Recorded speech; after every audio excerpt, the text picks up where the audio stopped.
The cavalry, dressed in breastplates with the emblem of the cross, escorted a carriage as it slowly exited Wang City. After the heavy closing sound of the iron gate, Samuel, at the front of the procession, couldn't help but turn back. The city wall at the mountain pass, enough to separate the outer world from the territory inside. At a glance, he felt the awe-inspiring and unyielding majesty. With such a wall and so many fully armed soldiers stationed, plus the large equipment on the walls, Lord Lin could fully rely on this wall to quietly develop his territory. When he possesses greater power, he can directly send an army to wage external wars. While these thoughts swirled in Samuel's mind, a voice called from behind. Hearing this familiar voice, Samuel quickly pulled the reins of his warhorse, moving to the side of the road. He waited for the carriage in the middle of the procession to come to his side. Samuel addressed Simo inside the carriage. Simo glanced at him and instructed, "Increase speed. I need to return to Kakasong City as soon as possible. And inform the priest in the church that I need to hold an internal meeting."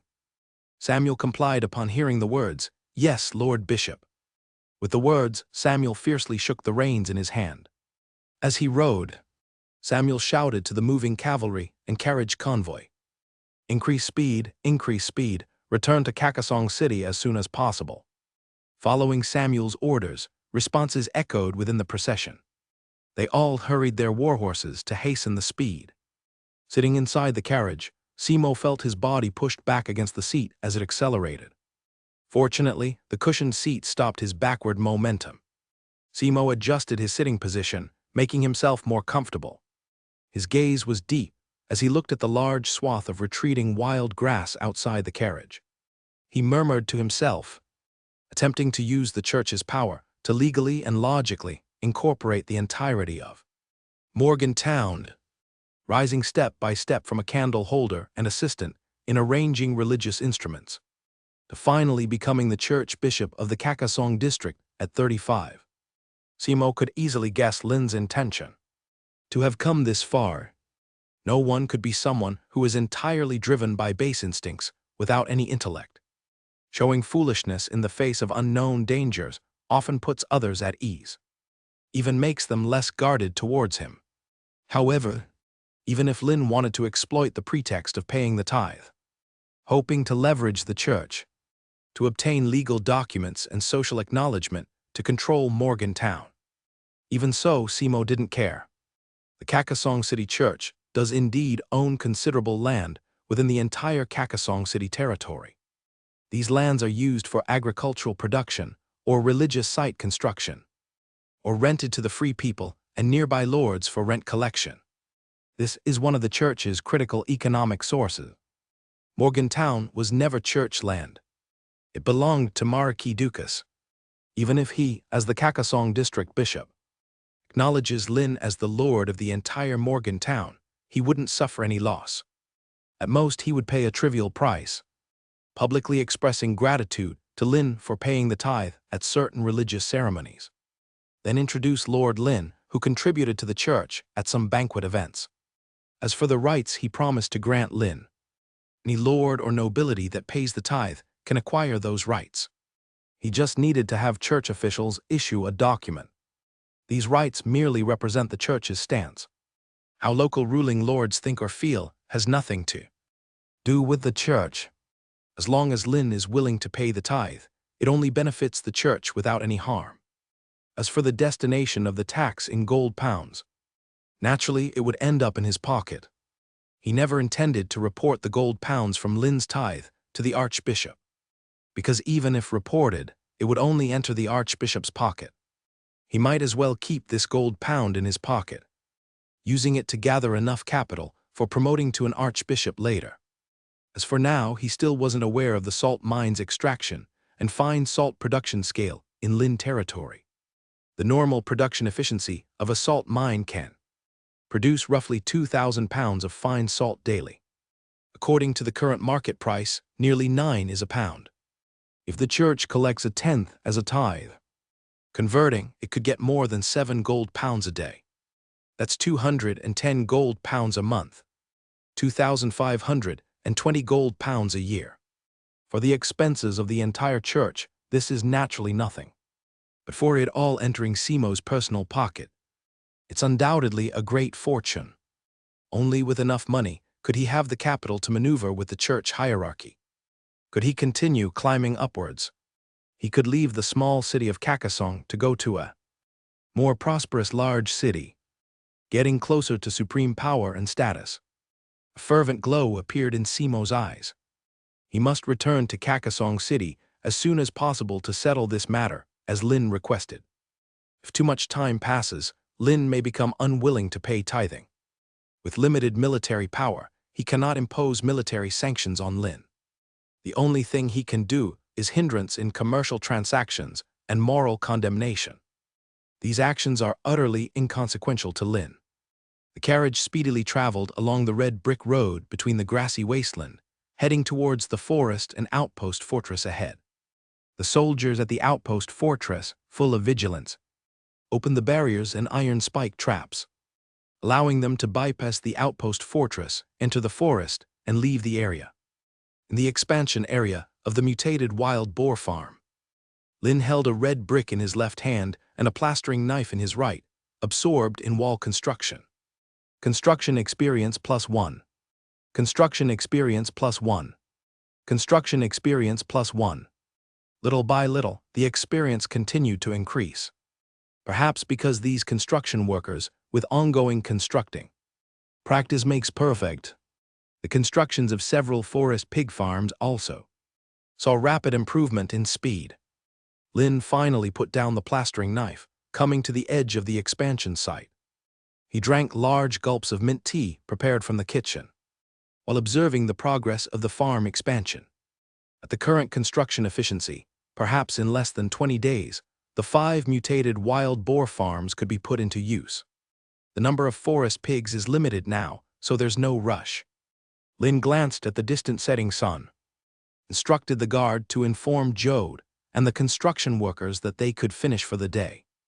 Lin stepped ahead, returning to the town. The golden light scattered on the land like tiny flecks of gold.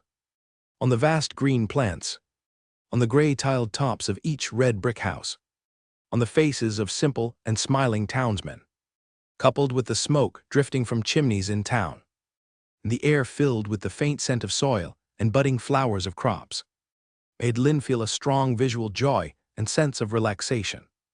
He couldn't help opening his mouth, comfortably breathing in the fresh air. Lin returned to Lord's Square. He habitually sat on a long bench, watching the townsmen continuously returning. Some townsmen, having finished dinner, came to Lord's Square on leisurely strolls. Upon seeing Lin, they cast reverent gazes. Among these people were recent arrivals to Lin territory, free people from Morgantown, and peasants from Frank Manor. On being forcibly brought by Lin, they naturally had unease and panic, especially the free people from Morgantown. Even after establishing various labor contracts with different manor lords, they still retained the rights they deserved as free people. What they never expected was the lord's territory they came to. Both work and life was so leisure and comfortable. As long as they worked diligently, they could acquire food, get new red brick houses furnished with furniture. Even when it's not completely dark, they could finish work, return to town, have dinner, and enjoy their free time. This kind of life was unimaginable to them before coming to Master Lin's territory. Even hearing such rumors, it would be the same. Their mindset has already been subtly transformed into mere work tools by past experiences. During the time they've lived on Master Lin's territory, what personal time truly meant to them, what life truly meant. Watching the townsmen with rapidly rising loyalty, Lin nodded slightly in response. Not only these townsmen before him. Lin opened the resident information column and took a look. Nearly all the townsmen's loyalty was rapidly increasing, including some Blade Wind Corps mercenary prisoners and free people soldiers recruited from Frank Manor. Some soldiers who have lived long in Frank Manor. These people have been thoroughly integrated into the living and working mode of the territory under the townsmen's assimilation. Next time he recruits soldiers to expand the army, he can completely choose from among these people. Because whether free people or mercenaries, Their physical fitness far exceeds that of peasants. Given the same training time, their combat ability will naturally be stronger than peasants. He has no further thoughts of expanding the army. The soldiers and guards in the territory have already reached 4,200. The entire territory's residents are only about 22,000. All soldiers and guards on his territory are completely on full duty. Daily food consumption is sustained through the continuous food deliveries by external traders. If not for some food stored by Morgantown residents and the grain in Frank Manor's warehouse, he truly couldn't supply food consumption for the existing 22,000 residents in the territory. His current thought is to wait for the planted grains to be harvested. After possessing a large storage of grain, then consider further military expansion. Only when the warehouse has enough grain dare he recruit soldiers on a large scale to enhance the military power of the territory. When the grain runs out, it will be the day the soldiers and townsmen riot on the territory. Temporarily suppressing the thoughts in his heart, Lin got up from the bench and returned to the castle. He passed through the town, walked along the red brick road and returned to the castle. QSC had already prepared today's dinner and was waiting, enveloping the entire world. In Duke Kangyu's castle, wearing a thin silk embroidered robe, Coleman walked, slowly stepping down from the third floor. Compared to the previous vigor, at this moment he was like a wilted eggplant, his right hand gripping the stair railing, each step becoming cautious, afraid that a careless misstep might cause him to roll down the stairs. Micah, who was walking from the bottom of the stairs, saw Coleman's movements and hurriedly approached. With words full of respect, "Father, let me help you."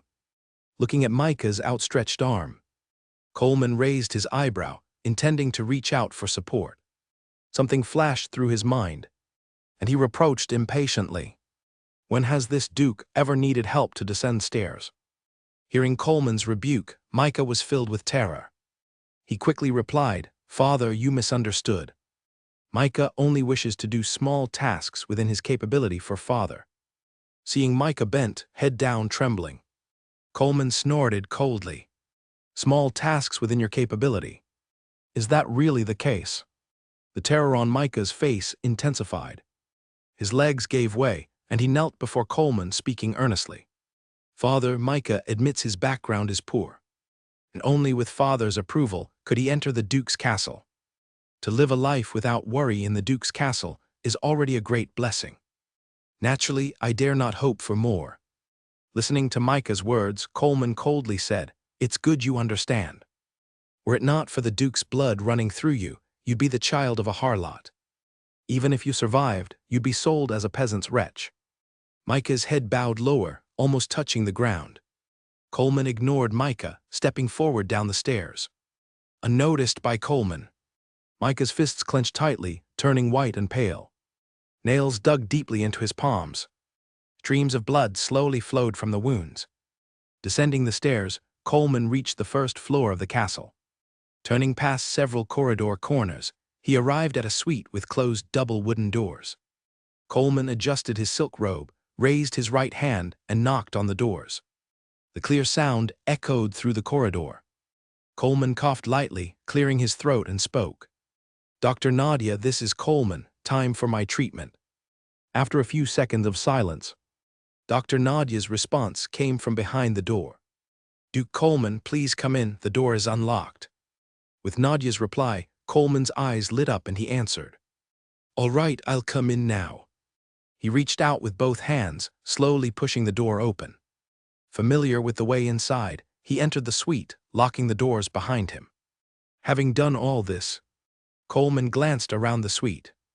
Just like during previous visits, only a few lamps flickered faintly on the walls. On the heavy walnut table was an exquisite incense burner. Thin wisps of smoke floated out gently from the incense burner.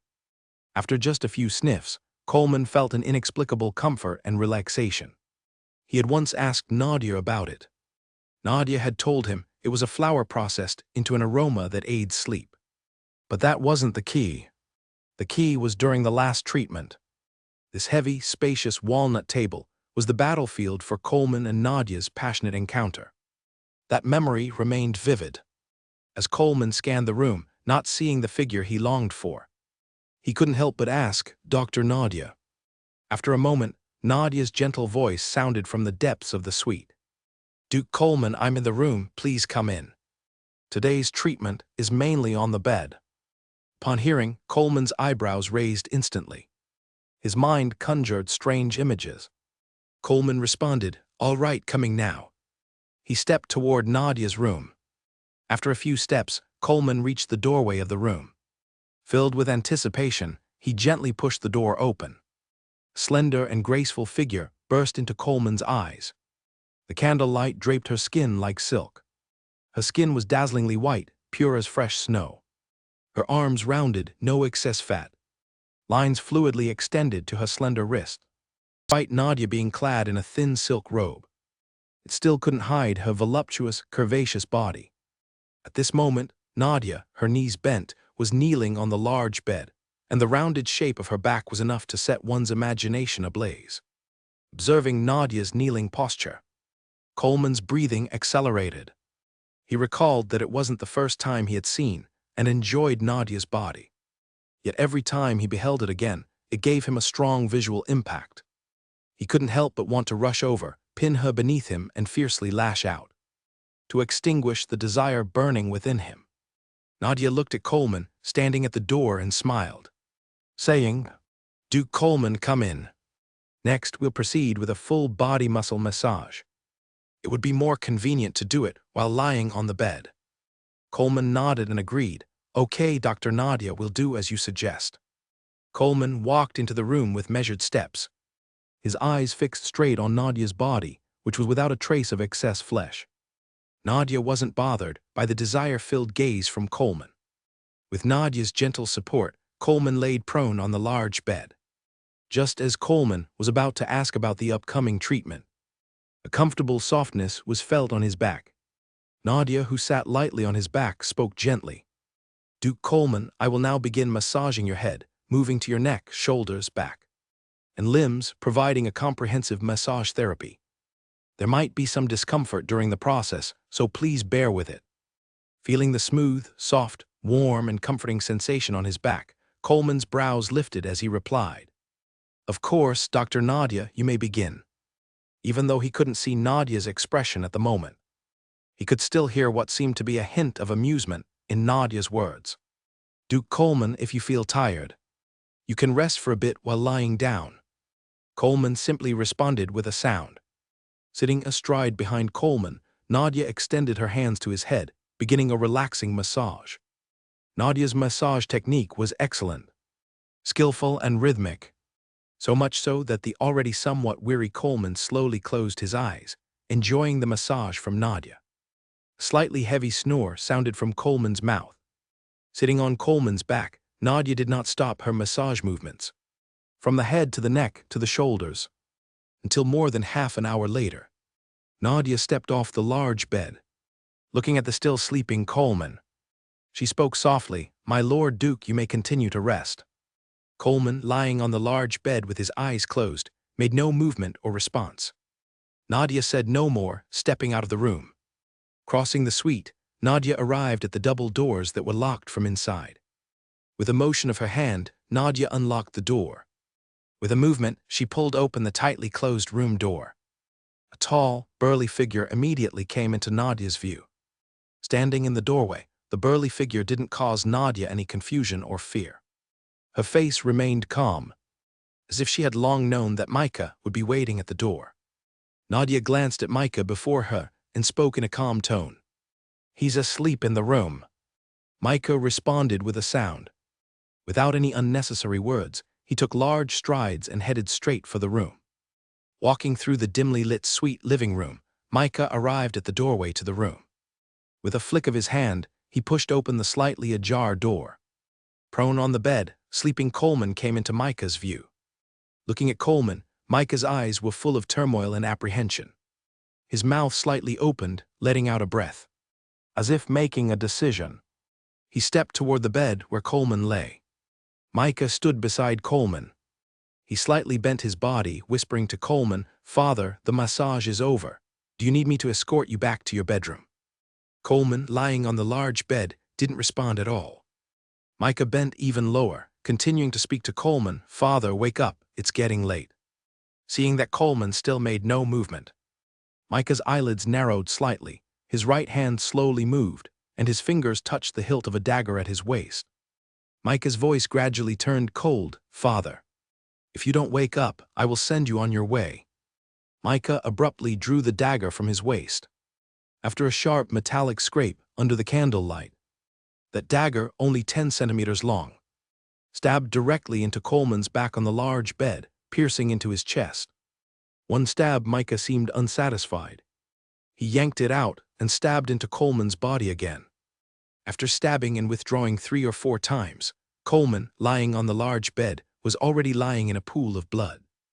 One gush of fresh blood after another flowed from his body, soaking through the bedsheets and mattress, flowing down the edges. Throughout the whole process, Coleman on the large bed didn't make any sound. Seeing the bloody scene before him, Micah's breathing became rapid. The already tense face now revealed excitement and fierceness. He looked at Coleman's corpse and couldn't help but grin. "So what if you're a whore's son? Having no title, so what? As long as you're dead, I, with the bloodline of the Kangyu clan, am the only heir to the title. From now on, I am Duke Kang." Immersed in excitement, Micah didn't notice at all the doorway of the room. Nadia was watching him with a cold expression. A cold voice sounded from the dark corner of the room. "You think you can become Duke Kangyu?" Upon hearing this unfamiliar yet familiar voice, Micah instantly woke up from his surprise and excitement. He quickly turned his head and looked over, only to see in the dark corner a man whose features and body shape were exceptionally familiar to Micah, standing there. As the man stepped forward into the range of the candlelight, Micah finally saw the man's face clearly. His eyes contracted, and he backed away in fear. Because of excessive fear, he stood unsteadily and fell directly to the ground.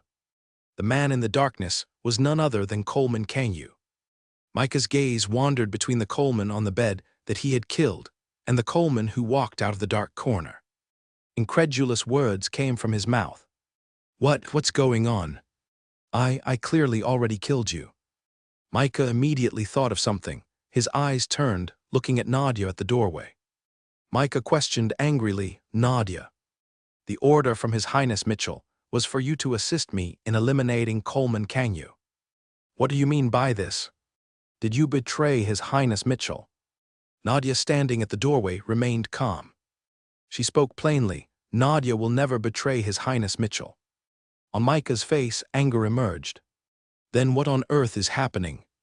His Highness Mitchell clearly promised me that as long as I killed Coleman, he would support me in acquiring the title of Duke Kangyu. As long as I obtain the title, I can mobilize the entire Feiyu army to support His Highness Mitchell. Isn't this the agreement we reached?" Nadia directly ignored Micah on the ground, turned to Coleman and spoke. "Duke Coleman, the subsequent matters belong to your family affairs. I think I'll leave it to you to handle on your own." Coleman, full of indifference, responded. "Please have Dr. Nadia convey to His Highness Mitchell, in the upcoming battle for imperial authority, as soon as His Highness orders, the Feiyu army will turn into a sharp blade, piercing the enemy's heart." Nadia nodded in satisfaction. "Duke Coleman, from now on, your diagnosis is complete. I'll be leaving first." Coleman waved his hand to signify. Nadia did not linger. Picking up the hooded cloak hung on the standing coat rack, she stepped out of the suite. Micah on the ground saw this, trying to get up while calling out to Nadia's back. "Nadia, what do you mean by this?" Before Micah could stand, a powerful right foot kicked him hard in the abdomen. Under this fierce kick, his body rolled towards the bed. Ultimately, he collided with the edge of the bed.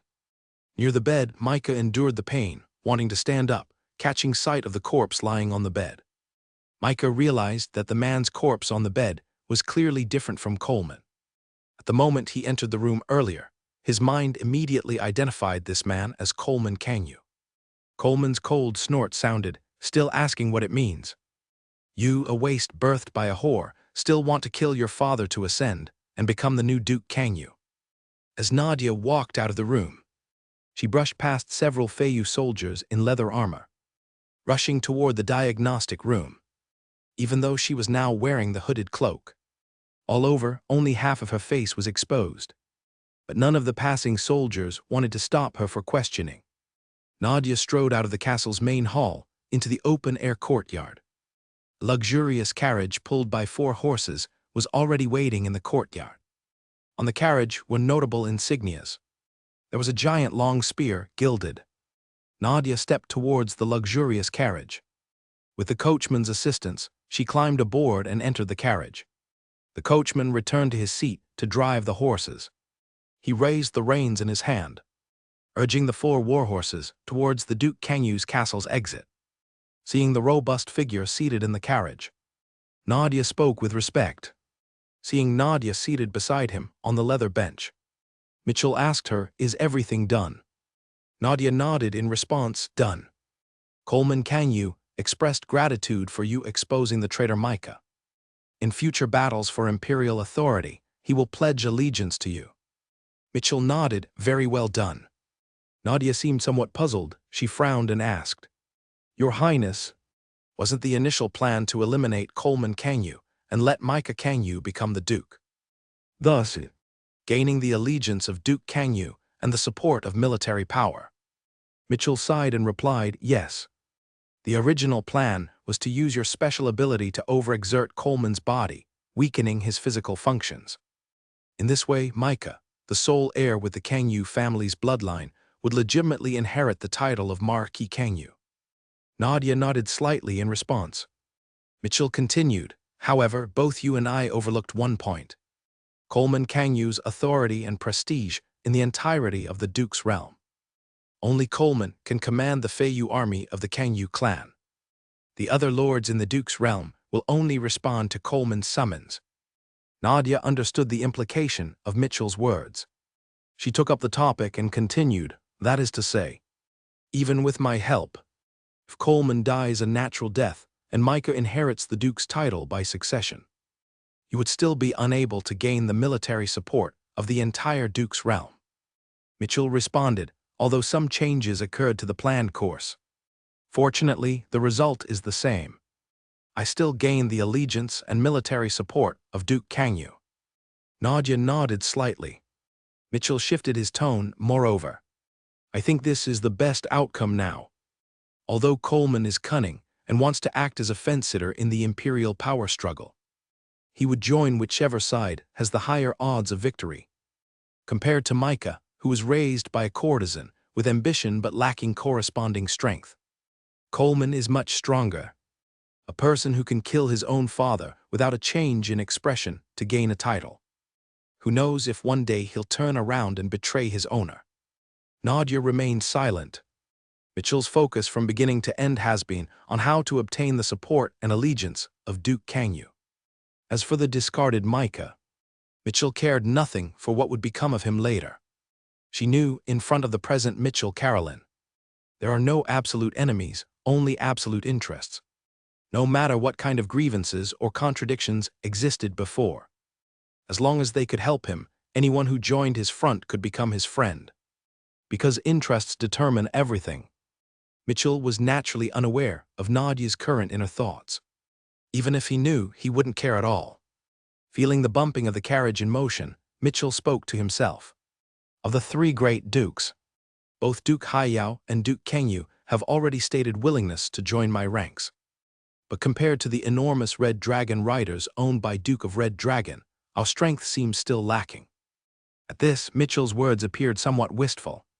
What kind of power and charm does that damn Caesar have to make Duke of Red Dragon follow him so devotedly?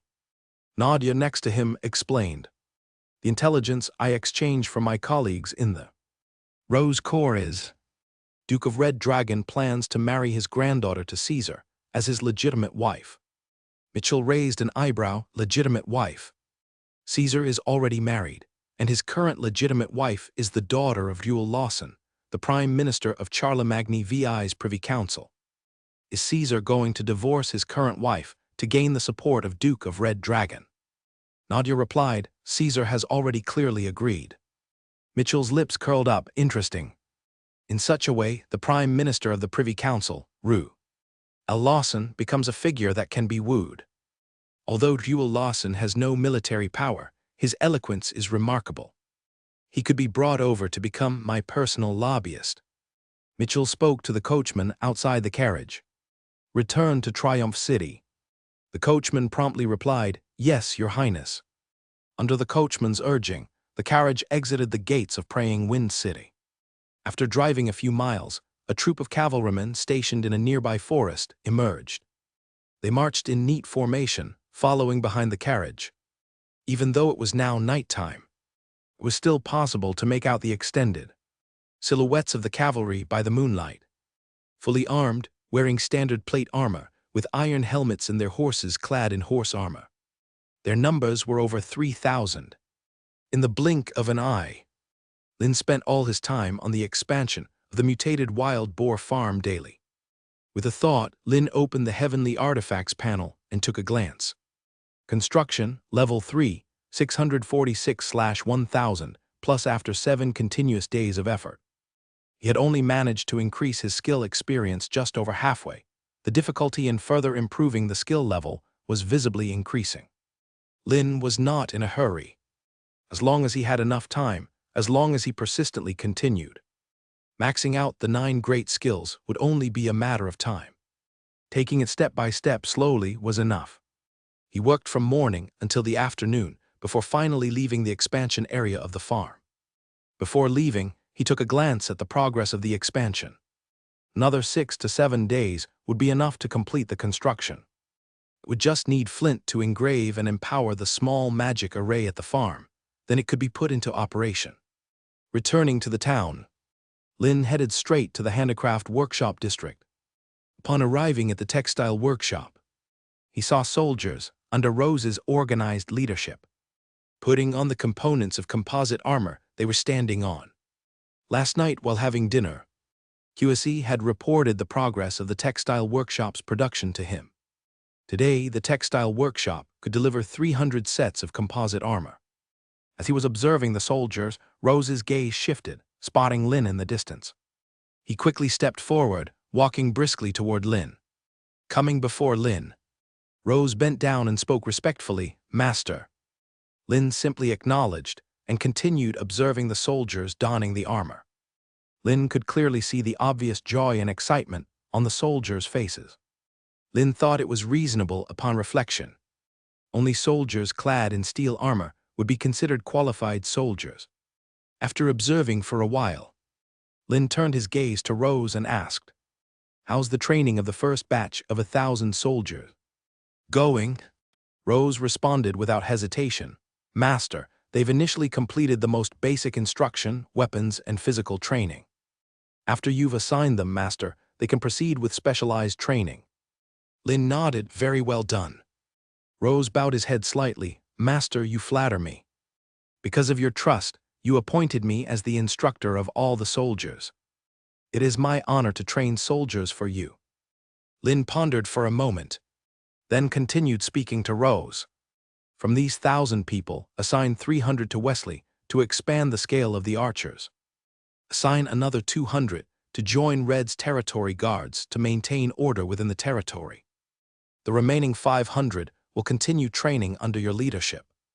Wait until there are enough warhorses and then train them as cavalry. Before guns and cannons are developed and produced on his territory, archers remain the most effective long-range killing weapon." Upon hearing this, Rose slightly bowed and responded, "Yes, Master." Lin acknowledged with a nod. After giving Rose a few more instructions, he left the textile workshop. Walking through the handicraft workshop district, Lin passed by one workshop after another. Whether it was the blacksmith workshop, carpentry workshop, or bow and arrow workshop, and so on. All the workers were diligently working at their respective stations. Forging iron, producing armor plates and weapons. Processing grooves, producing large siege engines. Lin walked past them from behind with Red and a few guards. They did not react at all. Lin observed Jose's bow and arrow workshop for a moment. Just as he was about to leave, Jose emerged from deep within the workshop and, seeing Lin's back, quickly ran up to him. Upon hearing the voice coming from behind, Lin, who had not yet stepped out the door, stopped in his tracks. Some of the apprentices working around, upon hearing Jose's shout, curiously began to look around. When they saw Lin's unfamiliar yet familiar face, their eyes were filled with admiration. Coming up to Lin, Jose bowed slightly and spoke respectfully. "Master, it's fortunate you visited the workshop, so I don't need to bother you and waste your time." Lin glanced at Jose's handlebar mustache and inquired, "Do you have something to report to me?" Jose nodded in response and said directly, "Master, according to the huge crossbow and design blueprints you had previously instructed, the bow and arrow workshop has already produced 30 crossbows. Should they continue to be stored in the workshop's finished goods storage area, or what should be done with them?" Lin's eyebrows raised slightly. Since he started instructing Jose and the apprentices in the bow and arrow workshop on making huge crossbows, it had just been over a month or so.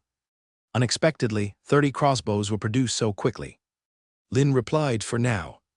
Store them in the finished goods storage area. Later, I will notify Wesley to come and collect them. 30 crossbows, not too many, not too few. Although it's not enough to form a large-scale rain of arrows attack. Wesley can completely take the first batch of crossbows. Have him start preliminary training with the soldiers just dispatched there." Jose quickly responded, "Yes, master." Lin praised Jose. "Foreman Jose, the production efficiency of this batch of crossbows is quite good."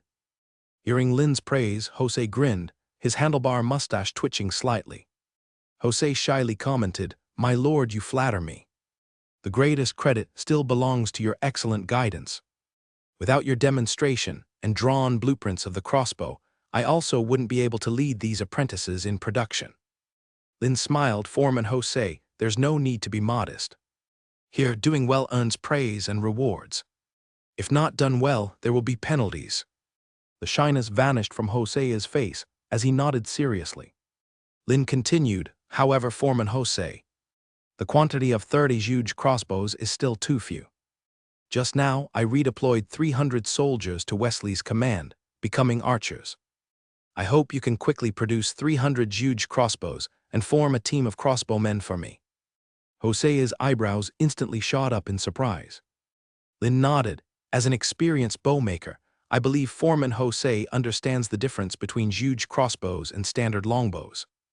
Jose responded, "Standard longbows have a simple crafting process, but it takes a long time to train archers to use them.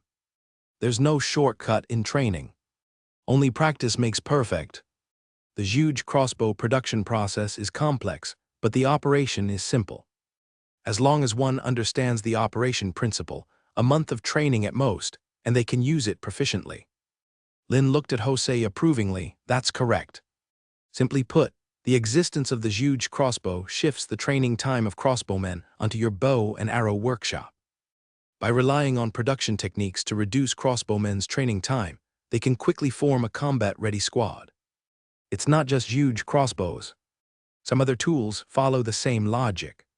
By leveraging technological progress, reducing investment and labor costs, freeing up manpower from repetitive labor industries, then placing them in positions that require more labor. This is why he spares no effort in striving to improve science and technology." Listening to Lin's explanation, Jose nodded seriously. "I understand, my lord. I will do my utmost to produce the remaining 270 crossbows." Lin acknowledged, "Very well, carry on." Receiving Lin's instructions, Jose wasted no more words. After bending slightly, he retreated. Lin glanced one more time at the bow and arrow workshop before turning and leaving. Whether archers or crossbowmen, the number of soldiers for long-range attacks has begun to increase. Given that they are all clad in metal armor, naturally, the more soldiers there are for long-range attacks, the more formidable the combat power. Just like Duke Kangyu, one of the 3 great dukes of the Kherdi Empire, his Feiyu army alone has tens of thousands of archers. Even Kakasong City only has a population of 50,000. Duke Kangyu alone has over 10,000 archers. With such a terrifying number, if these archers perform mass volleys in batches, the areas covered by their rain of arrows would surely darken the skies, obscuring daylight. If the Valide arrows are armor-piercing arrows, even enemy heavy cavalry or heavy infantry clad in standard armor would be buried beneath the rain of arrows, even if they can't completely annihilate the charging enemy forces. At the very least, it would reduce nearly half of the enemy's effective power. Only then dispatch heavy cavalry, light cavalry, and infantry to wrap up. A war can be easily won. Not all lords can, like Duke Kangyu, maintain such a massive archery force. Duke Kangyu's territory is in the mountainous regions on the edge of the Allard forest. Because the arable land area in his territory is limited, the residents of the territory have always relied on hunting as the mainstay and farming as a supplement for a living. After countless generations of development, nearly everyone is skilled in hunting and archery. Because they are adjacent to the Allard forest, they can cut down a large amount of timber suitable for producing longbows and arrows. Moreover, due to the high demand for bows and arrows, the industry for producing bows and arrows is thriving, with many craftsmen engaged in bow and arrow production, providing Duke Kangyu with favorable conditions for recruiting archers and maintaining bows and arrows afterward. Also because of this, even though Duke Kangyu's cavalry power is not as good as the other two great dukes, he can still firmly hold the position of one of the three great dukes of the Kherdi Empire. Naturally, Lin does not hope to have tens of thousands of archers like Duke Kangyu, but at the very least, to weaken the enemy's effective power with long-range weapons. Suppressing his thoughts for the moment, he walked out of the handicraft workshop district. Passing by one red brick house after another, Lin arrived at the Lord's Square. He happened to see Rose, leading the squad of soldiers clad in composite armor, heading out of the town. The soldiers were lined up neatly, their black-gray armor glistening coldly under the sunlight. As they marched, the armor parts constantly clashed and rubbed against each other, emitting waves of metallic clanging sounds. Wherever the squad of soldiers passed, the working townsmen, hearing the sound, couldn't help but turn their heads. When they saw the neat marching squad, their eyes were full of envy. Among these townsmen, some had raised their hands when Rose was selecting soldiers. However, because their physical strength was too weak and frail, they missed the previous round of soldier selection. It couldn't extinguish their inner desire to become soldiers and change their status. Watching the squad of soldiers leaving the town, gradually going further away, only then did Lin retract his gaze and return to the castle. QSE, serving as both the castle steward and territory steward, was not in the castle. Passing through the castle's guest hall, Lin came directly to the open-air balcony, leaning back on a wooden chair. Lin gazed far into the distance, admiring the view as the setting sun slowly descended on the horizon. He had Red bring a bottle of gin, tasting it while pondering the future development of the territory in his mind.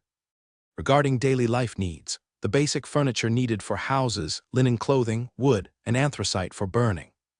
Glazed glass products fired, simple iron tools. He felt that he has provided everything for the townsmen. As for some special needs, given the current single nature of the territory's production, it's definitely impossible to meet them all. It's an unavoidable reality, because the time of accumulation and precipitation for this territory is quite short.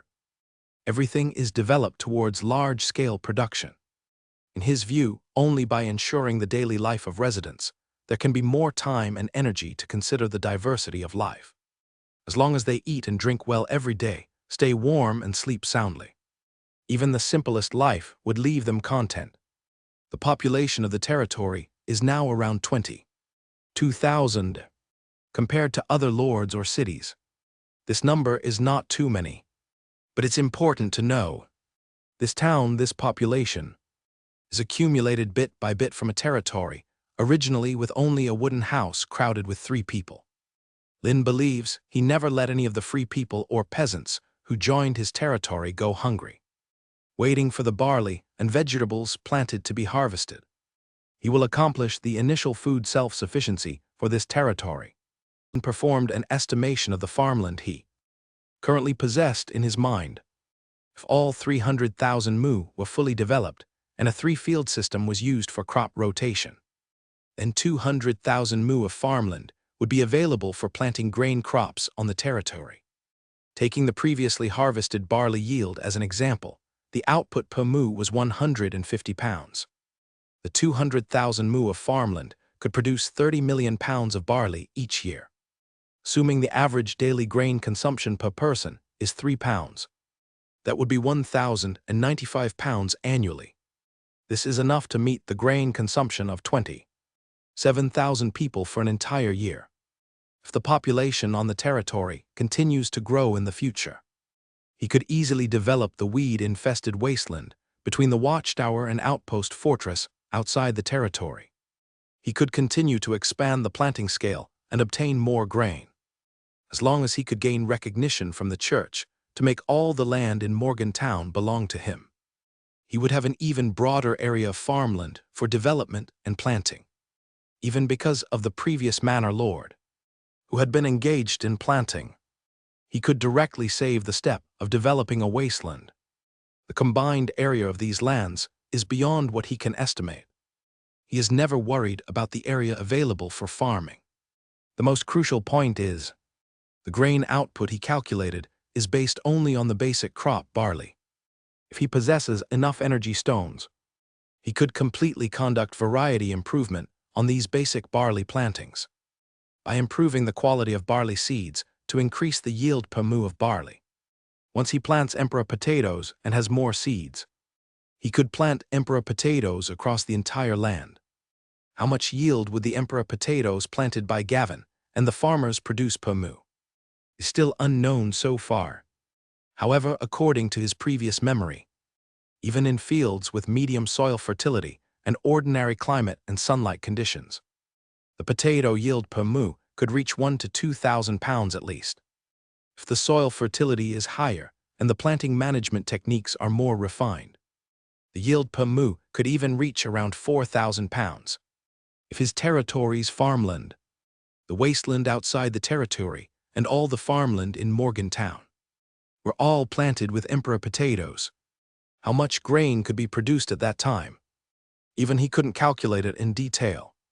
Lin understood in his heart, these lands will be the foundation of large-scale military recruitment, providing soldiers with a stable grain supply. Lin felt a sense of anticipation. Having a stable grain source is just the most basic step in territory development. If he wants to continue enhancing the territory's strength and increase development potential, he must comprehensively improve the townsmen's knowledge level. Only when the townsmen's knowledge level improves can the production efficiency on the territory rise. The scientific and technological level on the territory can continue to advance. Just like the current blacksmith workshop, if all the blacksmith apprentices had a sufficiently high level of knowledge, they could directly engage in forging production, eliminating the need for them to transition from knowing nothing as ordinary people to blacksmith apprentices, and then to real blacksmiths. The best method is to establish technical schools corresponding to the job skills within the territory.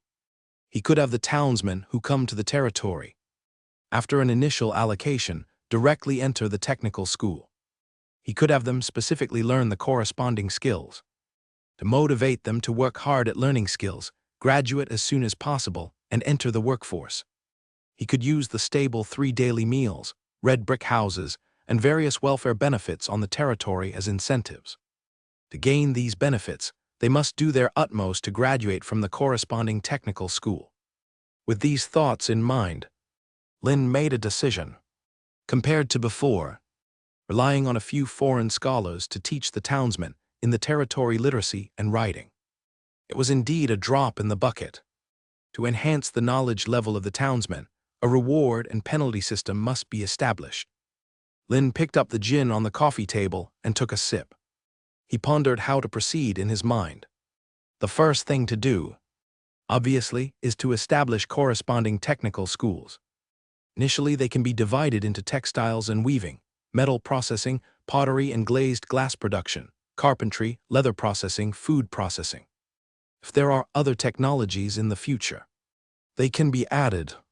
For the corresponding job skills, 2 or 3 skilled blacksmiths or apprentices could be dispatched from the existing workshops as teaching instructor. It is not necessary for them to teach overly complex technologies, as long as they can meet the initial job requirements and be integrated into production. They can be considered graduates from the technical school. As for those who have not yet graduated, they could be provided with basic accommodation conditions. A simple wooden house could be built, and 2 meals of barley bread could be provided. It not only alleviates the massive grain consumption and red brick house residential demand after the influx of labor into the territory, but also significantly boosts their labor enthusiasm. Moreover, it allows them to become familiar with the lifestyle and work rhythm of the territory during their skill studies at the technical school. The territory will have a military merit system, and townsmen wanting to acquire their farmland must commit to labor. According to the military merit system, they appear to have to labor for several years to accumulate 100 points of military merit to exchange for 1 mu of land. This seems like drawing a pie. These townsmen, upon learning about the military merit system, found out that they need to work for several years to earn 100 points of military merit. Not only did they have no complaints, but they were more excited and incredulous. Even if their lord does not set up the military merit system or reward them with land, they still need to be unwavering in their work. Land is an unexpected joy, an extra reward. Thoughts in Lin's mind slightly shifted. Apart from the townsmen engaged in these handicraft positions, the children in the territory still need scholars and knights to guide them specially, teaching them professional management knowledge and the 7 skills of the knight to promote their comprehensive development, teaching them to abandon the shackles of old thoughts, teaching them humility, endurance, and obedience, also telling them that to live better, they can only rely on their own hands and keep striving. Lin even thought if he had enough free time, he was prepared to transcribe all the military books in his mind. For example, The Art of War, Wu Zai's Art of War, 6 Strategies, Sima's Military Art, 3 Strategies, etc. Using these as military textbooks for children, thereby cultivating a large batch of excellent military talents. In Lin's view, a person's energy is ultimately limited. Even if he has the Heavenly Artifacts panel, through the holographic map, he can see everything developing in the territory. Not everything needs him to handle it. Like the current Morgantown, it is extremely important to him. On a strategic level, as long as he continues to hold Morgantown, relying on Frank Manor Castle, dispatching troops for garrison, building Frank Manor into the first garrison of the territory. If there is an invasion from outside, Frank Manor Castle and Morgantown can become the first line of defense for this territory, as a buffer zone to delay the enemy's offensive speed, to gain time for the defense of his territory. It can also serve as a management center to control the surrounding areas, responsible for patrolling, checkpoint inspection, maintaining order, controlling the flow of personnel and goods entering the town and territory. This is extremely important for his territory. His current territory is the core. As long as his territory maintains stable development, there are unlimited possibilities. You need to establish various defensive works outside the territory, setting up layer upon layer of defense lines to ensure his territory won't suffer any attacks. From an economic standpoint, the vast land of Morgantown can be used for large-scale agricultural production. Perhaps the soil fertility is limited, but it can still be used to plant various cash crops and crops. Although all the labor in Morgantown has been brought back to his territory. Now in Morgantown, except for the soldiers stationed like Earl, and a few merchants like Boer, there's no one else in the Morgantown area. Even the previous Kent village. Due to bandit roaming and attacks, the townsmen in the village have long left. However, the labor shortage in Morgantown. He wasn't too worried. As long as he can obtain the church's recognition, as long as Simo acknowledges at the church ceremony that Morgantown legitimately belongs to Lin's territory. He has various ways to recruit a large number of laborers. As long as there is enough land, there is never a need to worry about insufficient labor. It's the development on the military side. Thinking of this, Lin couldn't help but frown slightly. his territory's development time is indeed too short. Now he is continuously digging and mining the three major mineral veins. The glazed workshop and brewing workshop serve as additional economic income industries, helping him gain wealth and goods from different merchants. He still cannot acquire the warhorses needed for cavalry through purchase. The only merchant who can deliver warhorses to him is Alan. Since Alan last came to his territory, it was early spring. Now it's already late June. Alan hasn't delivered Baden warhorse to his territory for 3 or 4 months. Without enough warhorses, he cannot forge a steel torrent of armored cavalry that terrifies the enemy. He could sign in, purchase and replace magic ore from Zod, build various special buildings, and after empowering with breeding and training, forge a unique steel torrent. Compared to directly purchasing warhorses, it is indeed too complex. Impossible to conduct large-scale purchases and replacements from merchants. Only relying on hunting teams to go beyond the territory for hunting and capturing. The only drawback is that the efficiency is too slow. As for other areas, there are also many affairs needing development, but it can only be taken step by step, slowly. While Lin was pondering, a gentle reminder sounded from behind him. "Master, dinner is ready, you can enjoy it now." Hearing Kiwasi's familiar voice behind him, Lin instantly regained his senses. Looking ahead, it was already completely dim and dark. The bottle of Lexus gin on the coffee table had been unknowingly consumed by him. Lin responded, rose from the wooden chair, and walked towards the dining table in the guest hall. Upon reaching the dining table, after Janet pulled back the main seat, Lin sat down unceremoniously, looking at the dishes placed on the table and inhaling the aroma that wafted to his nose. Lin said to Kiwasi and Red, "Let's eat together." Kiwasi and Red exchanged a glance and sat down on either side of Lin. Seeing this, Janet's expression only slightly darkened, daring not to utter a word. Using a clean serving spoon, she served a bowl of fish head soup for Lin. Only then did Kiwasi sit down and began to report the day's territory progress to Lin. "Master, the red brick house residential area is still proceeding as usual. The townsmen on the weedy wasteland, under Gavin's leadership, are also cultivating methodically." Lin, after sipping a mouthful of fish soup, casually responded, waiting for Kiwasi to continue her report. "The production efficiency of fine salt at the salt factory has increased somewhat, and we can now produce 4,000 pounds daily."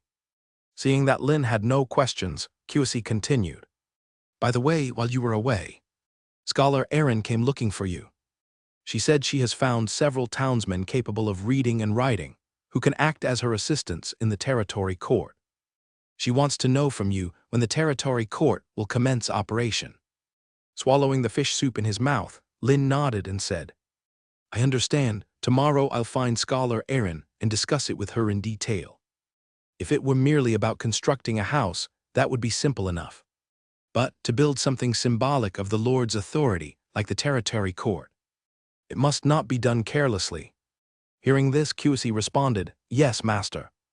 Apart from these, everything else is proceeding normally." Lin responded, "Let's eat." His gaze shifted, looking at Janet standing not far away. "Prepare some hot water, I need to prepare for a bath." Silently waiting, Janet stood, a slight look of surprise on her face. In her mind, she recalled the scene last time of Lin embracing her waist in the bathtub. A blush instantly crept over her fair cheeks. Seeing no response from Janet, Lin continued. Hearing Lin call her name, Janet snapped back to reality. She stammered, "Lord, Master, I'll get right on it." Not waiting for Lin to speak, Janet bent slightly, took a few steps back, then quickly turned and hurried away. Janet's high, rounded hips swayed constantly. Lin glanced at it briefly and then withdrew his gaze. Several minutes passed. After dinner, Lin sat on the Lord's throne to rest. Across from the throne, Kiwasi, accompanied by 3 or 4 maids, was tidying up the tableware. As Lin awaited Janet's preparation of hot water, a sturdy figure ascended the stairs of the guest hall. Each heavy step resounded in Lin's ears. He saw Wesley, clad in composite armor, striding towards him. Wesley took large steps to the base of the throne stairs. He bent slightly, saluting respectfully. Lynn responded at ease. Wesley, tell me, how was the harvest from this hunting trip? Following Lynn's instruction, Wesley straightened. He looked at Lynn and began to explain. Master, not to disappoint. Lynn's eyebrows raised, waiting for Wesley's continued account. This trip, I led out 150 people in total. 100 cavalry, 40 infantry, and 10 support staff. During this trip, we discovered a herd of wild boars. After some effort, we captured a total of 20 wild boars. However, unfortunately, 6 of the 20 wild boars are just a few months old. Listening to Wesley's account, Lynn comforted him. There's nothing unfortunate about it. With proper feeding, the young boars will eventually grow up. Capturing 20 wild boars alive is quite impressive. Wesley showed no sign of pride, his expression somewhat remorseful. He opened his mouth to say, Master, during the capture process, a soldier was fatally gored in the chest by the tusk of an adult boar through a gap in the armor plate. Lynn's brow furrowed instantly. He had considered the potential danger soldiers could face when capturing wild boars. However, he hadn't anticipated that even soldiers clad in composite armor might still lose their lives because of it. Thinking of the fighting prowess of an adult wild boar, Lynn's frown slightly eased. If they had opted to kill directly, such incidents likely wouldn't occur. This was why Wesley chose to return to town overnight and report to him at the castle. Lynn said solemnly, bury the fallen soldier as a warrior. Honor his name on the stone slab under the Lord's statue. Inform his family that he was a warrior of this territory, a warrior of the Lord. And provide his family with compensation, as long as they are executing his commands, no matter the reason for their unfortunate demise. He believes they can be viewed as warriors who sacrificed for the territory, bestowing them with the honor and rewards they deserve. Won't his surviving soldiers, comrades, be disheartened because of it? Wesley heard this and immediately bent down. Yes, my lord. This hunting trip that led to the sacrifice of soldiers is entirely my responsibility. Please punish me, my lord. Lynn said nothing, just stared intently at Wesley. Under the pressure of his gaze, Wesley dared not lift his head at all, waiting for Lynn to continue speaking. Only then did Lynn speak. No need for punishment, go and rest. Starting tomorrow, divide the 150 into 3 squads and appoint 3 captains. Each squad will go outside the territory to hunt and capture. I need you to stay within the territory, collect 30 assembled crossbows from the workshop, and lead the soldiers to learn how to use the huge crossbow. Wesley's face remained hesitant. He spoke, but my lord. Before Wesley could finish his words, Lynn directly interrupted him. Vice 1,000 households, Wesley. Is this the extent of your capacity? Upon hearing Lynn's suddenly stern words, Wesley bent even lower. Lynn remained seated on the Lord's throne, looking down at Wesley. As the appointed deputy 1,000 households, as the leader of the archers, is your measure of capacity limited to constantly troubling over a soldier's life and death? Facing Lynn's reproach, Wesley dared not utter a word. Lynn continued, the sacrifice of a soldier is a huge loss, whether to you or to their families. To their families, he could be a child's father, a wife's husband, a parent's son. To you, he is a soldier you trained. Likewise, to me, he is a warrior who could fight and bleed for the land. However, this does not mean that, as a leader, you can fall into guilt over the death of a soldier. Wesley's expression lowered, silent. Lynn said, as a commander, your task is to continue leading your archers, to continuously hone their archery skills. Only by making them masterful, so they can kill more enemies on the battlefield, can you give them true justice. If out on a campaign, faced with an insurmountable foe, as long as the archers have shot all the arrows in their quiver, even if they all perish, I will not blame you in the slightest. Because it is their mission as archers, as soldiers. I will have all soldiers' names carved into a monument, so everyone in the territory will remember their contributions. I will ensure their families are well taken care of, with no worries at home. Speaking here, Lynn's tone shifted. If you still feel guilty, then in the next war, bring back as many archers as you take out. Lynn's voice suddenly intensified. "Do you hear me, Wesley?" Motivated by Lynn's words, Wesley suddenly raised his head. With a loud and powerful voice, he responded, "Yes, my lord." Lynn nodded. "Very good. Keep your promise in your heart." Wesley nodded heavily and bowed, leaving without a word. Watching Wesley's figure disappear at the steps of the hall. Only then did Lynn retract his gaze and exhaled a breath of hot air. A trained soldier dying in a wild boar capture operation. It indeed was a great loss for him. But at this point, it's merely a little regretful. His territory could not slow its development for anyone's death. Not even for a single soldier. Even if the cavalry unit, currently comprising 300 heavy cavalry and 800 light cavalry, is entirely lost on a future battlefield. He would not stop in the slightest. At most, he would feel briefly lamented and regretful. He would continue to form a larger and more formidable heavy cavalry. Because only by having a sufficiently powerful armed force could he ensure the survival and development of this land. Suppressing the thoughts in his heart, Lynn's eyes turned. Looking off into the distance, Janet stood straight in her linen robe, her eyes wavering as she watched him. Of course, Lynn knew.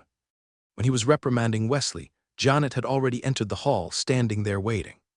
Feeling Lynn's gaze on her, Janet quickly lowered her head and reminded softly, "Lord, the hot water is ready."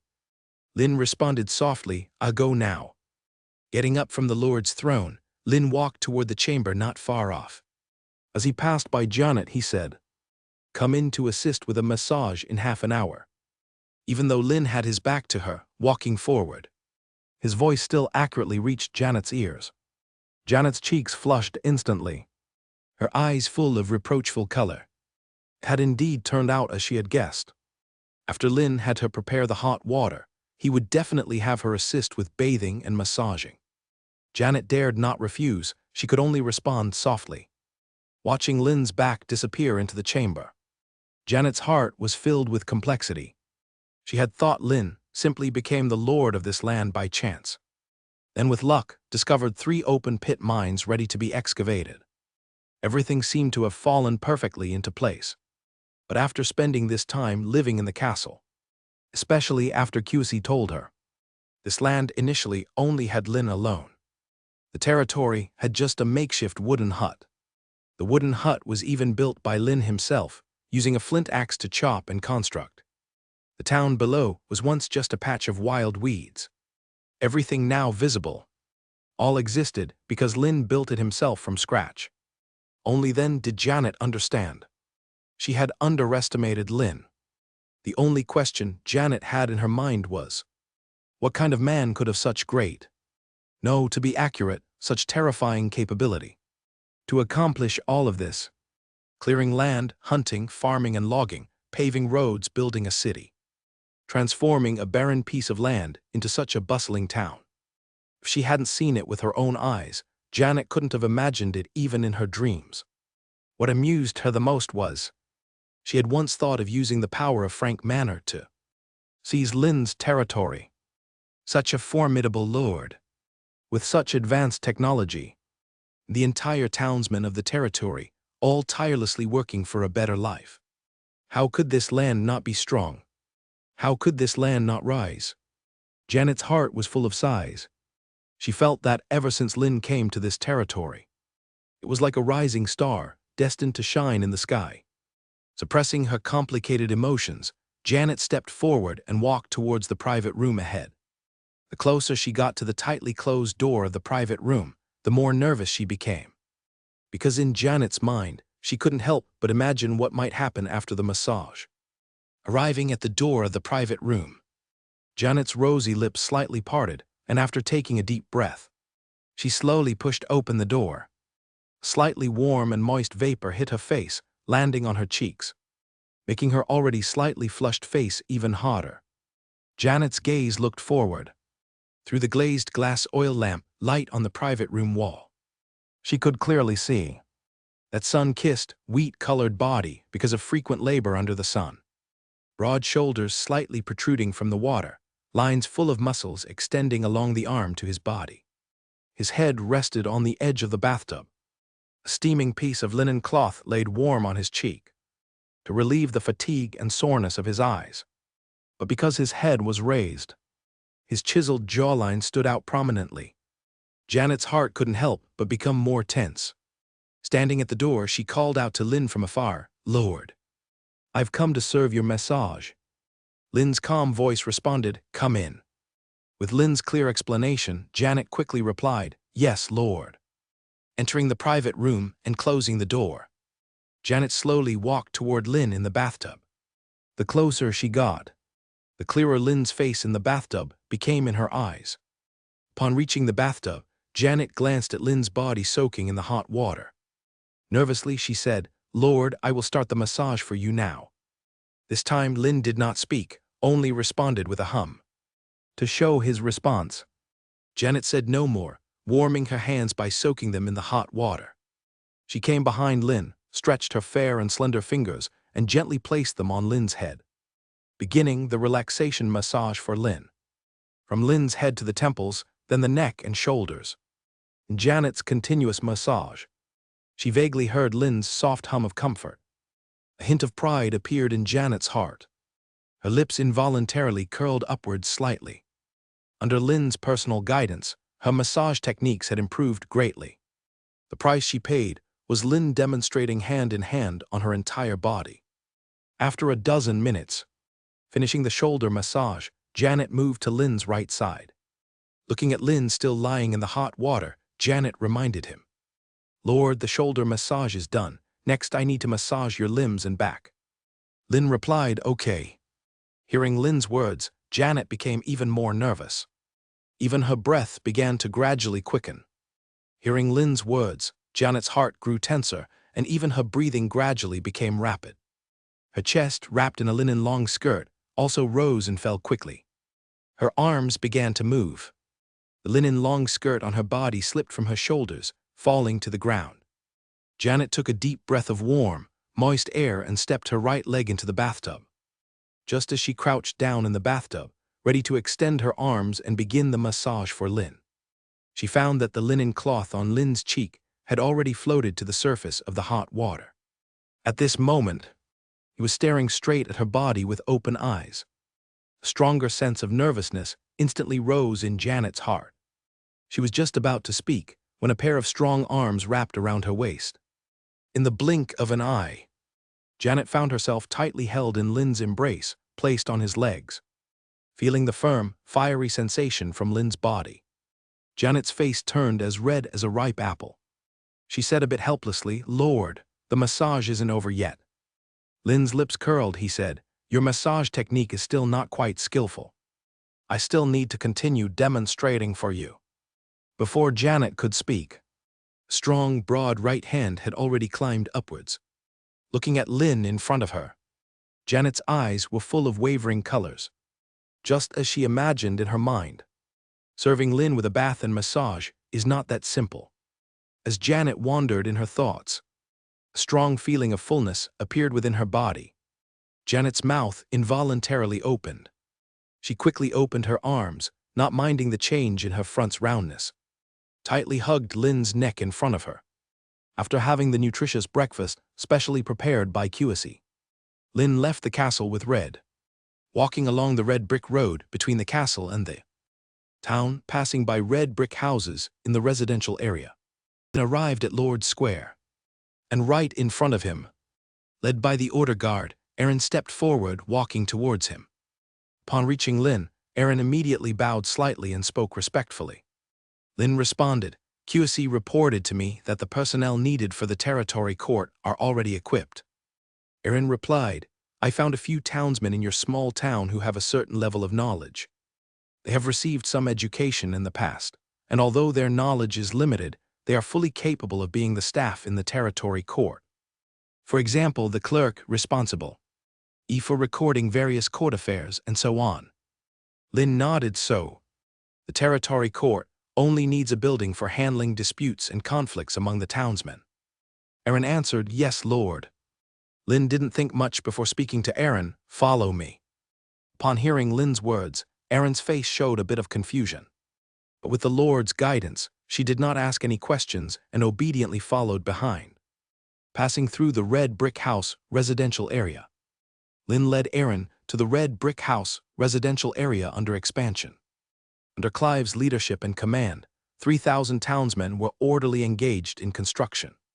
Almost half a month's time, the red brick houses for 6,000 residents have already progressed halfway. At most, another half a month, and the red brick house residential area can be completed. Lynn directly led Aaron, Red, and a few guards stepping into it. Some townsmen pushing carts, transporting materials. Townsmen building walls and roofs. Townsmen standing beside the heated peppermint water tank, drinking large mouthfuls of water. Upon seeing Lynn, their eyes immediately shone brightly with admiration, respect, and even worship. They said nothing, just stood in place, paying attention. Seeing their lord, his gaze swept over each of them. They immediately bowed, performing gestures of respect. Following behind Lynn, Aaron was greatly shocked upon witnessing this scene. Unlike other lords, who rule townsmen with whips and soldiers and guards, enforcing iron rule. Though able to make townsmen work out of fear and trepidation, they fail to win genuine hearts. But the Lord Lynn before her relies entirely on providing townsmen superior living conditions, giving them hope and prospects for a better future, thus gaining their esteem and worship. Iron rule can indeed establish an orderly and stable domain. But once it reaches the threshold of oppression, what awaits is a rebellion from the townsmen. Yet Lynn's rule is entirely different. They understand that working for the Lord is also working for themselves. The red brick houses being constructed will serve as future residences. The crops grown will fulfill their daily needs and satisfy their hunger. As she delved deeper into the red brick house expansion area, she saw no guards supervising the construction and labor of the townsmen, let alone using whips to lash out at resting townsmen. Apart from those tired from labor who were drinking water, no townsmen wished to shirk duties or loaf around. All the townsmen were voluntarily working. As a scholar of law, she had visited many lords' territories, but even she was seeing and realizing for the first time that a lord's domain could develop in such a manner. Aaron thought further. To be precise, apart from Lord Lynn's realm, she couldn't see similar scenes in other lords' territories. As Aaron sighed inwardly, walking ahead, Lynn stopped. Aaron looked puzzled toward the front, seeing Clive approaching from the front, his robe stained with lime mortar. Clive reached Lynn and quickly bowed in respect. Lynn nodded, speaking, "Scholar Clive, how long will it take for this red brick house expansion area to be completed?" Clive glanced at Lynn, then at Aaron behind Lynn. He pondered for a few seconds and replied, "Lord, half a month. At most half a month, the entire red brick house residential area expansion will be finished. Afterward, around 10 days more for making various furniture, then moving in. The townsmen can start moving in then." Lynn nodded, continuing, "Scholar Clive, I need you to help me with something." Listening to Lynn's words, Clive seemed to recall something. He didn't hesitate. "Lord, just give your orders." Lynn responded, "I need you to assist Scholar Aaron in designing and planning to construct a territory court near the town. The size and construction style of the territory court should be decided through discussion between you and Aaron. I have only one requirement, a sense of solemnity, so that all townsmen seeing the court will know that violating territorial laws will certainly bring punishment." Clive quickly responded, "Yes, Lord." Lynn turned around, looking at Aaron behind him, saying, "Scholar Aaron, the subsequent court constructee on will be left to you too. Complete the construction drawings for the territory court before the red brick house expansion ends. After the expansion, allocate 500 townsmen and commence construction immediately. If you have any other needs in the future, you can tell QC or come directly to me." Hearing this, Aaron bowed slightly and expressed her gratitude. In front of Lynn, Aaron felt a newfound admiration in her heart. With just a few words of instruction, Lynn could have easily let his guards issue commands to her and Clive. Instead, he personally brought her to this area of expanding red brick residential zones to find Clive. Then he gave instructions face to face that Lynn, as the Lord, values the construction of the territory court. values her and Clive's identities. Lynn replied, "Then you two can discuss. I have other matters to attend to." Under the attentive gaze of Aaron and Clive, as they bade farewell, Lynn, along with Red and the guards, left the red brick house expansion area. Just as Aaron wanted to speak, Clive took the initiative. "Scholar Aelin, don't you think Master Lynn is completely different from other lords?" Aaron curiously looked at Clive and asked in return.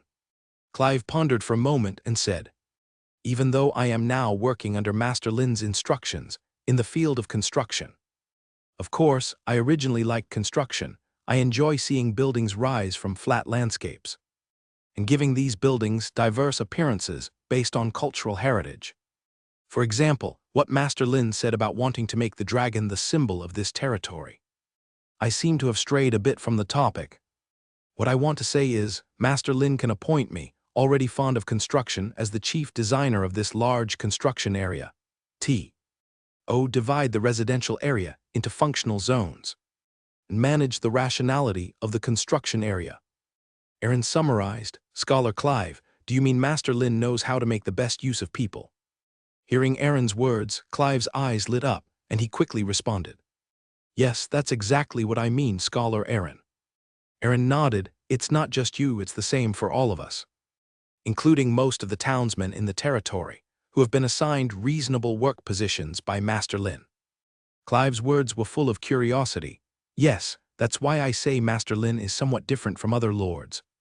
Passing through the red brick residential area, Lynn arrived at the Lord's Square. Without much thought, he stepped towards the pasture outside the town.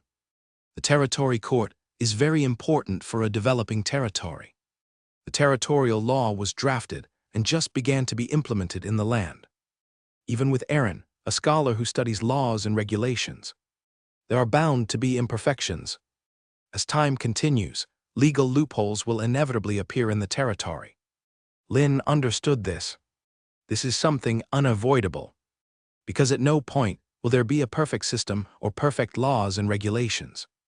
You can only continue to improve and adjust based on different needs. While thinking this, Lynn arrived at the entrance to the pasture. Standing at the entrance was Guy, wearing a thin linen robe. Seeing Lynn, his eyes lit up, and he quickly stepped forward. Lynn glanced at Guy and asked, "What's the matter?" Guy grinned and asked, "Master, do you remember Bai Ling and Black Knight? I saw them appear at the edge of the town yesterday evening. Since the last time they went deep into the forest for exploration and saw Bai Ling and Black Knight. It had been quite a while since they saw them again." Guy continued, "Besides Bai Ling and Black Knight, there was a pack of wild wolves trailing behind them. But they seemed to fear the townsmen, always lingering at the edge of the forest, far away." Lynn addressed Guy, "Find a way to have Bai Ling and Black Knight bring that pack of wild wolves back to town. Afterwards, I will construct a wolf breeding farm." Listening to Lynn's words, Guy raised an eyebrow. He was about to exclaim, "Breed a pack of wild wolves." But then he remembered that Master Lynn had already started hunting and capturing wild boars to breed them. So continuing to breed wild wolves seemed not that unbelievable. Guy nodded, "All right, Master, the next time I see them I'll give it a try." Lynn responded, "Is there anything else?" Guy thought for a moment and shook his head. "Not for the time being, Master." Lynn began walking towards the expansion area of the breeding farm beside the pasture. "Since you're so idle, go clean the pigsty." Guy quickly replied to Lynn's retreating figure. "Master, the pigsty's already been cleaned." Lynn's voice sounded again, "Then clean it again." Guy's face instantly filled with bitterness. Arriving at the expansion area of the mutated wild boar farm, familiar with the place, Lynn picked up the plastering knife and immersed himself in wall construction. Construction experience +1. Construction experience +1. Construction experience +1. Although it is now summer and the weather is getting hotter, except for a small number of hunters who gather to hunt, wild boars have few natural predators to prey on them. Many areas experience an overpopulation of wild boars. Now, he only hoped that the 3 teams of 50 soldiers he sent out could bring him some surprises. He did not expect these teams to capture hundreds of wild boars for him in a short time. As long as each outing, like the last time, could bring back a dozen or so wild boars, he would be satisfied. With the passage of time and the reproduction of wild boars, the number of wild boars in his territory would only increase. Suppressing his thoughts, Lin devoted himself entirely to construction. Meanwhile, on the other side, inside a completely white building, Simo, dressed in a white robe with a cloak on his shoulders, walked down the tidy corridor. Behind him was the ever-present guard commander, Samuel. Turning past two corners, Simo arrived at a double wooden door, 3 to 4 meters high. At the door, two guards clad in the church's cross-plate armor knowingly pushed open the wooden door. The sound of the door opening, Simo stepped into the meeting room behind the wooden door. Inside the meeting room, upon hearing the sound of the door opening, those originally seated in wooden chairs all stood up. They turned their bodies, slightly bowed, and greeted Simo with courtesy. Simo passed through the crowd without words, his expression indifferent as he walked by. Finally, he stood at the head seat of the conference table. Through the church's transparent glazed glass, bright light poured in. Simo's gaze swept over each clergy member present. Simo slightly opened his mouth, taking a breath. An unending murmur came from his mouth. In the name of the God of Light, we gather here before the Lord. We pray the God of Light grants us wisdom and guidance, that in our ensuing discussions we discern right from wrong, follow the will of the Lord. Amen. As Simo's voice L, each clergy member responded in unison, Amen. Simo then addressed the crowd, please be seated. At Simo's instruction, those standing by the wooden chairs waited for Simo to be seated first. Only then did they dare to sit down. Simo glanced over them again. I believe you all know the topic of today's meeting, correct? Upon hearing Simo's words, a few clergy members seated away from the head seat looked puzzled. Simo couldn't help but furrow his brow and turned to the tall, thin man beside him. Father Igor, please explain the theme of this meeting to your colleagues. The tall, thin man named by Simo immediately stood up. He bowed slightly, expressing respect to Simo, then turned slightly to the others in a fan shape. Dear colleagues, the Lord Bishop has gathered us to discuss the theme of the meeting, which is the environmental impact of salt mining in Morgantown and the territorial ownership of Morgantown. Upon hearing Igor's clear words, a sense of curiosity filled the faces of the clergy members. There is a mineral salt deposit in Morgantown. That's wonderful, indeed. With a salt mine, edible salt can be produced. Jobs can be increased, and it can promote economic development in Morgantown. It sounds good, but mining the salt deposit will certainly cause environmental damage. Simo, seated at the head, remained silent. Instead, he listened quietly to their discussion. To promote economic development, some environmental destruction is inevitable. After all, everything has its pros and cons. That's true, but if left unchecked, it will certainly invite disaster. What disaster? As followers of the God of Light, with his blessing, we merely act according to his will. Upon hearing the once discussing group grow louder and more intense, Simo couldn't help but furrow his brow. Igor, standing to the side, keenly observed Simo's change in expression. Igor immediately addressed the discussing group in a low voice. Colleagues, although the theme of this meeting is for discussion, shouldn't we heed the Lord Bishop's opinions? Previously agitated clergy members immediately closed their mouths. From a distance, they nodded apologetically towards Simo, seated at the head. After an approving glance at Igor, Simo addressed the assembly. May I ask, how long have you been with the district church in Kakasong City? The assembly exchanged puzzled glances at these words. Simo shifted his gaze directly to Igor. Igor, equally puzzled, responded promptly, Lord Bishop, it's been 15 years. Simo said nothing, turning his gaze to the deacon seated beside Igor. The middle-aged deacon immediately spoke, Lord Bishop, 10 years. Simo's gaze shifted again. A somewhat nervous priest responded, 8 years, Lord Bishop, until he inquired about each major clergy member participating in the meeting. Only then did Simo speak. From when I was an assistant priest, joining the district church in Kakasong City. 20 years have passed. Therefore, I know better than you the past and present circumstances of the district church in Kakasong City. As they listened to Simo's words, not a single clergy member dared utter a sound. Even their breaths were subdued. They simply watched intently, their eyes fixed on Simo at the head. Simo continued, in the past 20 years, the district church in Kakasong City has faced the risk of dissolution 3 times. The reason for this is primarily due to Charlemagne, VI's insatiable greed, wanting to annex the benefits that originally belonged to the church, which led to a prolonged confrontation between imperial power and the church. Fortunately, the Kakasong City Church is too far from Triumph City for many policies to be effectively implemented in this remote city. But this also led to the weakening of the Kakasong City Church's power. Priests and deacons fled, and clergy members left the church. Even the former bishop chose to betray the God of Light when faced with death. Their end was naturally to be bound to a cross and subjected to burning at the stake.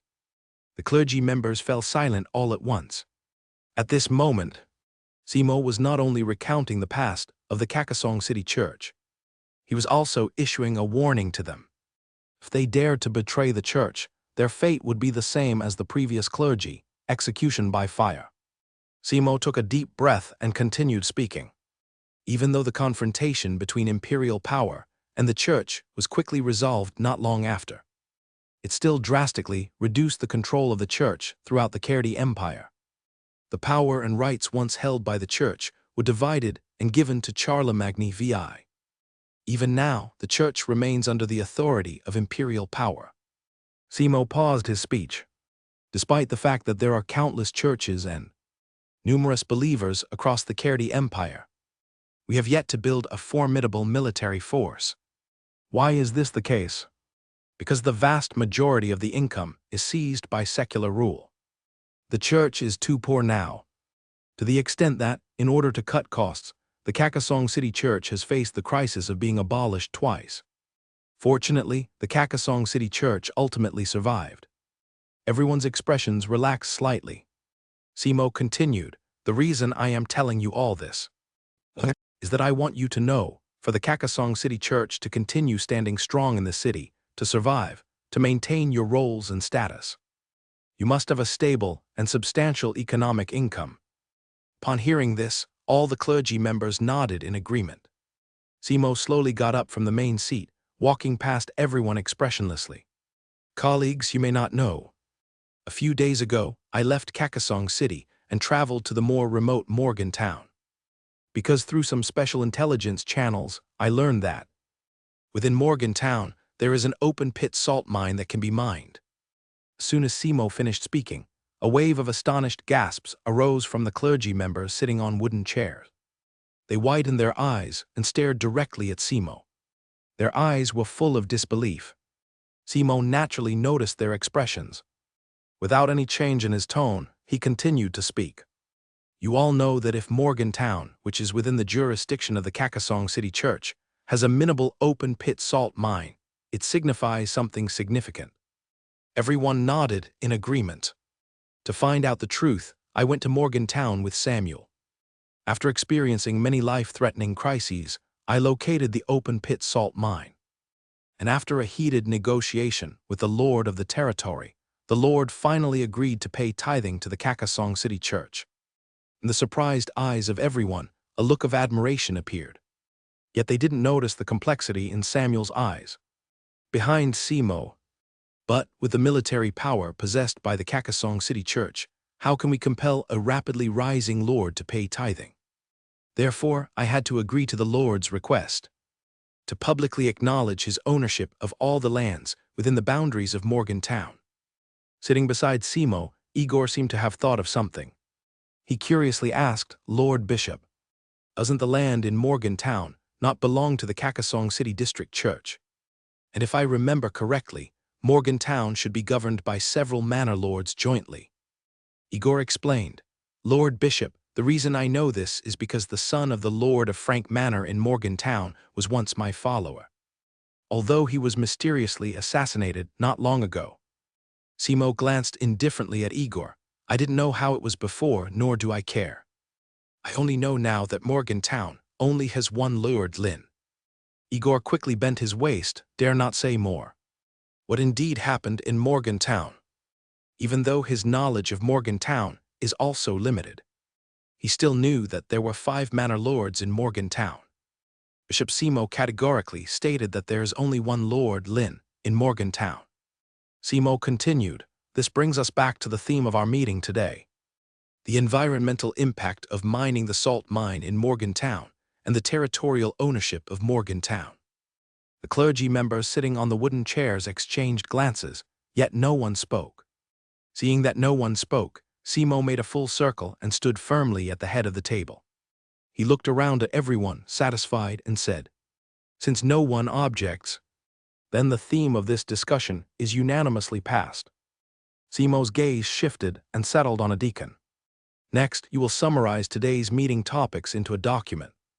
Then issue the church's edict to the residents of Kakasong City." The deacon, under Simo's gaze, quickly stood up and responded, "Yes, Lord Bishop, I will compile the document at once." Simo nodded and glanced around, speaking calmly. "This meeting is concluded. You may all return to your duties. In the name of the God of Light, Amen." The clergy all stood up, echoing Simo's words. Following Simo's clear instructions, they said no more, proceeding to exit the meeting room. Their footsteps were light, careful not to disturb Simo, who had just sat down.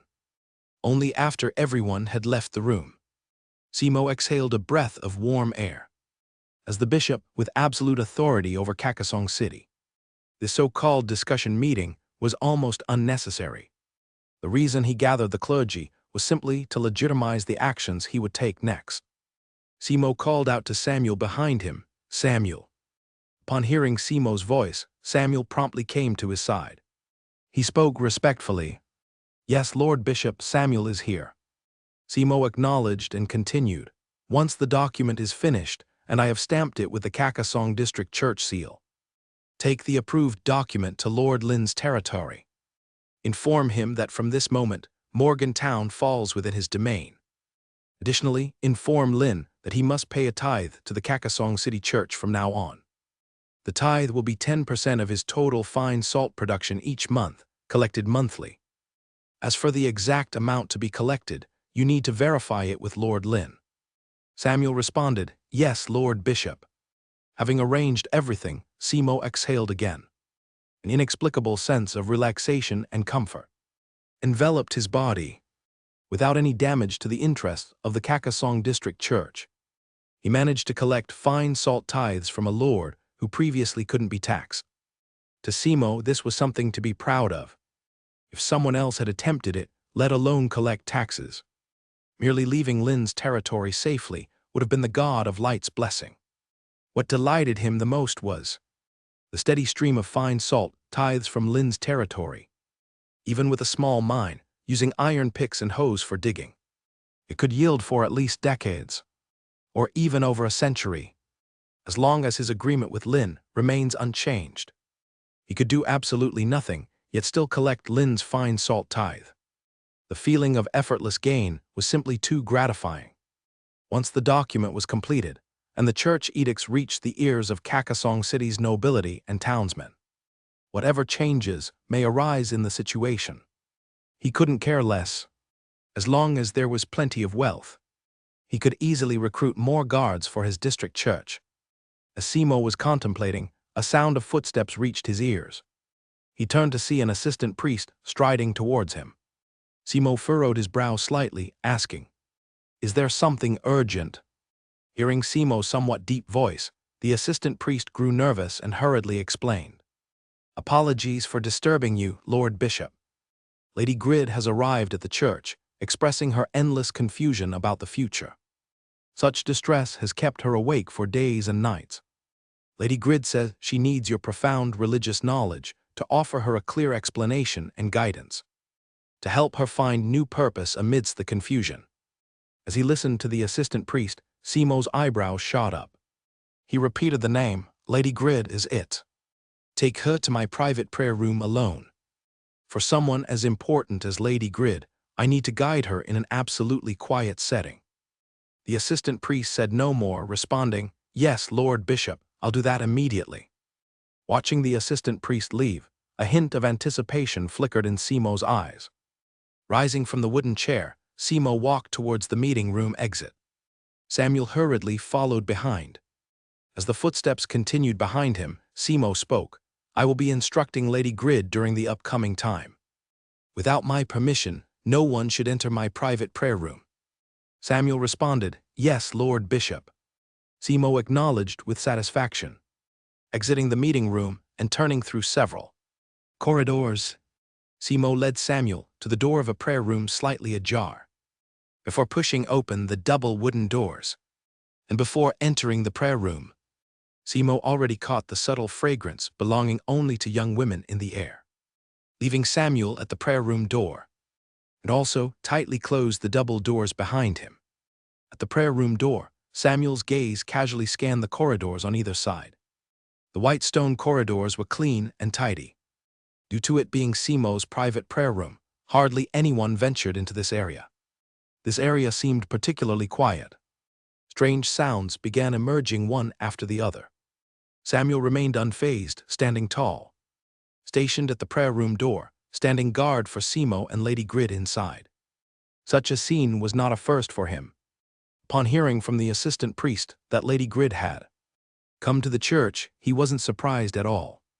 Lynn spent all his time in the expansion area of the mutated wild boar farm. 5 breeding farm buildings were visibly constructed. Standing at the edge of the breeding farm, Lynn watched as Jode led a group of construction workers, finishing the framework of the buildings. Later, they still needed to divide the breeding farms into separate pig pens. For the exclusive breeding of wild boars, was still missing flints, corresponding small magic arrays in the buildings. It couldn't be used just yet. Over the course of 5 days, a hunting team returned to the territory. They also brought back 6 wild boars. Although the number wasn't large, he had only sent out 3 teams of 50 soldiers each, and they could continuously harvest wild boars. Even though of these wild boars, only 4 or 5 were mature. The rest were months-old wild boar piglets.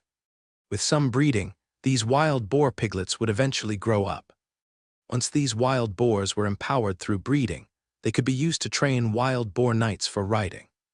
With a thought, Lynn opened the Heavenly Artifacts panel to check. Construction.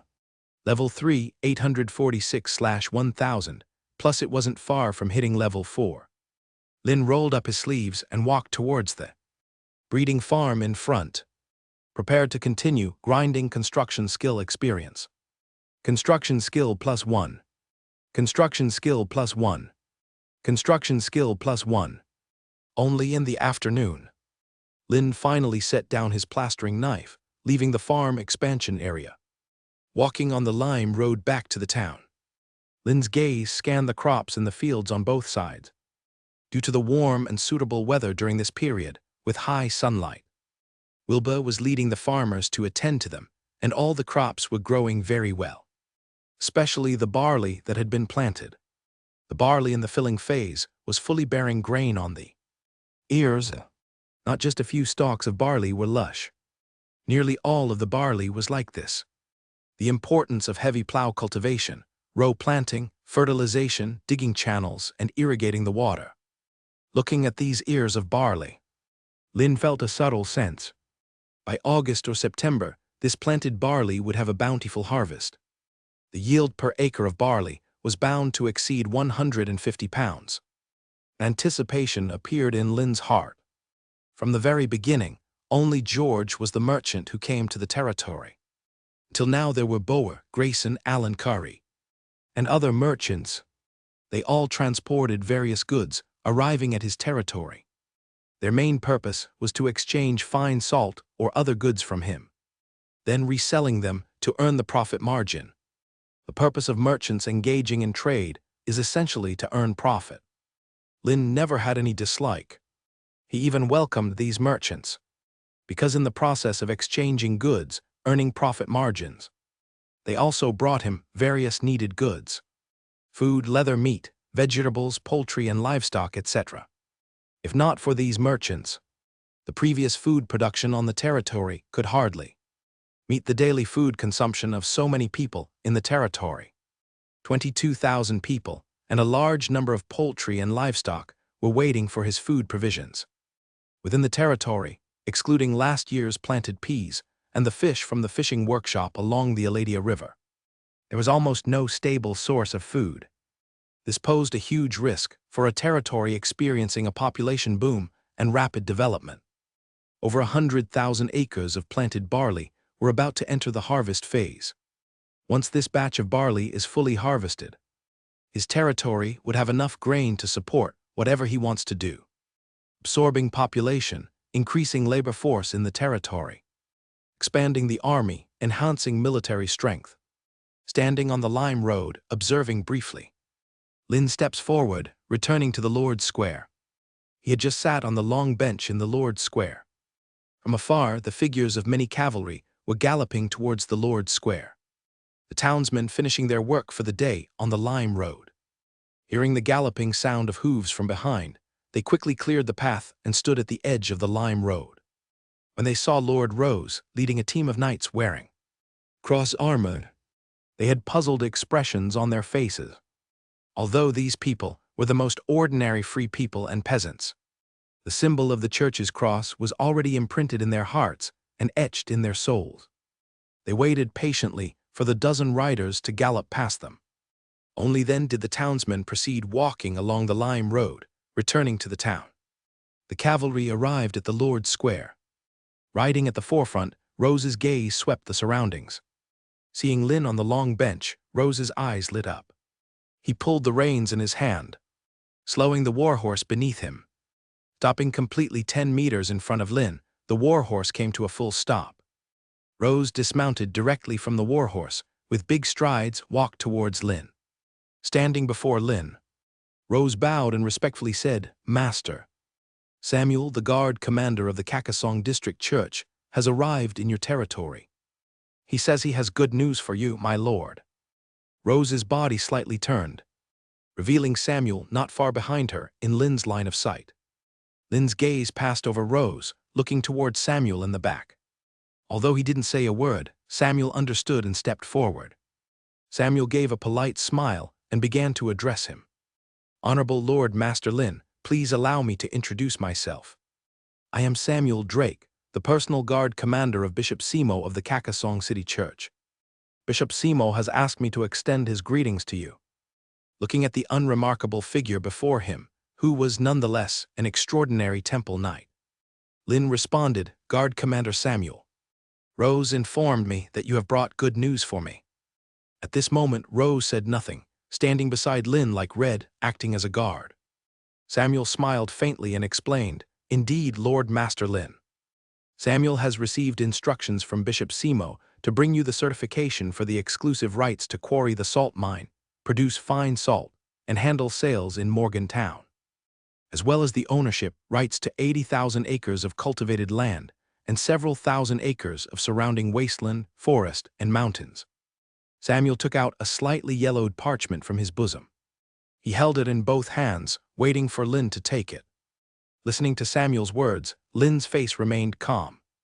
This outcome was already within his expectations. By simply issuing a document, he could gain the tithing from his fine salt sales. Such a benefit no one would refuse. Seeing this, Red knowingly stepped forward a few steps and retrieved the parchment for Lin. He opened it with both hands, checked it carefully, confirmed there was no danger, and then handed it to Lin. Lin reached out to take it while listening to Samuel's account and glanced over the characters and symbols on the parchment. "In simple terms from now on, Lord Master Lin, you can legally and legitimately quarry the salt mine and sell fine salt.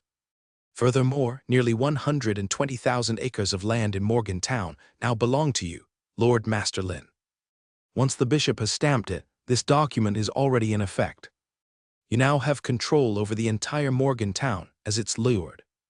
After reading the characters and symbols on the parchment, as well as the final imprint of the red seal, below the cross, the name Simo Tucker was inscribed. Handing the parchment to Red for safekeeping, Lin calmly stated, "Guard Commander Samuel. To be precise, I am now at the level of the Kakasong City Church, the lord controlling all of Morgan Town. obtaining the agreement of a district church, and obtaining the consent of Marquis Duca, the true master of this territory. These are entirely two different concepts. For him, this was already sufficient. With the recognition of the Kakasong City Church, he could appear openly in Kakasong City. He could even arrange for personnel to recruit free people in the talent market of Kakasong City. Samuel, standing opposite Lin, gave a slight smile without saying a word. The meaning was tacitly understood. Samuel seemed to have thought of something. He continued to speak to Lin.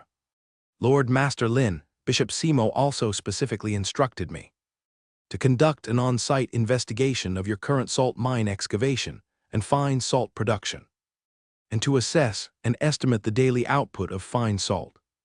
Then collect the tithing monthly based on the fine salt's production. Lin nodded, of course, Guard Commander Samuel. After speaking, Lin's gaze shifted, looking towards George not far away. George immediately stepped forward 2 steps. Lin explained, Guard Commander Samuel. This is my steward and merchant, George Dalton. He will lead you to the salt mine site and the salt factory for on-site assessment and estimation. Samuel glanced at George and replied, That would be greatly appreciated, Lord Master Lin, and I appreciate Mr. George's assistance. Lin nodded without saying a word. George approached Samuel and guided him. Guard Commander Samuel, please come with me. After bowing to Lin, Samuel left Lord Square under George's guidance, heading out of the small town, where naturally also the guards from the church, as well as the soldiers led by Rose, letting Samuel go to inspect the open-pit salt mine and the salt factory. For Lin, it was nothing significant, even deducting 1/10 for tithing. The goods brought by merchants to his territory were exchanged at a price of 5 pence per pound. Let alone earlier, when the price of high-quality fine salt reached over 10 pence per pound. Even now, with fine salt priced at 9 pence per pound, it's almost twice the price he exchanged for fine salt.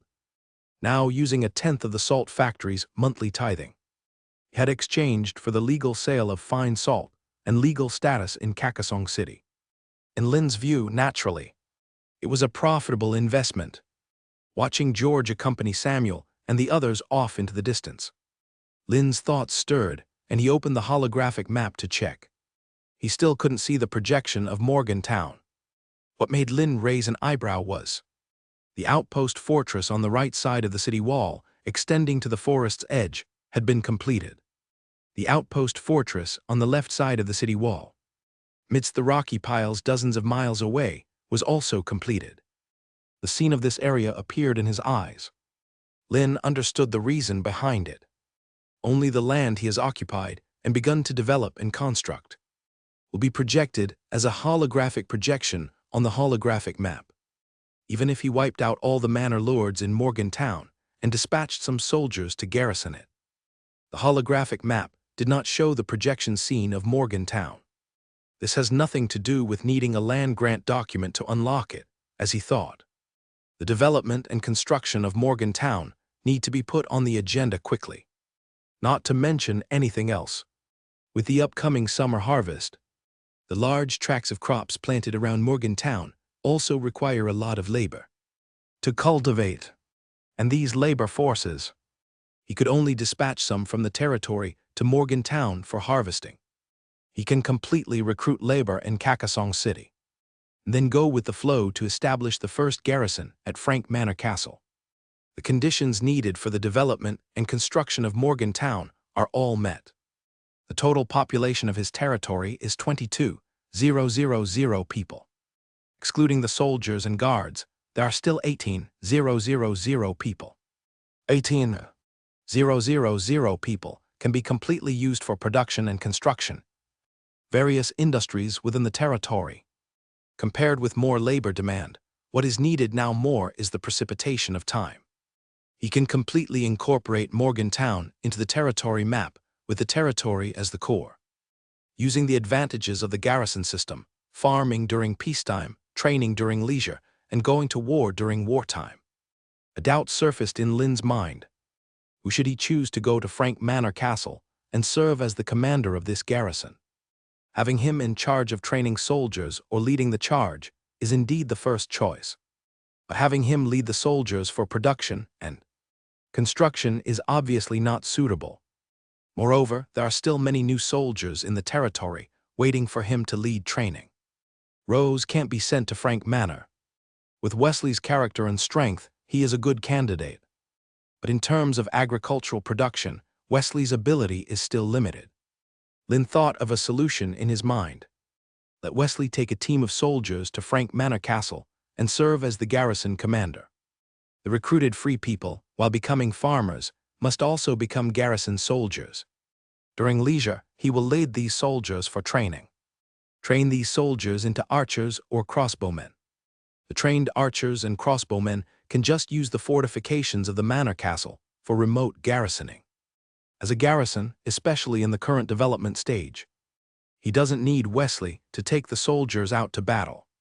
Just need to guard the manor castle, control the entire Morgantown, vigorously develop agriculture, expand the labor force scale, and continuously strengthen military power. Then appoint Wilbur as Tunchin 1,000 households. He is specifically responsible for leading these soldiers. In farming, not only can the garrison have enough military power, but it can also achieve economic self-sufficiency through farming. With Wesley and Wilbur there, whether in military training or agricultural production, he doesn't have to worry too much. Moreover, being able to see loyalty, he doesn't have to worry about rebellion. Even if there is rebellion, with the fully armed soldiers and large machinery in his territory, conquering Frank Manor Castle would not be too hard. He confirmed the development plan for Morgantown in his heart. Lynn couldn't help but let out a breath of hot air.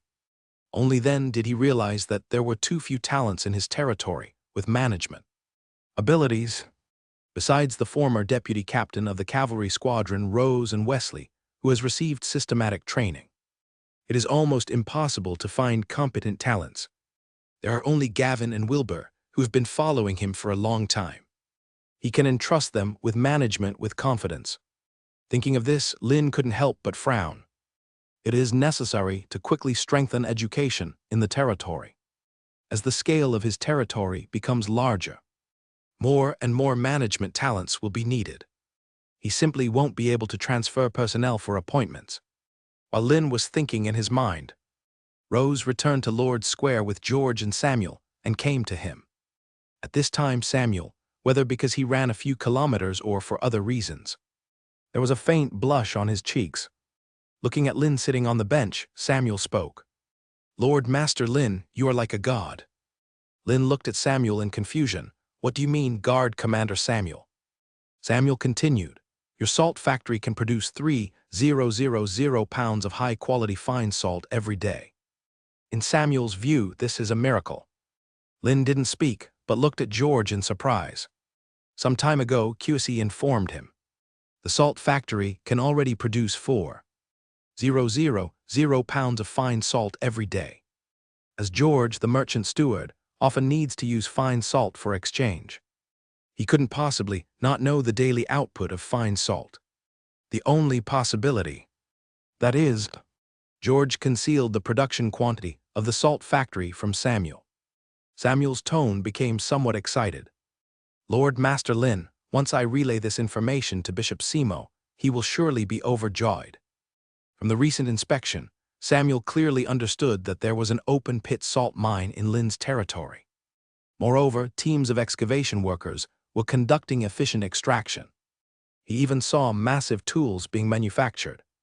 By using those large tools, a few workers could collaborate to hoist blocks of salt weighing thousands of pounds.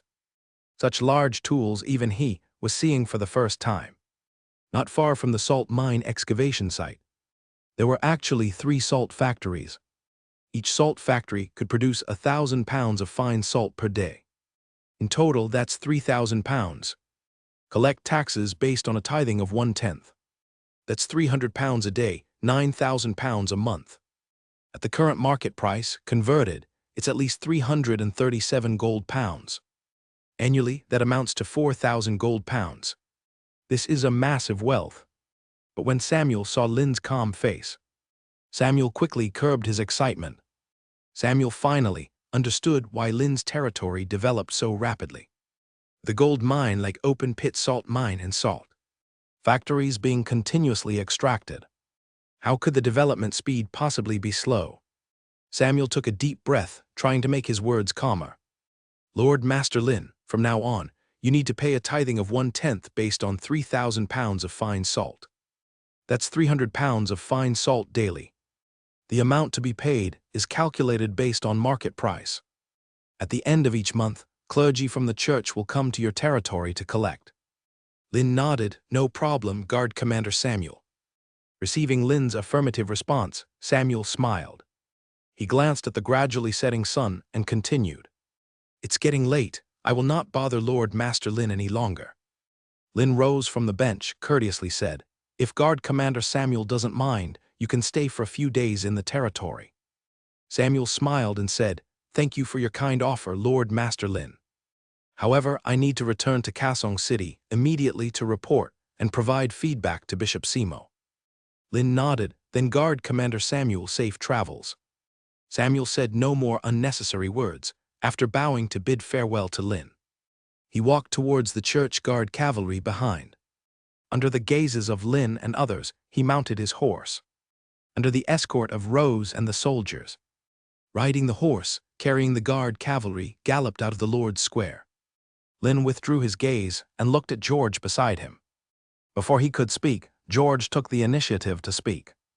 Master, according to your instructions, Samuel accepted 10 gold pounds.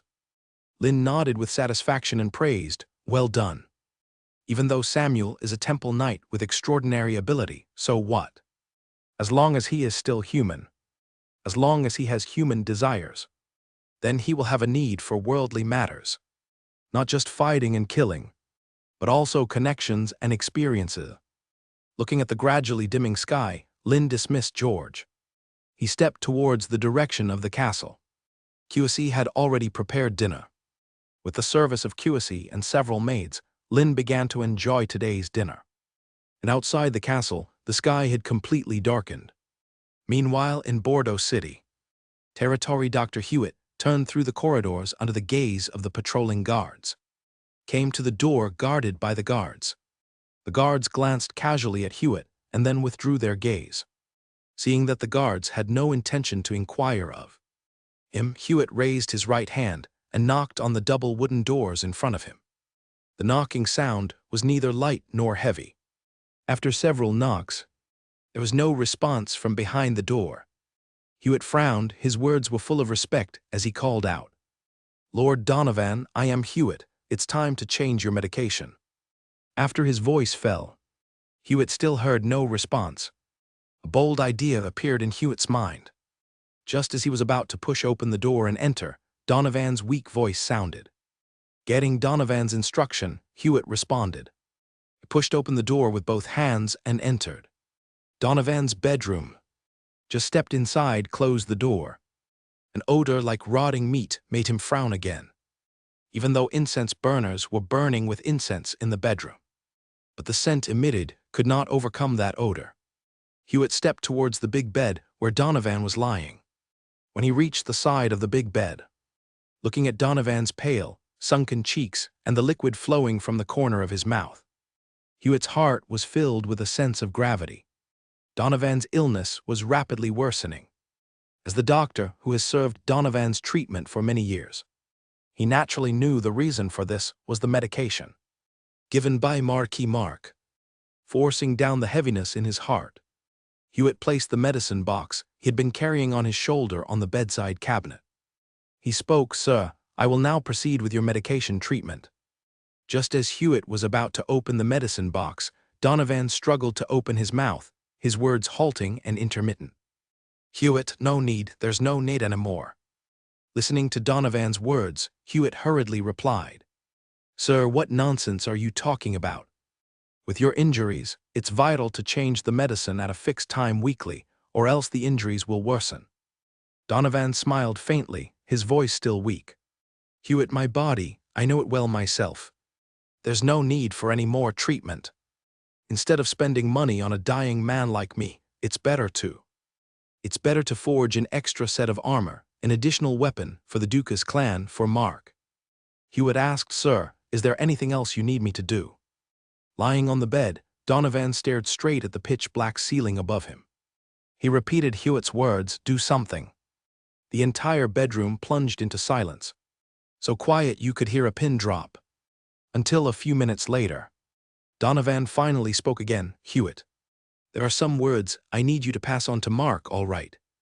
Hewitt raised an eyebrow. "Sir, you still have time, you can tell them yourself, can't you?" Donovan shook his head. "There are things I'm willing to say, but it doesn't mean they are willing to listen. Besides, in front of them, there are things I cannot say. But facing you, I can speak." He said nothing more, waiting for Donovan's narrative to continue. Donovan began. "Help me convey to Mark that he is now Marquis Dukas, the head of the Dukas clan. The rise or fall of the Dukas clan, this heavy burden fell upon his shoulders the day he inherited the Marquis title. I've, Donovan, carried this burden for decades, struggling for the whole clan. Tell him that I apologize for previously mocking and scorning his unrealistic ambition to influence imperial authority. Mark's ideas and actions are correct. As a great lord, he must climb upwards at any cost, remove all resistance around him at any cost, even if that resistance comes from his blood kin. Only this way can the Dukas clan be elevated to a higher level." Hewitt's body suddenly trembled. He looked at Donovan on the bed, eyes full of tension and fear. The Donovan before him already knew everything Mark had him do. Donovan, as if seeing through his heart, reassured him. "No need to be nervous, no need to be afraid. My existence holds no more value. And you, as a doctor, must continue to contribute to the Dukas clan." Despite Donovan's reassurance, Hewitt's body continued to shake like a sieve. Donovan did not care for Hewitt's expression and continued speaking. "Mark's way is correct. The only regret I have is that compared to me, he's still too naive. You see, when I was young to obtain this title, I personally slaughtered my father, my brothers. Before obtaining the title from me, he could do nothing else. After acquiring the Marquis title, he still let me live this long." Hewitt walked out of Donovan's bedroom. A tall, slender figure entered his sight. Hewitt naturally recognized that the figure was Marquis Mark Dukas. He quickly quickened his pace towards Mark. Coming to Mark's side, he followed behind him towards the distant open balcony. Mark's voice reached Hewitt's ears. "Dr. Hewitt, tell me, how is Donovan's condition?" Hewitt dared not hesitate, quickly responding. "Marquis, Lord Donovan, refused my medication treatment." Mark, walking in front, instantly halted his steps. He suddenly turned, looking at Hewitt almost interrogatively. Feeling the shift in Mark's demeanor, Hewitt naturally understood its meaning. He promptly explained, "Marquis, Lord Donovan said he knows his body very well, requires no further treatment.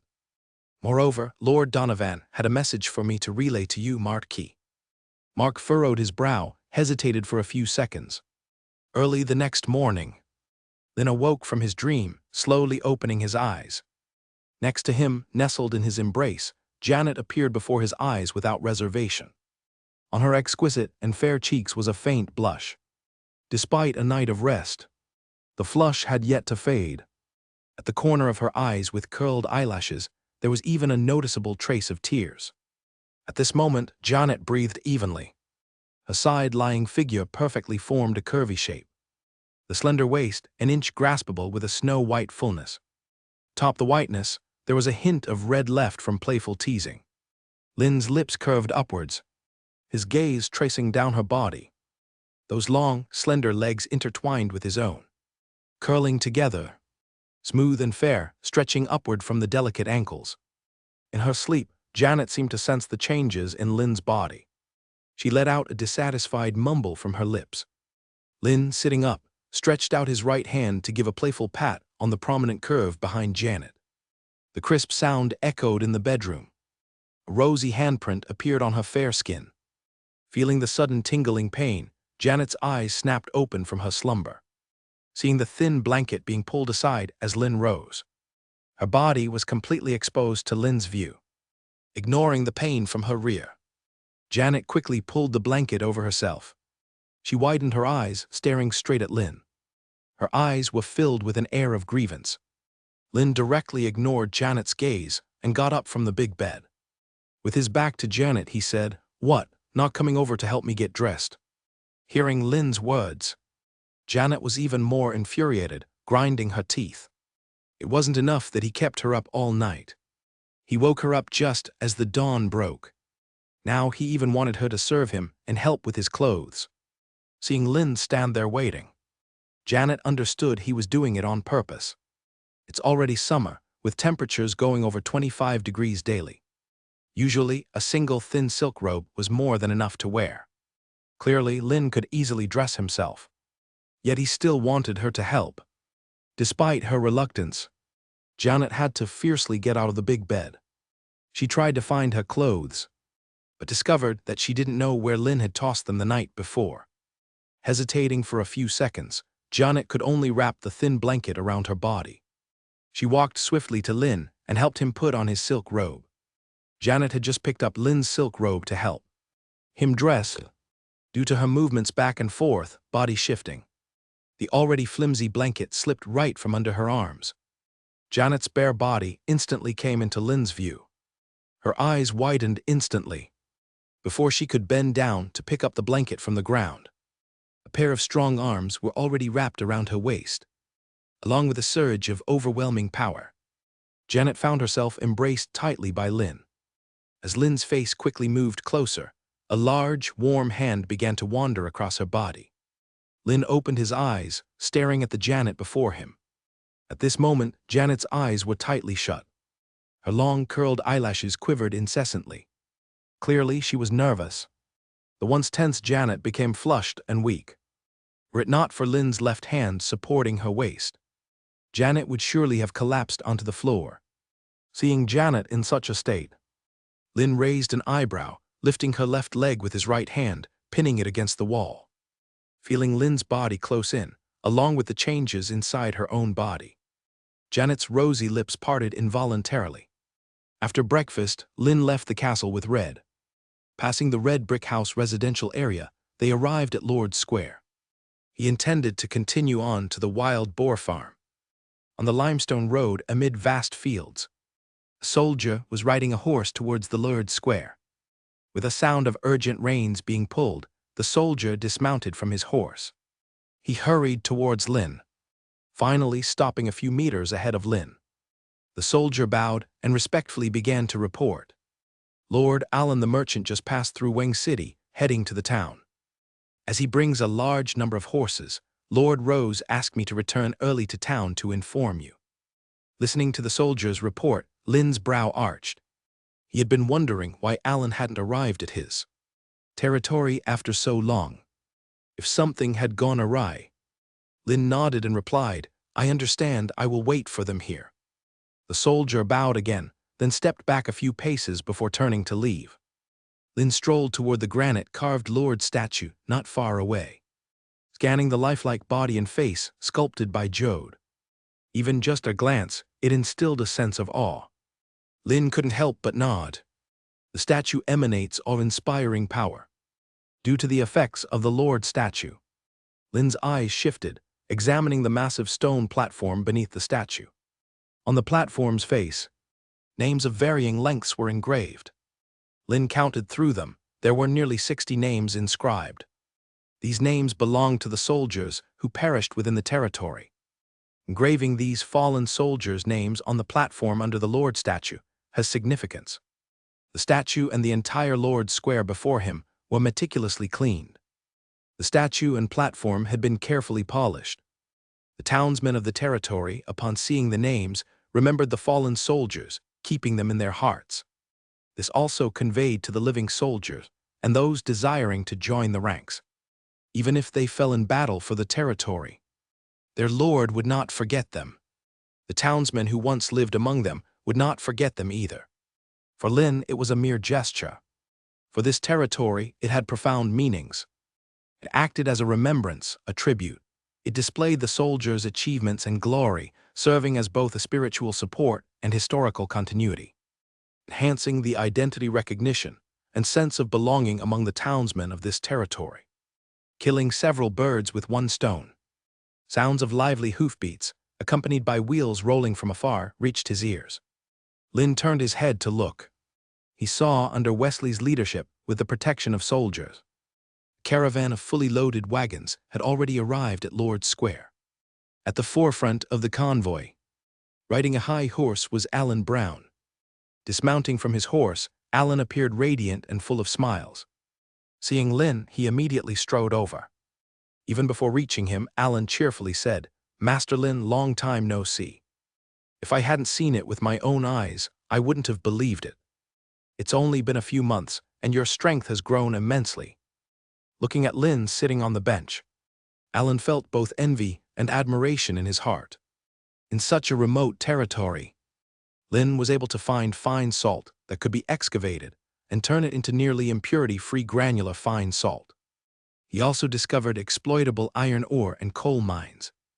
Lynn even managed to build a blast furnace for iron forging and started forging armor and weapons. That would be impressive enough. He remembered it was originally just a wasteland covered with weeds. Now it was fully planted with crops, like a green ocean. It was even approaching the harvest period. Aside from the already cultivated fields, about a dozen miles away from the town, there was clearly a silhouette of people busily clearing land, removing weeds and stones, oxen plowing through the fields. Even a single glance by Alan made him estimate at least 1,000 to 2,000 people involved. Furthermore, just passing by the city wall, a new fortification, like a castle, had obviously been erected, and the troops training for endurance. Lynn's territory had developed to an astonishing extent. Even if he were given a territory like Lynn's, he couldn't rely on his own strength to develop a once poor, barren land to this scale. The first time he came to Lynn's territory, Lynn's land was just a wooden house village. Growing a small village into a town-like scale was not something that could be accomplished with mere luck. Thinking this, Alan felt fortunate. Thanks to George for hosting his business dealings and not falling out with Lynn at the beginning, he would not only lose trade with Lynn, but also offend a rapidly rising powerful lord. Lynn smiled. "Mr. Allen, I owe it to merchants like you who continuously ship goods to my land. Otherwise, this land would still be nothing but wilderness overgrown with weeds." Listening to the modesty of Lynn's words, Alan suppressed the complex emotions in his heart. He bowed slightly to Lynn and said, "I apologize, Master Lynn. It's indeed been a long time since the last horse delivery, and I haven't visited your territory." Lynn nodded, not inquiring further into the reasons. Neither Alan nor Grayson were to be held under any obligation, let alone the absence of any oral or written agreements between them. Factors like the natural environment, policies of the empire, or human interference could reasonably hinder their timely arrival to his territory. Alan continued, "To express my apology, I have brought you a surprise this time, Master Lynn." Listening to Alan's increasingly loud and excited voice, Lynn's eyebrows raised. A surprise? Alan turned towards the caravan he had brought. "Indeed, Master Lynn. I have brought you a large shipment of Baden warhorses. Though, like those delivered earlier in spring, they are only medium warhorses. However, there are 200 this time. While their performance couldn't match pure-blood warhorses, they were fully capable for equipping into heavy cavalry units, or even armored cavalry. With his current number of heavy cavalry, plus Alan's 200 medium warhorses this time around, the territory's heavy cavalry numbers would reach 500. If the blacksmith workshop completes the forging of heavy, padded armor and horse armor for the Iron Butcher, that would form 500 armored knights, the Iron Butchers. Before he could speak, Alan continued, "Master Lynn, please don't misunderstand. These 200 medium warhorses are just routine cargo. The real gift is 6 horse trainers with over a decade of experience in training and breeding horses." A glint appeared in Lynn's eyes. He had always been looking for ways to find talent skilled in horse breeding and training. Unexpectedly, it was Alan, delivering the warhorses, who brought them. After Alan signaled to the guard with a glance, 5 figures stepped out from the caravan. Standing before Lynn and Alan, they collectively greeted. Lynn gave them a quick assessment with his eyes. An elder, 2 middle-aged men, 2 middle-aged women, and a young woman. From their complexion, facial features, and shared expressions, it was evident they were family. With a thought, a textual panel appeared before his eyes. Name: Simon Buchanan. Ability: Breeding Level 4, Collection Level 3, Culinary Level 3. 7 Skills of the Night: Riding Level 4, Hunting Level 2, Archery Level 2. Attributes: Attack E, Defense E, Speed E+, Constitution E, Energy F. Talent: Horse Language Inheritance: Perceptively sense horses' emotions, understand their simple thoughts, greatly reducing communication barriers during breeding. Skills: Affinity Summoning: Emit a special aura to quickly close the distance with horses, increasing their initial obedience to the trainer's commands. Gait Adjustment: Optimize horses' movement posture for more efficient actions tailored to specific situational needs. Gazing at the elder's personal information before him, Lin was slightly amazed in his heart. Level 4 Breeding, Level 4 Riding, and possessing both a talent and 2 skills related to horse training. Isn't this exactly the horse training talent he needs? Right now, Lin's gaze shifted, looking at the 2 middle-aged men beside him. Breeding Wisdom I in horse breeding scenarios precisely judge the gene compatibility among different horses, selecting the most promising stallion combinations, greatly increasing the chance of raising quality offspring. Insight into Habits: Carefully observe the daily behavior of horses, accurately grasp their unique habits, and thus reasonably arrange training and rest according to their habits, significantly enhancing training outcomes. Observant Constitution: Possesses extraordinary observational skills, able to detect minute changes in a horse's body at the very first moment. Saddle Adaptation: Choose or modify the most suitable saddle based on a horse's physique, shoulder shape, back curve, and other features, ensuring the saddle fits the horse's body, reducing the pressure on the horse during riding, enhancing the comfort and harmony between rider and horse. Lin turned to look at the 3 women. They also have related to horse training and breeding. After Lin finished reviewing their information panels and closed them, he noticed the young girl standing in the back was wide-eyed. Looking at him, those bright, agile eyes were full of curiosity and doubt. After briefly meeting Lin's gaze, the girl quickly lowered her head. Alan, standing beside her, began introducing. Master Lin, they are the Buchanan family from Perth City in the Baden Empire. Because a noble lord in the city saw old Simon's granddaughter as young and beautiful and wanted to take her by force. Old Simon turned to me for help, asking me to take them out of Perth City. It just so happened the batch of warhorses I purchased was red. Why to be taken to your territory? Since the warhorses are numerous, someone needs to attend to them during the sea transit. Then I remembered, Master Lin, you had bought so many warhorses. If not now, then surely in the future you'll need horse trainers. Thus, I directly brought their family to your territory. Lin nodded slightly. Alan's words sounded a bit complex. As long as they arrived in his territory, and as long as the Buchanan family had the ability to train and breed horses, he was very willing to keep them. Adding 5 people meant merely adding 5 mouths to feed. For a territory already housing over 20,000 people, it was insignificant. Lin swept his gaze over the Buchanan family, then turned to Alan. Mr. Allen, do I need to do something for them? Alan was slightly stunned by these words, but he quickly grasped Lin's meaning. Alan smiled and explained, Master Lin, you've misunderstood. Old Simon's family isn't being sold as slaves. You don't need to pay me any money. I don't know if Master Lin remembers, I mentioned before that I almost died in the Baden Empire. It was old Simon's family who sent me to the poultry hospital in Perth City, which is why I narrowly survived. I am bringing them to you to repay old Simon. Because I know you are different from those other lords. Alan's words shifted, continuing. If possible, I hope Master Lin can provide housing for old Simon's family to live together. The 5 figures standing a few meters in front of Lin widened their eyes, looking at him. Waiting for the Lord, Lin's response. Lin nodded and said, No problem at all, Mr. Allen. Just as you said, I currently have many horses on my territory. Pure-blood warhorses from the Baden Empire, a large number of ordinary horses, and even draft horses. I need horse trainers to look after them and handle the subsequent breeding work. Old Simon's eyes were full of light. This could perfectly utilize their skills. proving their value. From taking the longship from the Baden Empire, arriving at the Cairdy Empire, then transferring to land transport. Along this journey, they had already learned from Alan about Lord Lynn's territory. They were curious, they were yearning.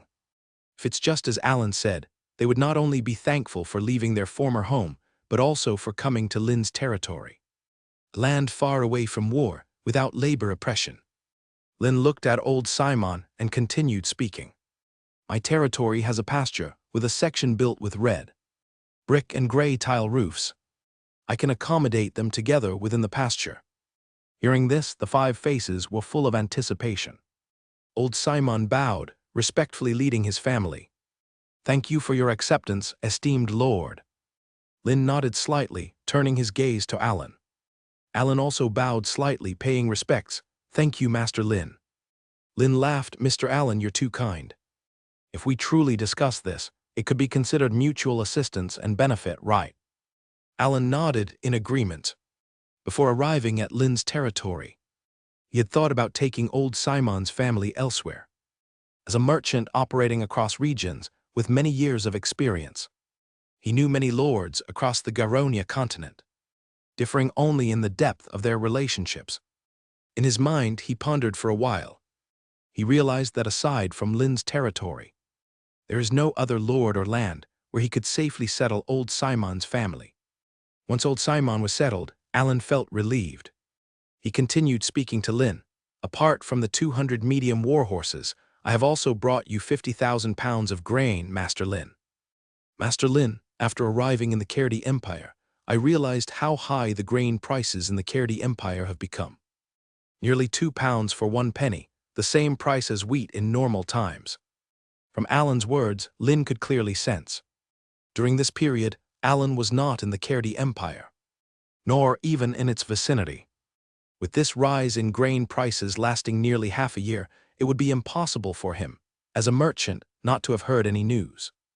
Lynn even felt that Alan hadn't been engaged in business activities during this time. Since Alan did not explain, he wouldn't ask. Lynn responded, prices have indeed risen somewhat excessively. But soon it's time for the summer harvest. Once the summer harvest is complete, and the market is filled with enough grain, prices will gradually fall. When supply exceeds demand, prices are bound to fall. This is an eternal market rule. However, Mr. Allen, no matter when or what the market price is, as long as you can deliver goods to my territory, I can purchase them with gold pounds, or exchange for the goods you need.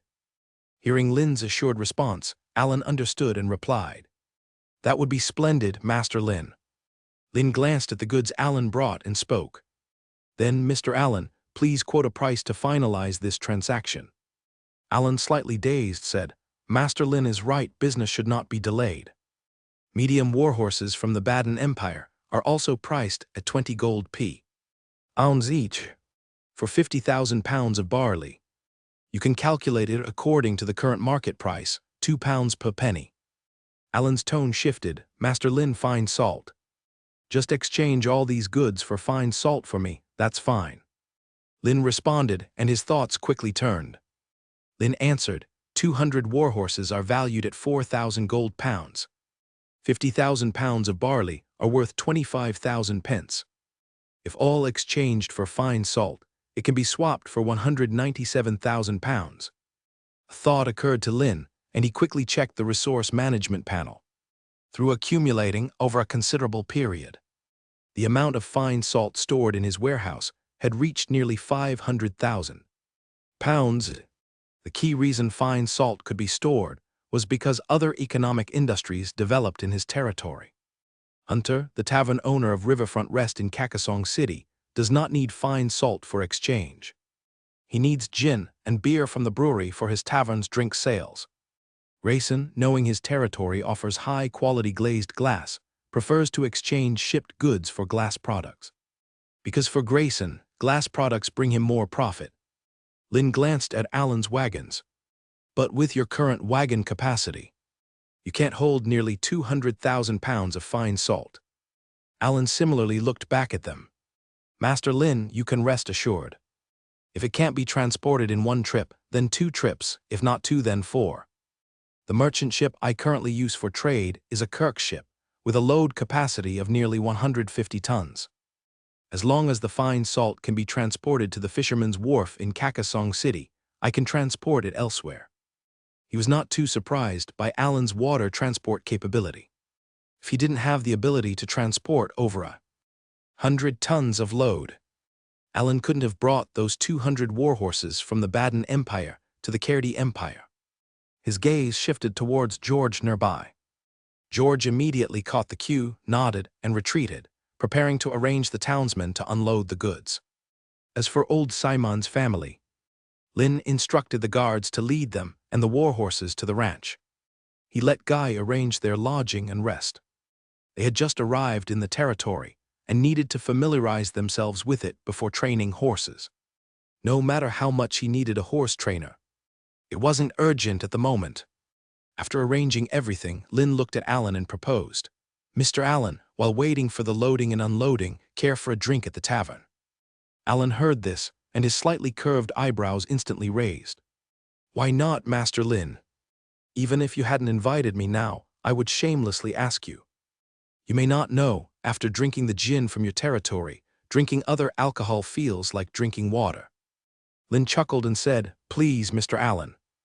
Upon receiving Lin's invitation, Alan did not stand on ceremony. The two of them walked towards the tavern. As they walked, Alan gazed into the distance at the Eladia River. He curiously asked, "Master Lin, have you dispatched anyone to investigate upstream and downstream of that river?" Lin followed Alan's gaze. Behind a large area of red brick houses was the wide river surface of the Eladia River. Lin naturally understood the meaning behind Alan's words. He retracted his gaze and responded, "I've already investigated it. Upstream leads into rugged mountains, and the further up you go, the narrower the river becomes. And downstream, it's cut off by a waterfall 7 or 8 meters high. Wanting to destroy the waterfall and connect the river with the downstream water body isn't easy." Alan's face was full of regret. The river behind the Lin territory could connect seamlessly with the Seine River in Kakasong City. Even if the river isn't deep enough to allow 100-ton medium to large ships to pass through, it could easily park fully loaded ships in the deeper areas, then use smaller boats to transport the cargo to Lin's dock. It would save on the market entry tax for goods entering Kakasong City's fisherman's wharf, and save time from driving the horse-drawn carriages from Kakasong City to the Lin territory. He wouldn't be significantly limited by the transport capacity of land routes. Lin's tone shifted, however. Alan raised his eyebrows and immediately asked curiously, however. Seeing Alan's somewhat anxious expression, Lin smiled. "However, if some abundant sulfur can be found, I do have a way to solve the waterfall constraint." Alan's eyes widened. "Sulfur?" Lin began to explain, "A natural mineral commonly found near volcanoes and hot springs. It often appears in blocky or crystalline forms, usually yellow in color. When burned, it releases a pungent odor." Alan nodded slightly, saying, "Master Lin, once I leave your territory, I will inquire with merchants frequently visiting volcanic or hot spring countries. If sulfur can be found, and it can open up the river behind your territory, no effort would be too great." Although he didn't know what the role of sulfur as a mineral was, but he knew that once the waterfall problem was resolved and the river opened up, he could drive fully loaded merchant ships directly to Master Lin's territory and exchange large quantities of goods with Master Lin, profiting wildly from the price differences. Seeing the eager look on Alan's face, Lin smiled. "Then I'll leave that to Mr. Alan." In the conversation between Lin and Alan, they arrived at a tavern. Crossing the doorway, Lin and Alan sat face to face at a round table in the tavern. Red, having brought a bottle of gin and glasses, sensibly poured drinks for Lin and Alan. Watching the gin, like golden silk, flow from the glazed bottle into the glass before them, and smelling the rich aroma of the gin, Alan's throat moved and he couldn't help but swallow, even though they hadn't started drinking yet. Just the scent alone made his mouth water. After Red finished pouring, Lin picked up his glass and raised it toward Alan. Alan also picked up his glass. Their glasses touched lightly. With a crisp sound, Alan said, "Cheers, Master Lin." Lin responded, "Cheers." Alan said nothing more and pulled back his arm, downing the gin in the glazed cup in one go. The familiar and intense taste of gin appeared in his mouth. As he swallowed, the intensity spread from his throat down to his abdomen. Just one glass, and Alan felt as if his body was being warmed by a comfortable fire. He couldn't help but let out a breath of alcohol. After slightly adjusting to the feeling of the gin, Alan, full of praise, said, "Master Lin, the gin's flavor has become even more robust and stimulating." Lin smiled slightly. "If Mr. Allen finds it enjoyable, please help yourself to more." Gin is a type of distilled spirit. With Lex's brewing workshop becoming more and more adept at distillation techniques, the alcohol content in gin only gets higher and higher. They'll be able to distill high-purity alcohol for medical and industrial use. Seeing Red refill his gin, Alan's face lit up with a smile. "Of course, Master Lin." Without any hesitation, Alan downed the drink from the table once more. A few glasses in, Alan contentedly burped. Time quickly passed by, while Lin and Alan chatted leisurely. George, walking briskly, entered the tavern. Standing beside Lin, George reminded him, "Sir, Mr. George's goods have all been unloaded from the carriage. All 50,000 pounds of fine salt have been loaded onto his vehicle as well." Lin nodded, and sitting across from him, Alan also heard George's words.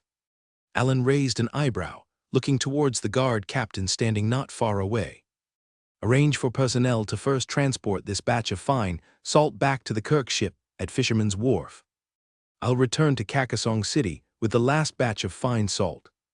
Upon receiving Alan's order, the guard commander quickly bowed in acknowledgement and stepped out of the tavern. This batch of fine salt totaled 197,000 pounds. With the transport capacity of the carriages he brought, each trip could only move 50,000 pounds. It would take 4 round trips to transport all the fine salt exchanged on this occasion, instead of leaving Master Lin's territory now to wait in Kakasong City. Might as well just stay here. On Master Lin's estate, there is an endless supply of gin for him to enjoy. After finishing his instructions, Alan looked at Lin and said with a hint of apology, "Master Lin, I might need to impose on you for a while." Lin responded, "Mr. Allen, you are too polite. As long as you are willing to stay, this land is always welcoming." Alan gratefully said, "Then I must trouble Master Lin." Lin continued, "However, Mr. Allen, there are some matters on the estate that require my attention. I'm afraid I won't be able to accompany you at all times, if Mr. Allen finds it boring. I can arrange for George to accompany you and show you around the estate." Alan said, "Master Lin, no need to worry about me. You should attend to the important matters on the estate." After spending a moment in the tavern with Alan, drinking the last glass of gin, Lin left the tavern. The benefit of appointing George as the estate manager merchants and the construction guild hall became apparent. Because of trade itinerary issues, merchants stranded on the estate could be completely entrusted to George for reception and accompaniment.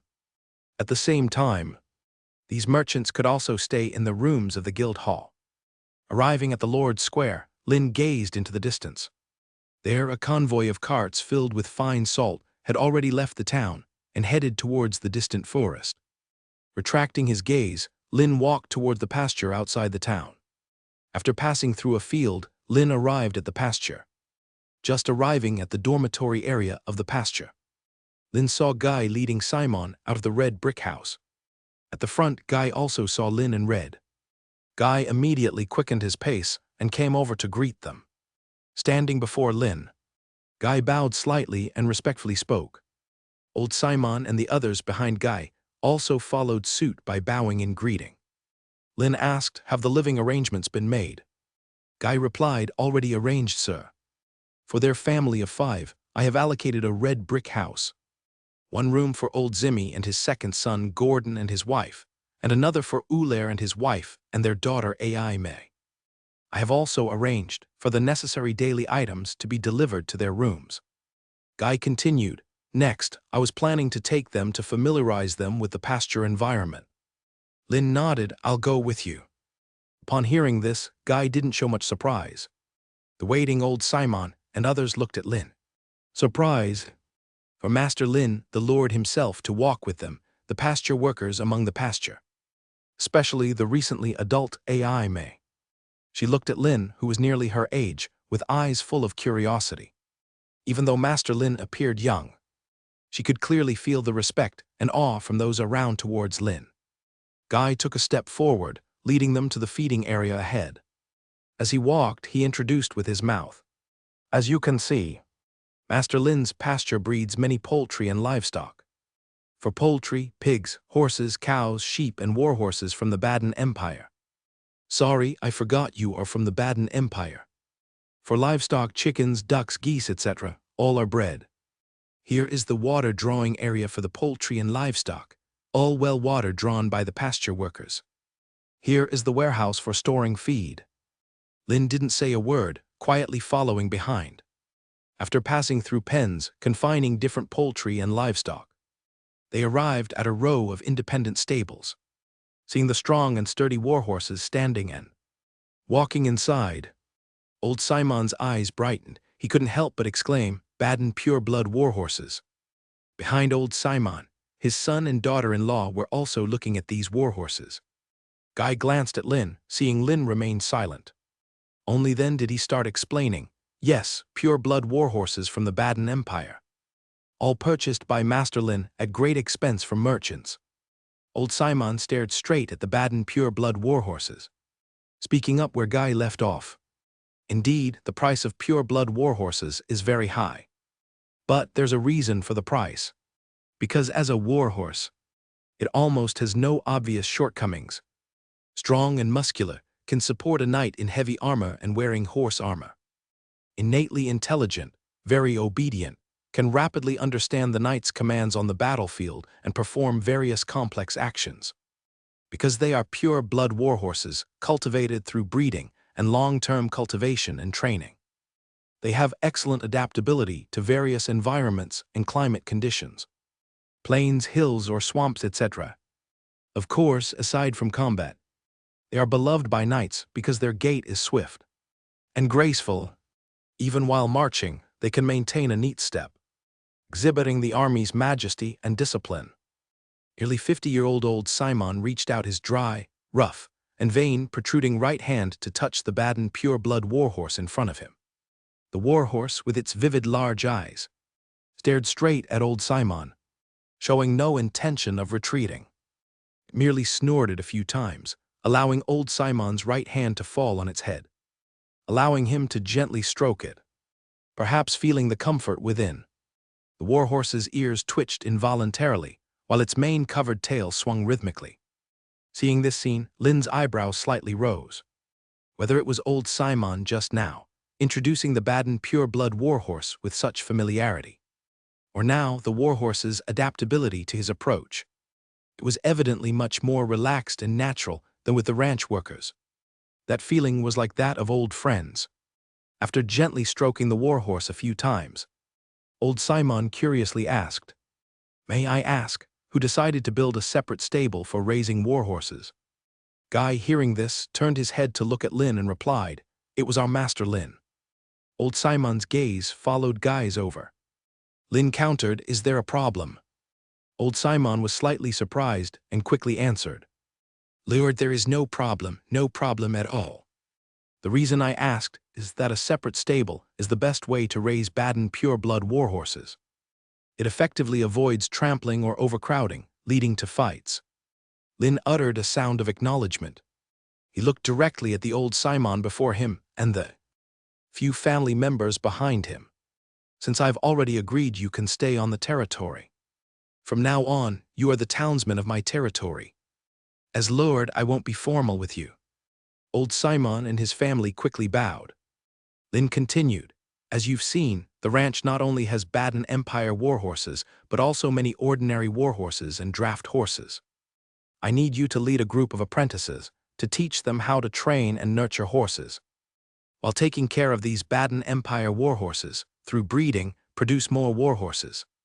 If you want to have a large armored cavalry, relying solely on Alan's purchases from the Barren Empire, the numbers are certainly insufficient. even if Alan has a Kirk ship that can transport 200 warhorses. The tiny Baden Empire, how many warhorses can it produce each year? Even if more warhorses are produced, they've long been controlled by the surrounding empire's great lords. How many warhorses can Alan buy and transport to the southern borders of the Cairdi Empire? Lynn had even pondered. It was just because of this which led Alan to send warhorses to his territory. From the top-tier warhorses initially to now being medium warhorses. To have a large-scale cavalry force, various methods must be used. While Alan is purchasing and transporting warhorses, his territory in turn will breed and nurture them. Using the mutated wild boar farm, train wild boars to become rideable mounts. Finishing his words, Lynn's gaze swept over the crowd. Or, what kind of assistance do you need from me? Old Simon glanced at his son and daughter-in-law behind him. Without needing their words, old Simon's voice was respectful. Lord, it's just as we wish. Our family has been horse trainers on ranches for generations. Continuing this work is the best for us. Uller and Gordon behind old Simon both nodded in agreement. Lynn responded, very well. In these few days, you can continue to familiarize yourselves with the ranch and the town surroundings. Afterwards, I'll send 100 townsmen to the ranch for you to teach. As for how to teach them, it depends on your ability. During this period, any needs in breeding, you can find either me or Steward Cusey. Old Simon's face was full of gratitude. Lynn gave a small nod. As he was about to leave, a thought crossed his mind. Lynn continued speaking to old Simon. Besides training warhorses, can you train wild boars? Hearing Lynn's words, old Simon and his family's faces showed surprise. I've never tried training wild boars. I wouldn't dare to hastily judge, Lord. However, if you need, I can give it a try. Lynn nodded. I see, we will discuss it later. The forest pig still needs to continue being empowered and bred. Time is still early. He instructed Guy to stay with them to familiarize with the environment. Lynn strode out of the ranch, heading straight to the nearby wild boar farm. The trainers for breeding warhorses have finally been settled. It's to await the completion of the red brick house expansion area construction. Then to integrate them, assigning them to various needed industry positions. Walking, Lynn contemplated how to utilize the 3,000 laborers. It's as he just said, dispatching 100 laborers to old Simon. For him to lead and teach, nurturing a group of horse trainers with horse training abilities. In a world where the number of cavalry is fighting strength, more horse trainers, naturally the better. Manpower needs to be drawn to build a territory court. Lynn pondered for a moment, realizing his territory has already changed from before, when a single laborer was so scarce that it was as if two were being used. A population of 22,000, aside from the recruited soldier guards and arranged to various production positions. He felt surplus for the first time. Lynn couldn't help but sigh once more. Indeed, external wars are the best way to obtain labor. Taking 600 laborers from these 3,000 still leaves 2,400. Looking at the lime road on the ground, Lynn raised his eyebrows. He had already made up his mind. These 2,400 can entirely be invested in the territory's basic construction. For instance, expanding the lime road leading from Lord's Square to various external town industries. Previously, due to limited workforce, the excavated stones made into lime were also limited. The constructed lime roads were not that wide. In narrow parts, only about 2 meters. Only at road junctions, it expanded to 3 to 4 meters wide. With the current workforce and materials available, he could fully expand the lime roads in the territory to red brick surfaces that could allow 2 carriages to drive side by side. The lime roads, originally hardened with lime mortar, have shown pothole signs due to rain, snow erosion, and wheel pressing. For ease of future use and travel, the road expansion in the territory also needs to be prioritized. After determining the allocation of the 3,000 laborers in the red brick house expansion area, Lynn arrived at the farm expansion area. Looking at the 5 farms nearing completion, he rolled up his sleeves, joining the construction worker team. Construction experience +1. Construction experience +1. Construction experience +1. Accompanied by George, Alan walked through Lord's Square. Perhaps because of the leather armor Alan wore, which differed greatly from ordinary townsmen. Some passing townsmen couldn't help but cast curious glances towards Alan. Upon seeing George by Alan's side, they all bowed their heads to show respect, and quickened their pace, hurrying away. Neither Alan's expensive leather armor nor the accompaniment of butler and merchant Mr. George were people they could afford to offend. Alan paid no mind, his gaze scanning forward.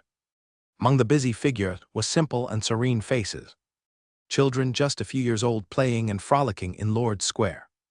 No need to worry about bandits, no need to fear war, nor the threat of being trafficked. Alan, whose mind has been tense for years, felt an inexplicable sense of relaxation. Lynn put down the wall-building tools in his hand and informed the construction workers that they could finish for the day. He was the first to step away, leaving the mutated wild boar farm.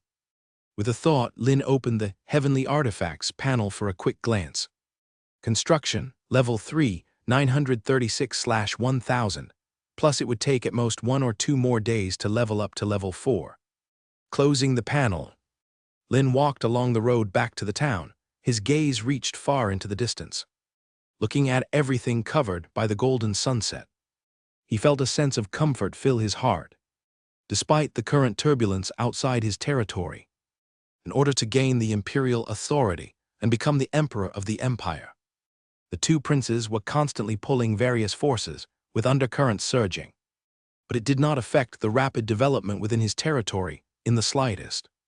In the wild and barren land, Gavin led 3,000 townsmen to put their heads down and work hard, focusing on reclaiming the land. All just to have more farmland to plant more grains.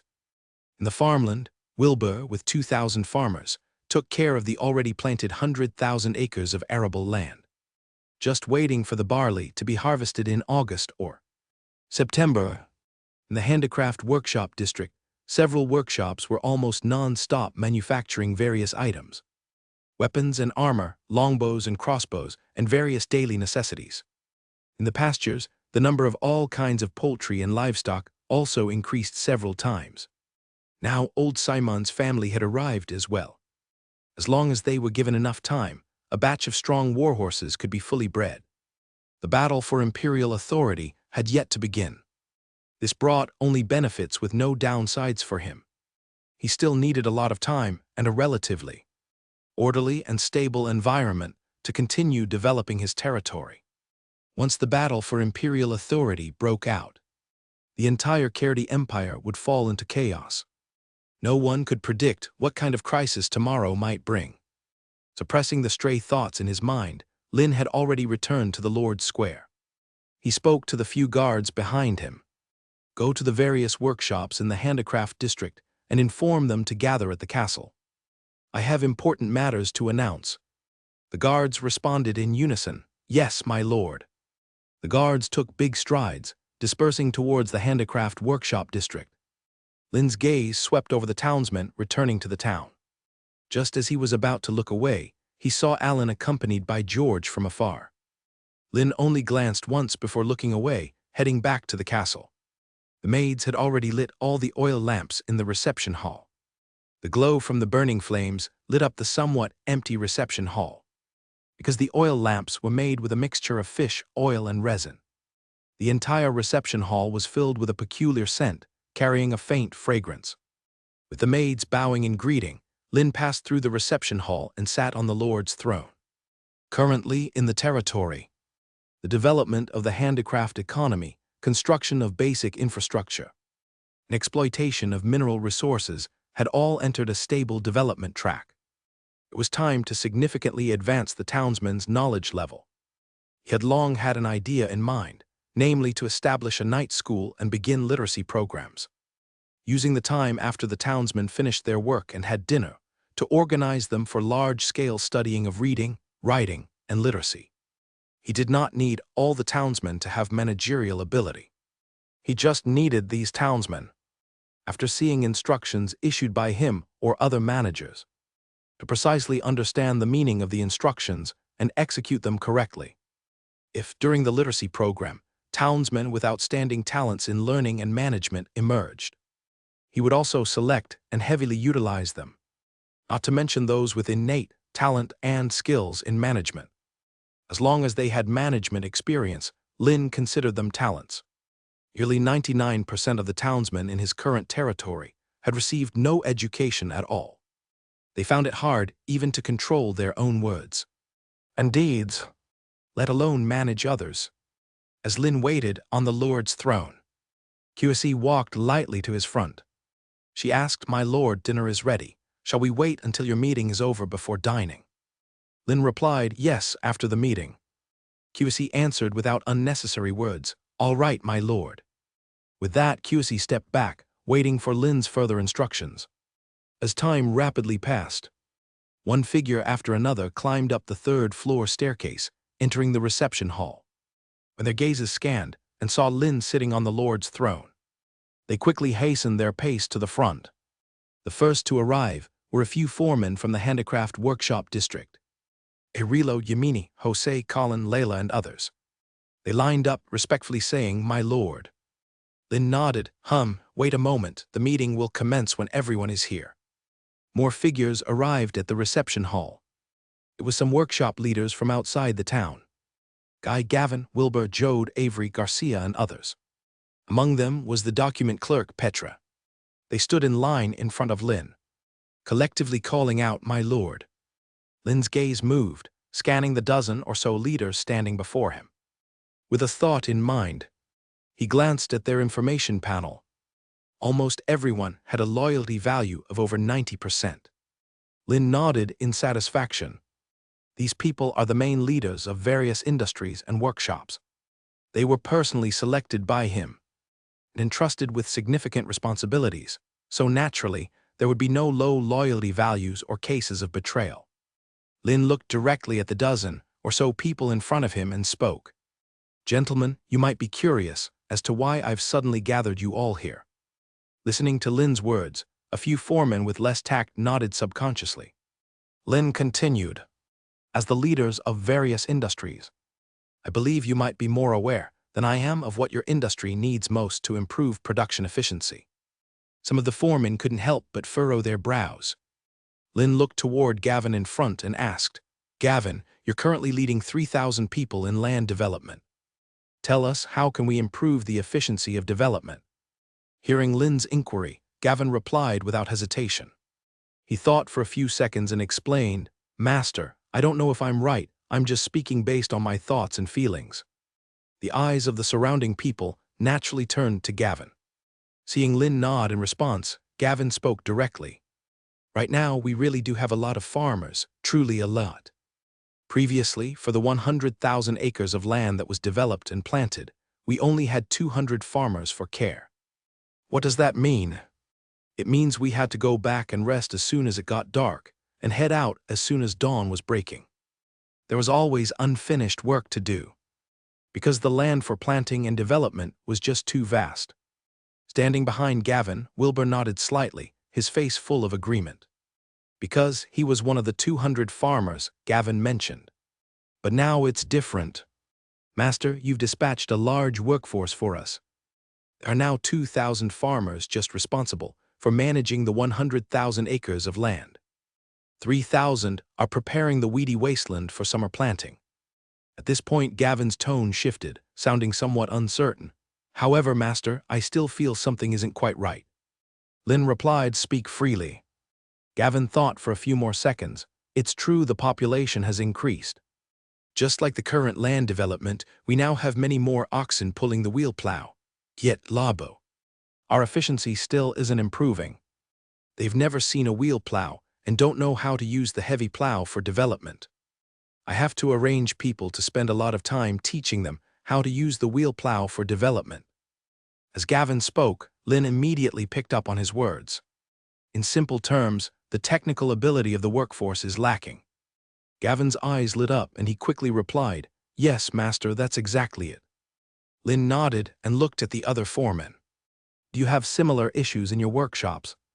Before he could ask them one by one, Arilo replied, "Master, my blacksmith workshop is the same. The labor force has increased significantly, but correspondingly, I need to arrange people to teach and train them. Initially, not only does it not improve production efficiency, but it also slows it down because of their arrival. Additionally, forging is different from some ordinary positions. Like mining coal, as long as you have the tools and strength, you can do it. To train a blacksmith apprentice to become an independent blacksmith takes at least a few years. Lynn nodded again, looking at Colin. Colin also explained. Master, indeed, teaching apprentices takes a long time. Perhaps because Gavin, Arilo, and Colin started the conversation. The rest of the workshop foremen or leaders also began to speak up. Lynn raised his right hand slightly. The once slightly restless reception hall immediately quieted down. Lynn addressed them, speaking in a deep voice. This is why I have gathered you at the castle.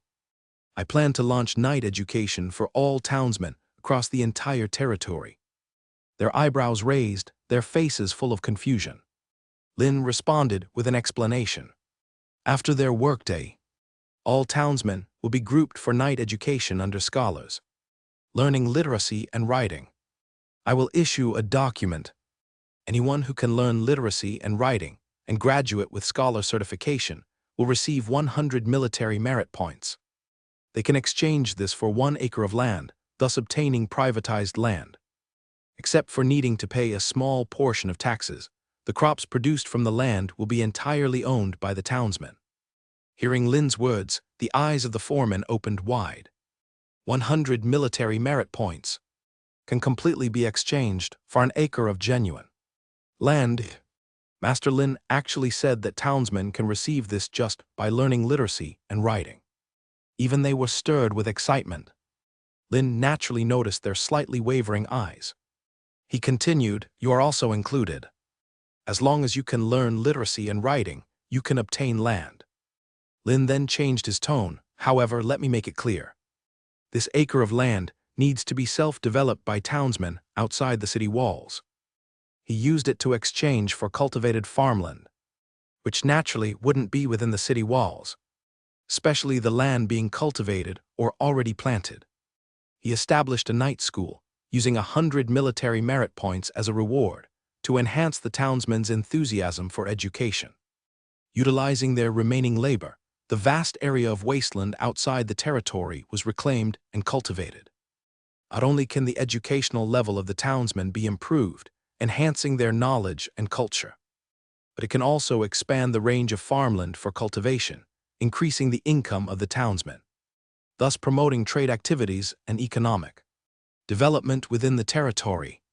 Such a territory policy seems overly generous as a reward, but for his territory, it can be considered mutually beneficial and cooperative. Lynn concluded by saying, I called you here to inform the townsmen in each of your industries and workshops.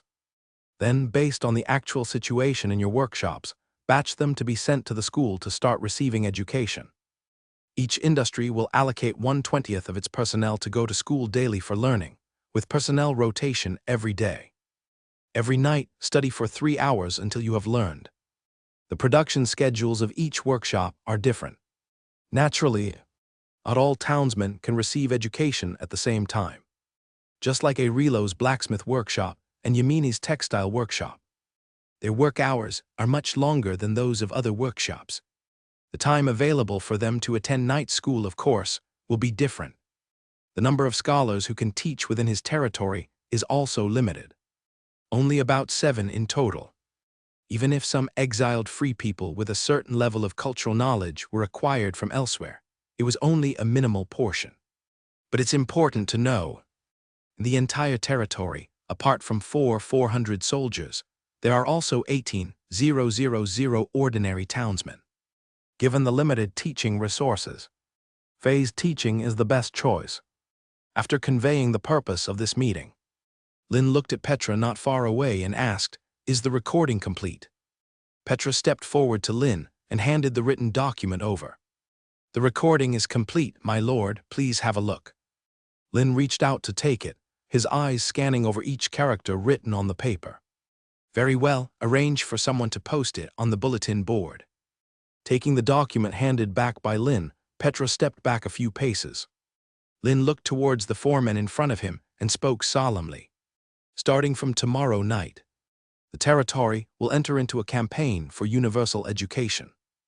This will be called the literacy education. Upon hearing this, the crowd responded in unison. With the meeting concluded, Lin dismissed them. Only then did he rise from the Lord's throne and walk towards the dining table in front. QC, who had been keeping an eye on the meeting's progress, gestured, guiding the maids to wheel in the dining cart into the banquet hall. They began to serve their lord his dinner. Lin, used to waking up early, with the scantily clad Janet attending to him, completed dressing in a thin, breathable silk robe. Lin extended his right hand, giving a smack with a high arc behind Janet. Amidst her resentful gaze, he left the room. After eating the breakfast prepared by Janet, Lin left the castle. Having just passed through the red brick houses, he arrived at the Lord's Square. Lin noticed the townsmen staring at him wide-eyed from a distance. In their eyes there was no resentment nor indifference. They were filled with admiration and adoration. Even without guessing, Lin understood. It must be because of the literacy campaign, orders given to the foreman last night. As the Lord, Lin was well aware that these townsmen worked every day. Whether reclaiming Wasteland, mining ore, or participating in forging production, they had not had a break in a long time. Lin had no intention of calling off the literacy campaign. It's important to know, aside from those in special positions, the other townsmen adhere to a 9-to-5 work schedule.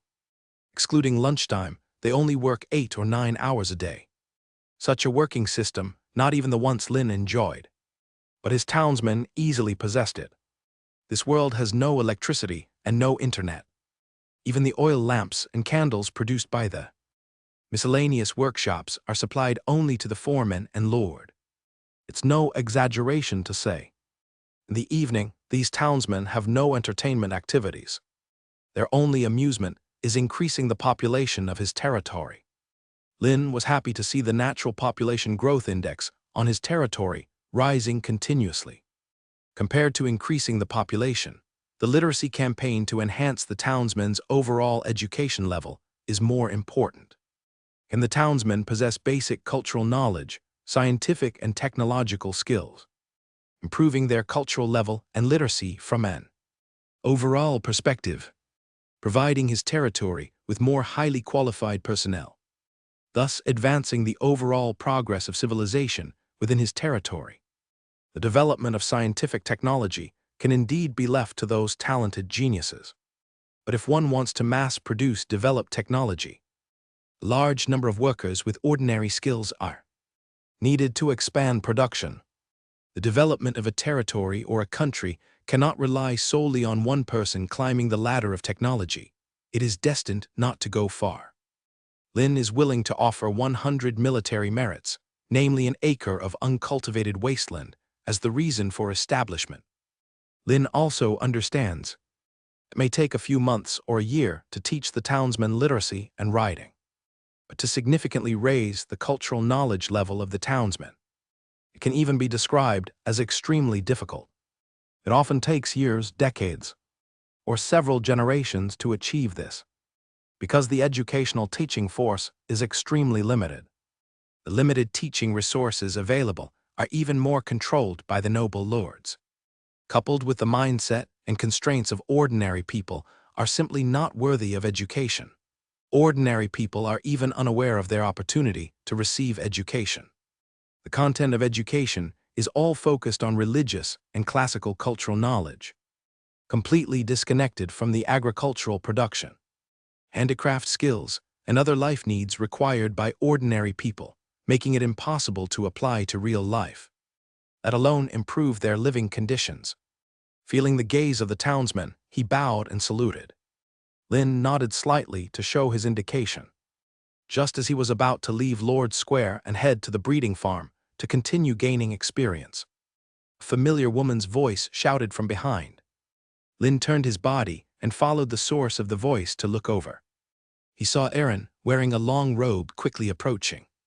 Perhaps because she was a bit anxious, she didn't notice the vigorous movement at her front caused by running. When she was 5 or 6 meters from Lin, Erin finally stopped running, taking a few long breaths. This was to adjust her breathing and tone. Lynn said no rush. Erin's face was full of gratitude. After a dozen seconds of panting, Erin's breath finally steadied. She bowed slightly to Lynn and said respectfully, "Sorry, Lord, it was Erin who was rude." Lynn responded, "The territory court building wasn't it decided. I had you and Clive coordinate for planning and designing. Once the red brick house residential area is expanded, it can begin." Erin, upon hearing this, hurriedly shook her head and explained, "Master, you misunderstood. It's not about the territory court. I saw the public notice on the bulletin board. So from today, all 7 of us scholars are to start teaching the townsmen." Erin hesitated and said, "Master, as for me, it's fine since the territory court hasn't begun construction or been put to use. But for someone like Tate, who needs to teach children in school by day and then go on literacy campaigns for townsmen at night." Lynn picked up on Erin's words, "too tiring." Erin hesitated in her expression, but eventually nodded. Lynn was not surprised, but instead looked directly at Erin. "Scholar Erin, do you think the townsman's daily work is more tiring? Or the scholar's daily teaching is more tiring?" Erin furrowed her brows and began to think. She looked at Lynn's gaze, tentatively asking, "The townsmen are more tired. After all, scholars teach in a classroom environment, while townsmen engage in physical labor, also enduring the elements daily." Lynn said, "Not entirely correct." Erin opened her eyes wide in confusion. As a scholar, she believed there was nothing wrong with what she said. Lynn kept speaking.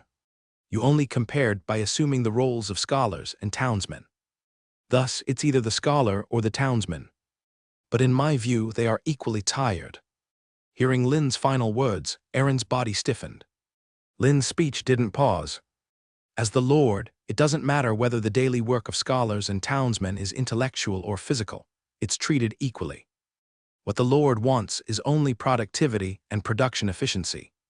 Scholars are labor force, and townsmen are also labor force, but their modes of work differ. Therefore, the Lord will only make the labo, our force, work more within their endurance limit. Whether or not the extra labor is compensated doesn't matter. With the Lord providing food and housing, and having a powerful armed force, they have no opportunity to resist. The Lord can choose to press them into executing tasks, or he can choose to use rewards, encouraging them to execute tasks voluntarily." Lynn stared directly at Erin, saying, "And I chose the latter." As Lynn said, she had just stepped into the scholars' and townsmen's roles. Yet she had not considered. In the eyes of the Lord, these things were not important. The development of the territory is the priority. Suddenly, Erin seemed to think of something. As the Lord, Master Lynn need not have explained so much to her. But Master Lynn stopped and explained to her. Master Lynn was teaching her to break out of fixed thinking. Seeing Erin silent, Lynn asked, "Scholar Erin, do you have any questions now?" Upon hearing Lynn's inquiry, Erin snapped back instantly. She quickly responded, "No, Master Lynn." "I'm sorry, my lord. It was Aylin's lack of understanding." Lynn smiled calmly and said, "Then, Scholar Aylin, please convey my message. Teaching the townsmen to read and write is a task I entrust to you and the other scholars." Aylin replied, "Understood, Master Lynn." After finishing his instructions to Aylin, Lynn spoke no more and began walking out of the town, watched by many eyes. Aylin remained standing in her spot. As she watched Master Lynn's figure walk along the limestone road, gradually disappearing into the distance, Aylin's mind was still immersed in contemplating and savoring the words Lynn had just spoken. Her admiration for Lynn only grew stronger. To develop a barren wasteland into a town within a couple of years. How could such visionary thinking be the same as that of ordinary people? If Master Lynn's literacy campaign is successfully implemented, and the townsmen's literacy is improved through night school, whether for the townsmen on Master Lynn's land or for the territory itself, this will be a monumental achievement, a grand undertaking marking a new era. In this world, due to the rigid class system, social hierarchy is strictly enforced. Lords deem their lordly powers as divinely granted. Ordinary residents, especially peasants, are born to be ruled by the lords. Their sole purpose is to provide labor and resources for the lords. But Master Lin has realized that by elevating the townsman's knowledge, he can enhance the productivity and efficiency of his territory. Such a lord she had never encountered before. Suppressing her thoughts, Aylin made her way towards the red brick residential area behind her. She needed to promptly confirm the construction standards and site for the territory court with Clive, then submit it for Master Lin's approval. Once the territory court is built and operational, due to Master Lin's established prestige in the territory, conflicts among townsmen are minimal. She could efficiently manage the court's duties during the day, and at night continue providing literacy education to the townsmen. How much further could Master Lin develop this territory? What heights could he lead these townsmen to? Aylin confessed she couldn't fathom, because all she saw and heard thus far had already surpassed her understanding. As a scholar on Master Lin's territory, she only needed to follow Master Lin's instructions and commands. That would be enough. Walking through vast farmlands, Lin arrived at the expansion area of the wild boar farm. He picked up the plastering knife placed nearby and immersed himself in the expansion work of the farm once more.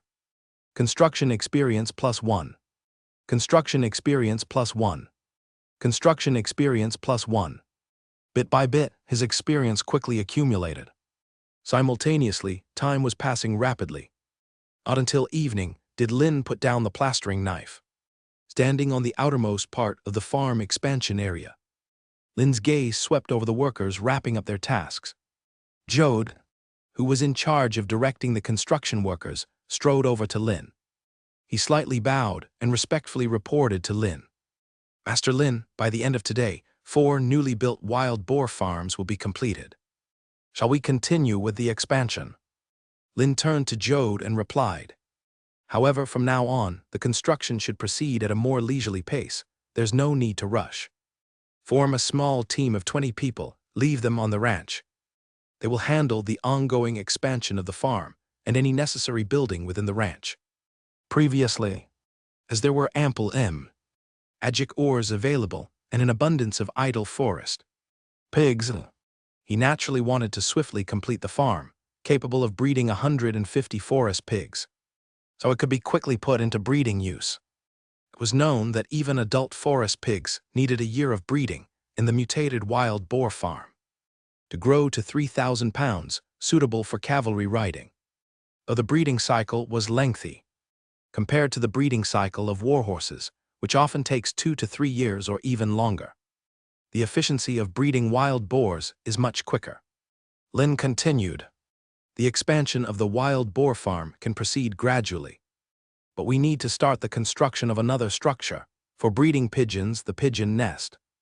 Listening to Lin's instructions, Jode showed little surprise. Previously, Flint had already showed them the design blueprints.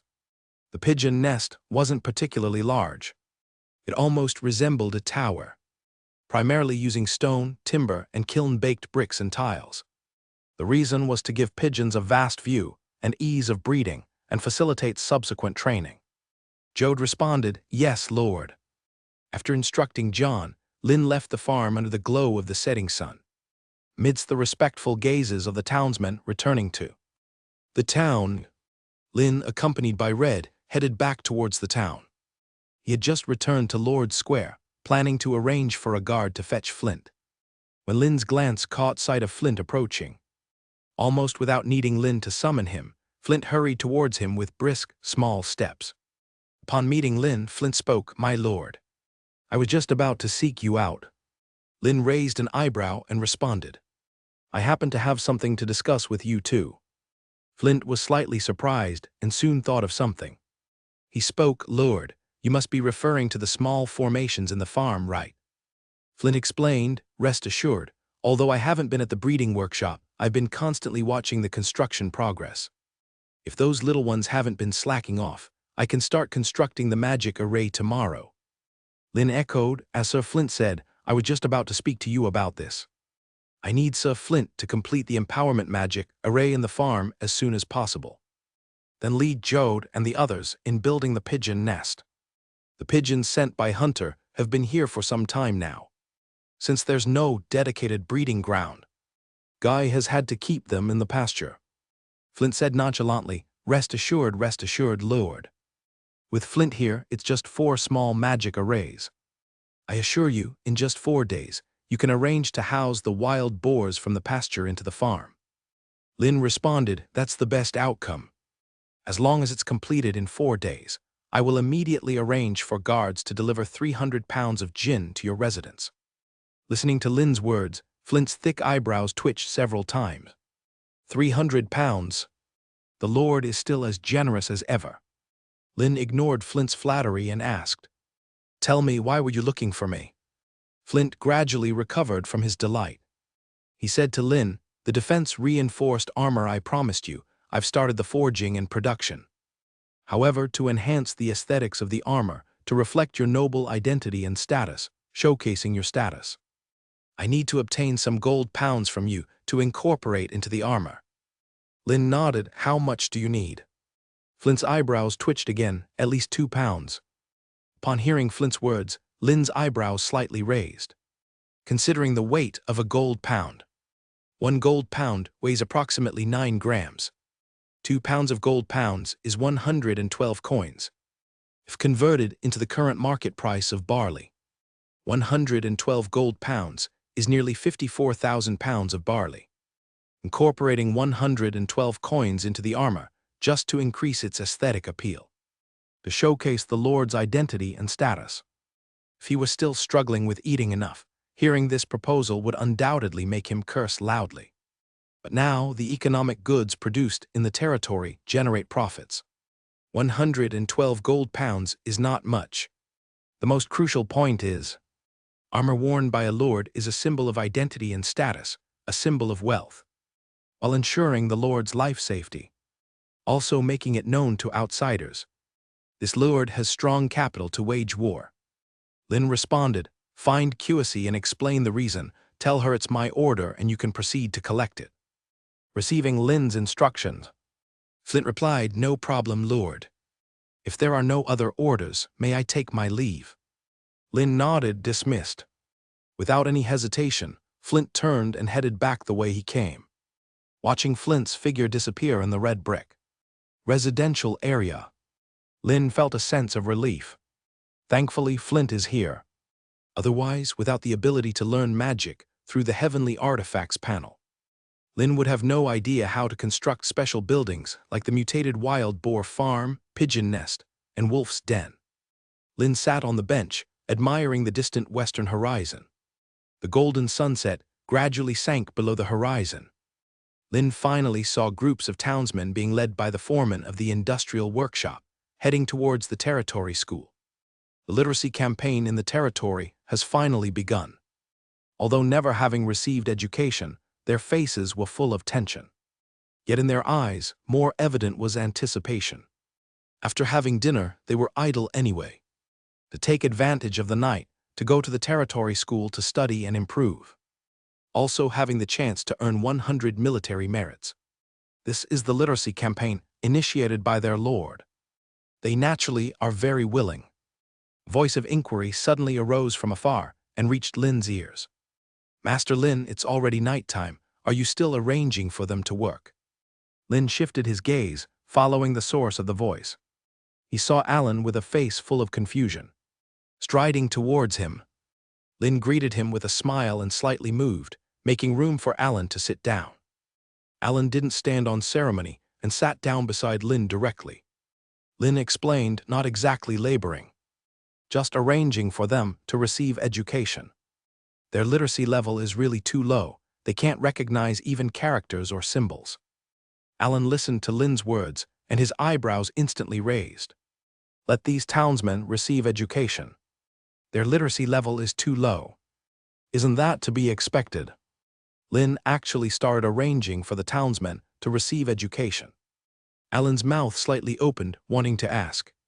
However, when he thought of the person sitting next to him was Master Lynn, as a lord providing free food and accommodation for the townsmen. Such occurrences are rarely seen in other lords' territories. Now, Master Lynn can provide education for the townsmen. It's not surprising anymore. The thinking of Master Lynn is beyond comparison with that of ordinary lords. Resting on the bench for a moment, watching the townsmen ahead gradually departing, Alan couldn't help but ask Lynn, Master Lynn, would you be content to stay in this borderland for life? Perhaps other merchants do not know Lynn's true identity, but having specifically investigated Lynn, he naturally knows. The Lynn beside him is the illegitimate son of the former Marquis Donovan of the Dukas clan. If Lynn were just a minor lord inheriting a remote territory, living idly, it would be fine. He wouldn't care at all. The Lynn before him is a pioneer who has developed and expanded the territory through his own ability. Perhaps the labor force on Lynn's territory is limited, with only 10 or 20,000 people. Perhaps the armed forces Lynn possesses are limited, with only a few thousand fully armed soldiers. Or perhaps the resources accumulated in Lynn's territory are limited, needing more time for accumulation and consolidation. Alan knows clearly that Master Lynn's territory has salt mines, iron mines, and coal mines. Such vast lands, and behind the territory runs an inexhaustible river. What's most crucial is, Lynn possesses various advanced technologies, production tools, land cultivation, and planting. As long as there is land to plant food, it can support a large population and livestock. With advanced technology and given enough time, one can have an unlimited future. Would such a lord willingly shrink back to the empire's border and remain just a lord? Lynn turned his head and glanced at Alan, but did not immediately answer. Instead, he asked back, isn't Mr. Allen's dream to become the Brown clan's patriarch? Hearing Lynn's words, Alan was slightly stunned. He came back to his senses and replied, of course, Master Lynn. Not just me. Nearly every young descendant of the Brown clan wishes to become the patriarch. Some believe that only by becoming the patriarch can one become the maker and executor of family rules, not bound by them. Some wish to abolish family rules as their first act as patriarch. Some want to break free from the Brown clan, no longer wanting their fate dictated by the family. Lynn did not speak, listening to Alan continue. However, I am different from them. After becoming patriarch, I will continue to act according to the Brown clan's rules. Even try to enhance and perfect them with my understanding. Lynn raised an eyebrow, looking curiously at Alan. Alan naturally felt Lynn's gaze. He didn't mind, leaning back against the wooden chair, continuing. The Brown clan's rules are nearly ruthless. We are victims of these family rules indeed. But how are we not beneficiaries? How does a merchant with no military strength, relying on trading across the continent, protect themselves? How do the Brown clan's descendants live without hunger and fear for life? Wearing silk and eating delicacies. What we take for granted, ordinary families could only dream of having. Alan's words became forceful. Yet now the pampered descendants, used to good life. Facing some unfairness, they want to upend everything. They know too well that it is the Brown clan that gave us everything we wished for. Alan seemed to recall something, his anger slowly subsiding. He said to Lynn beside him, sorry, Master Lynn. I lost control for a moment, speaking of some trivial matters in the Brown family. Lynn smiled slightly, Mr. Allen, you're too kind. It's just casual conversation, feel free to speak your mind. Alan nodded gratefully. Lynn continued, however, my thoughts may differ from yours, Mr. Allen. Because I'm not a beneficiary of the rules you mentioned. If I were just an ordinary person with no ability, perhaps I'd have no ambitious thoughts. But once I have enough strength, the power to destroy my enemies, I would unhesitatingly strike them down. This answer, I suppose, is also a response to your previous question. Listening to Lynn's calm words, filled with immense power, Alan was slightly taken aback. One day, Lynn might repay the Dukas clan for this favor of exile. Lynn laughed, Mr. Allen, there's no need to be tense. Even if we have differences in beliefs, there's one area where we're remarkably similar. Alan looked at Lynn curiously, oh. Lynn explained with a smile, interest. At least when making a deal, neither of us opposes the interests we gain. I believe, as long as this point of seeking common ground while reserving differences exists, our cooperative dealings can continue indefinitely. Alan's eyes lit up. Master Lin makes sense. Perhaps his relationship with Lin is far from becoming friends. At best, they are partners in goods trading and exchange. That's enough to let them continue their cooperation. Lin rose from the bench. Then, Mr. Allen, I won't accompany you further. If you have any needs, you can find a guard nearby to contact George for arrangements. Allen also stood up, replying, Master Lin, you're too courteous. This is more than satisfactory.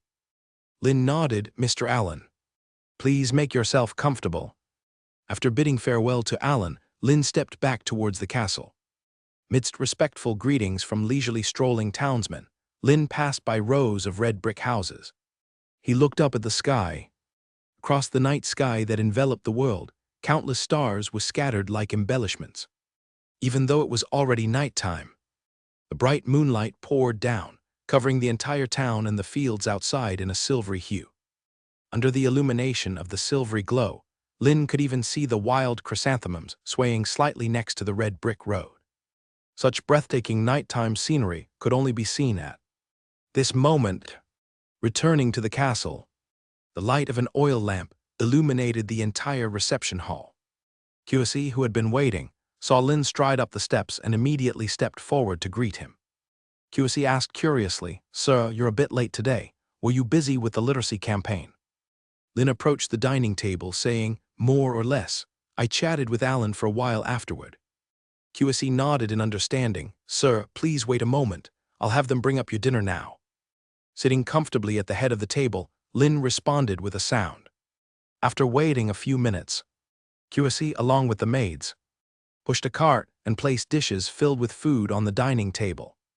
Under QSE's service, Lin began to enjoy his dinner for the day. After enjoying a hot soak and Janet's massage in the private chamber, Lin lay on the bed, embracing Janet's soft body in front of him, and gradually fell asleep. Under the night sky, the royal city, Triumph City, like an ever-energetic lion, the inner and outer cities remained brightly lit. Inside the inner city, figures dressed in luxurious attire strolled leisurely down the streets, smiles on their faces. Their gazes shifted as they admired the various goods on the bustling streets. Unlike the aristocracy and wealthy people in the inner city, the outer city was full of busy figures. They either drove heavily laden wagons or carried goods on their shoulders, moving through the streets. Even at night, they relentlessly labored for a living, to earn more pence to buy more food for their families. Despite Triumph City being caught in the Cold War between the two princes, it didn't affect the residents living in Triumph City at all, because they knew, as long as the war didn't break out and the soldiers hadn't entered Triumph City, their lives had to go on. Compared to the bustling and ceaseless flow of people in the inner and outer cities, the huge castle housing the Carolingian royal family was indeed desolate and cold. On the corridors supported by milky white columns, only soldiers wearing golden armor, holding long spears, continued their patrols. Every step caused the iron boots to clash with the stone floor beneath. Furthermore, the armor pieces rubbed against each other.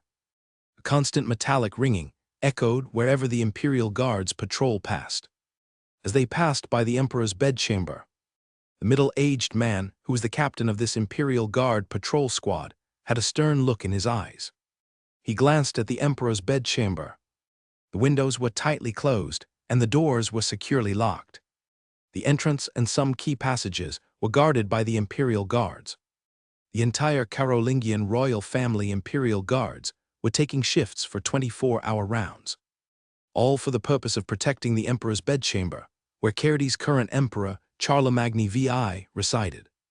After surveying the surroundings and confirming there were no anomalies, the squad captain led the guard squad away from the area.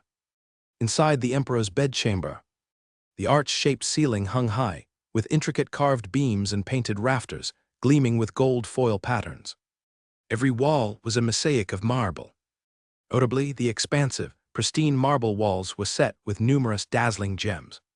Collectively, they formed a grand mural of a military expedition. The massive four-poster bed was positioned precisely in the center of the room. The bedposts were crafted from solid gold and adorned with rubies carved into vine patterns. The bed curtains were made of high-quality silk, embroidered with the intricate emblem of the Carolingian royal family. A gold-backed black-crowned lion.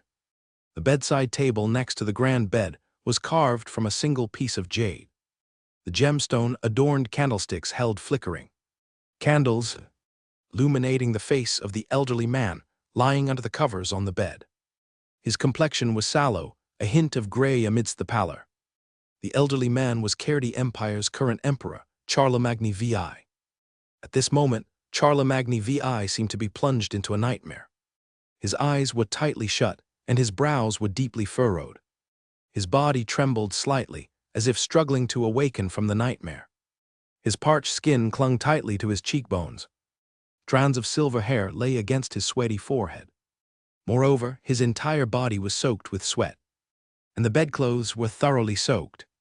Charlemagne VI opened his sunken eyes, his gaze weakly trailing across the bed curtain. He seemed to attempt confirming his whereabouts through looking around. His mouth slightly opened, breathing heavily. But after a few breaths, as if all his strength was exhausted, a faint, agonized sound emerged from Charlemagne VI's throat. Because of excessive sweating, an intense thirst appeared in his mouth. Charlemagne VI's gaze shifted, and he painfully swept a glance around the sides of the large bed. But he found no attendant waiting by his side. Charlemagne VI forcefully swallowed a mouthful of saliva, slowly moving his arms, trying to prop himself up and sit up from the large bed. However, after several attempts, Charlemagne VI still could not sit up. The continuous movements made his already parched and bitter mouth even more restless. Even his originally dry lips began to crack.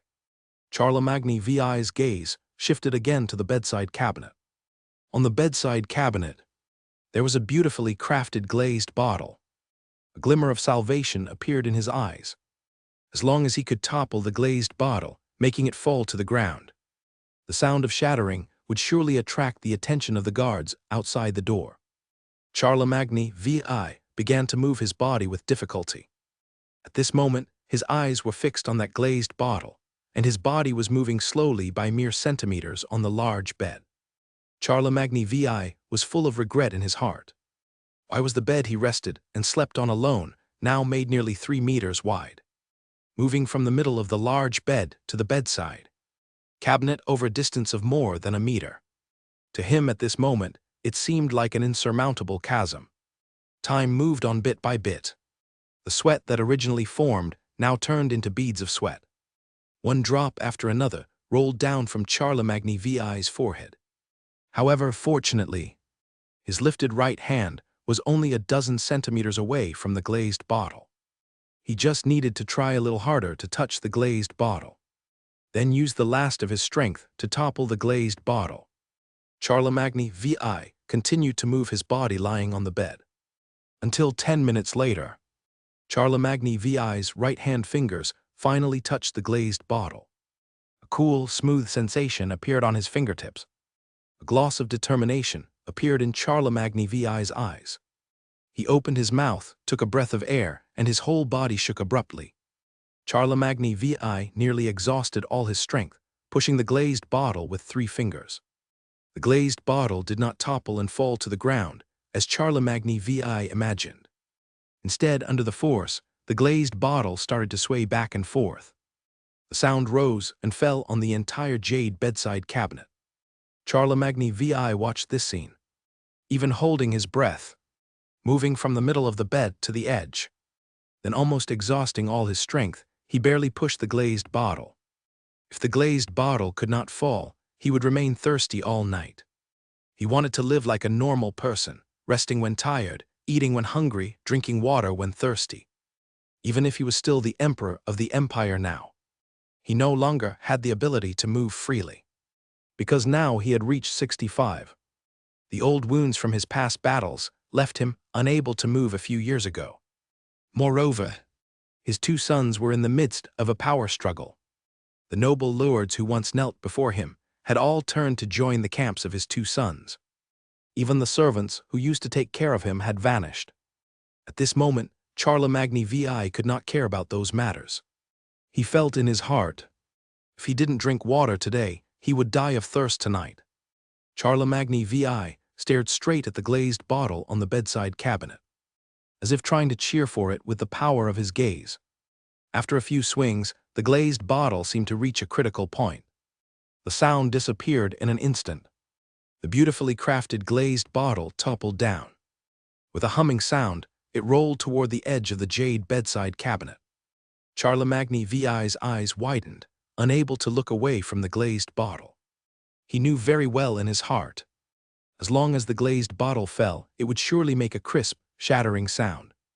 The sound would surely attract the attention of the guards outside the chamber. As long as the guards entered the chamber, he could solve the urgent problem. Just as the glazed bottle left the jade bedside cabinet, about to fall, a perpetually dark arm extended from beneath the large bed where Charlemagne VI lay, precisely grasping the glazed bottle in its hand. Not hearing the crisp sound imagined in his mind, Charlemagne VI's eyes widened. He hurriedly tried to move his body again, turning his head with difficulty, attempting to look at the glazed bottle. It was a dark silhouette slowly crawling out from beneath his large bed. Charlemagne VI's pupils contracted instantly, filled with terror. Watching that shapely, slender figure stand upright, Charlemagne VI no longer cared about the dryness in his mouth. Nearly exhausting everything, he tried to escape to the other side from the edge of the bed. However, after the movement just now, he had already used up all his strength. Now, after moving a few centimeters, he couldn't move any further. Charlemagne VI's mouth opened wide, continuously inhaling and exhaling air. He could only watch as the eerie female outline enlarged in his gaze. Under the gaze of Charlemagne VI, the shadowy woman slowly placed the glazed bottle on the jade bedside cabinet. After doing all this, the shadowy woman's head suddenly turned, her completely dark face staring directly at Charlemagne VI on the big bed. A voice that seemed like a mixture of male and female vocal tones resonated from the shadowy woman's body. "Your Majesty, is there anything you need? Feel free to tell me." Listening to this eerie voice, Charlemagne VI weakly spoke. "You are the witch. How did you enter Triumph City? Aren't you afraid of being captured by the clergy of the church and tied to the fire torture rack for execution?" The shadowy woman seemed unaffected, even smiling noticeably. "Your Majesty, of course, someone welcomed me in." Charlemagne VI repeated the shadowy woman's words, weakly stammering. "How could this be? After the witch hunt, a vow was made that anyone, any faction that encounters witches and wizards, must immediately annihilate them. Why would anyone welcome you into Triumph City? Have they really forgotten so quickly the battle between light and darkness of the past?" The shadowy woman said nothing, just paced around the bed where Charlemagne was lying. Seeing that the shadowy woman did not want to talk to him, Charlemagne changed the subject. "Who sent you to assassinate me? Is it my 2 sons, or those great lords eager for my early death so they can seize the entire Kerdi Empire? You also see my current situation. To assassinate me is very easy, I just want to die with some clarity." The sharp female vocal tone sounded from the shadowy woman's body. "You can take a guess." Upon hearing this, Charlemagne VI's eyes quickly rolled as if deep in thought. A few seconds later, he asked, "Mitchell." Charlemagne VI immediately rejected. It couldn't possibly be Mitchell. Even though he is arrogant and conceited, for an emperor's eldest son, it isn't a bad thing. Even if there was an accident in suppressing the battle of Earl of Becker, and I abolished his title of Spear of the Empire, it's far from enough for him to commit regicide and patricide to become emperor. Caesar, even less likely. Caesar is a good child whom I raised with my own hands. How could he bear to harm the father who raised him step by step? Continuing to ponder aloud, Charlemagne VI said, "Apart from my 2 sons, there are only the 3 great dukes left." The shadowy woman still said nothing. Seeing her silent, Charlemagne's weak voice was full of resentment. "Truly wolves in sheep's clothing. Traitors, they are all traitors to the empire." As if already detecting Charlemagne VI's constant intent, the male vocal tone emanated from the shadowy woman's body. "Your Majesty, there's no need to think that delaying by talking nonsense will work. When he heard the shadowy woman's words, Charlemagny VI's body stiffened instantly. His voice interrupted, "What are you talking about?" The male vocal tone sounded once again. "The reason you, your majesty, are still living is simply because I've allowed you to live. Because someone important hasn't yet arrived at your bedchamber." The confusion in Charlemagny VI's eyes grew even stronger. "Important person." The murmur had barely left his lips. The shadowy woman in front of him turned her body, looking toward the screen directly opposite the bed. Behind the screen in the distance was the main door to the bedchamber. Despite the dozen or so meters away, Charlemagny still heard the sound of footsteps outside the door and the questioning voices directed towards the guard at the entrance. "Has the Emperor retired to rest?" "Your Highness, His Majesty has already retired, and it is quite late now. Do you still wish to go in for a visit?" "Yes, I've felt uneasy all day and want to see the Emperor." Hearing the familiar voice outside the door, Charlemagny VI's eyes were full of shock. He seemed to have realized something. Suddenly turning his head, looking at the shadowy woman who had somehow appeared in front of him, watching as a transparent, silvery white dagger slowly emerged from the shadowy woman's body. Charlemagny VI exclaimed in horror, "What are you planning to do?" "I am Charlemagny VI. I am the Emperor of the entire Cairdy Empire. You cannot kill me. Do you know what would happen to the whole Cairdy Empire if I were to die? Mitchell and Caesar, along with those behind them with ill intent, would surely bring turmoil to every corner of the Cairdy Empire. Even lying in bed, I must not die." The male vocal tone sounded from the shadowy woman's body. "Your Majesty, without your death, this war that changes the fate of the Cairdy Empire will never begin." Under Charlemagny VI's incredulous gaze, the silvery white dagger in the shadowy woman's hand was thrust directly into his chest. A stab of pain surged instantly in his mind, quickly spreading throughout his body. Charlemagne's right hand tried to grasp the shadowy woman beside him, but he had yet to touch the black shadow woman. The black shadow woman with enticing curves and a waist so slender it could be held with one hand. Like steam evaporating, she turned into wisps and disappeared into the air. Carolyn wanted to reach out and pull the dagger from his chest to alleviate his pain. Before he could lift his right hand, he felt all his strength being rapidly drained, unable to lift a finger. Carolyn felt that everything in front of him was becoming increasingly blurry. The ornate ceiling, gilded with exquisite designs. The bed curtains woven from silk. The light of candles and oil lamps. And the swiftly approaching face of a man.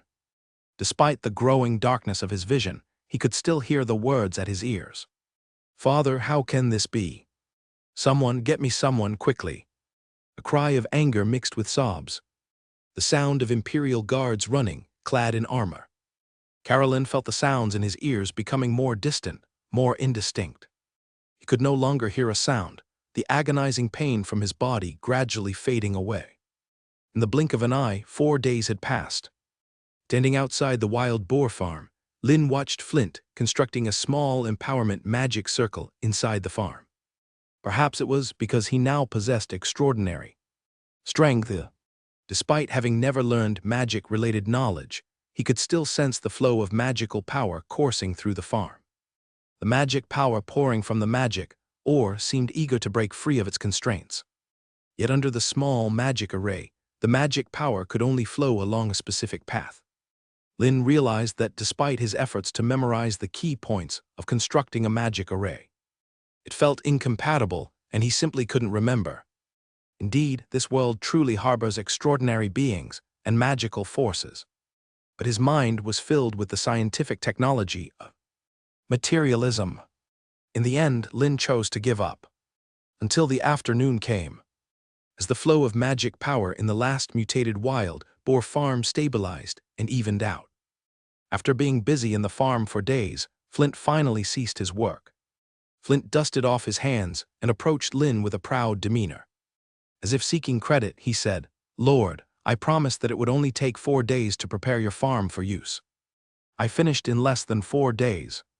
Seeing Flint standing with his arms crossed, Lynn praised without restraint, "Of course. Master Flint is a genius of the fireplace race. If it was someone else, they might have needed 5 or 6 days. Flint basked in the compliment, closing his eyes slightly, and replied, "Indeed, you are right. If it weren't for that day I drank too much, causing the rune furnace to." At this point, Flint suddenly opened his eyes wide, glancing around swiftly. He realized that apart from Lynn and Red, there was no one else. Relaxing a little, Flint quickly said to Lynn, "Lord, I just..." Lynn raised his eyebrows, interrupting Flint's words. "Master Flint, were you saying you wanted me to deliver 300 pounds of gin to your house, or the blacksmith workshop?" Hearing Lynn's words, Flint was momentarily startled. Soon, he regained his composure and spoke quickly. "Lord, just deliver it to my residence." Lynn nodded. "Once I return to town, I'll have someone inform Lex to arrange the delivery." Flint expressed satisfaction and said, "Thank you very much, Lord." Lynn acknowledged. The 5 mutated wild boar farms are now complete. But that doesn't mean there's no need for further construction. As you've seen, every few days, soldiers escort live wild boars back to the ranch. I'll assign 20 construction workers to remain here and continue building. Once the buildings are complete, we'll still require you to establish the small empowerment magic circles. Lynn continued, "Besides, both the pigeon nest and wolf's den will soon be constructed, and they too will need small magic circles." Flint replied nonchalantly, "Of course, Lord, it's just a small task for me." After instructing Flint on all the subsequent matters, Lynn finally let Flint depart. He then walked over to the adjacent ranch. There, Guy was preparing to lead the ranch workers in feeding the livestock. Seeing Lynn arrive, he immediately approached to greet him. Standing before Lynn, Guy bowed slightly and spoke respectfully. Lynn acknowledged and asked, "Besides the 30 wild boars being bred at the farm, how many wild boars are there at the ranch?" Guy pondered briefly and replied, "Master, currently, there are a total of 182 wild boars. This includes 150 adult wild boars transported by the merchant Allen. Among the remaining 32, there are 18 adult boars and 14 piglets." Lynn nodded. "All the adult male boars are to be herded to the newly constructed wild boar farm for empowerment breeding. The female boars will be used for subsequent breeding to expand production.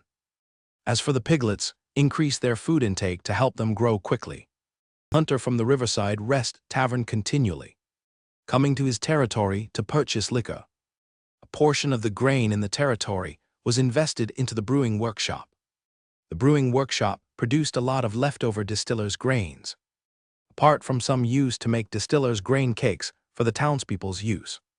Most of the distillers' grains were used as feed for the poultry and livestock on the farm.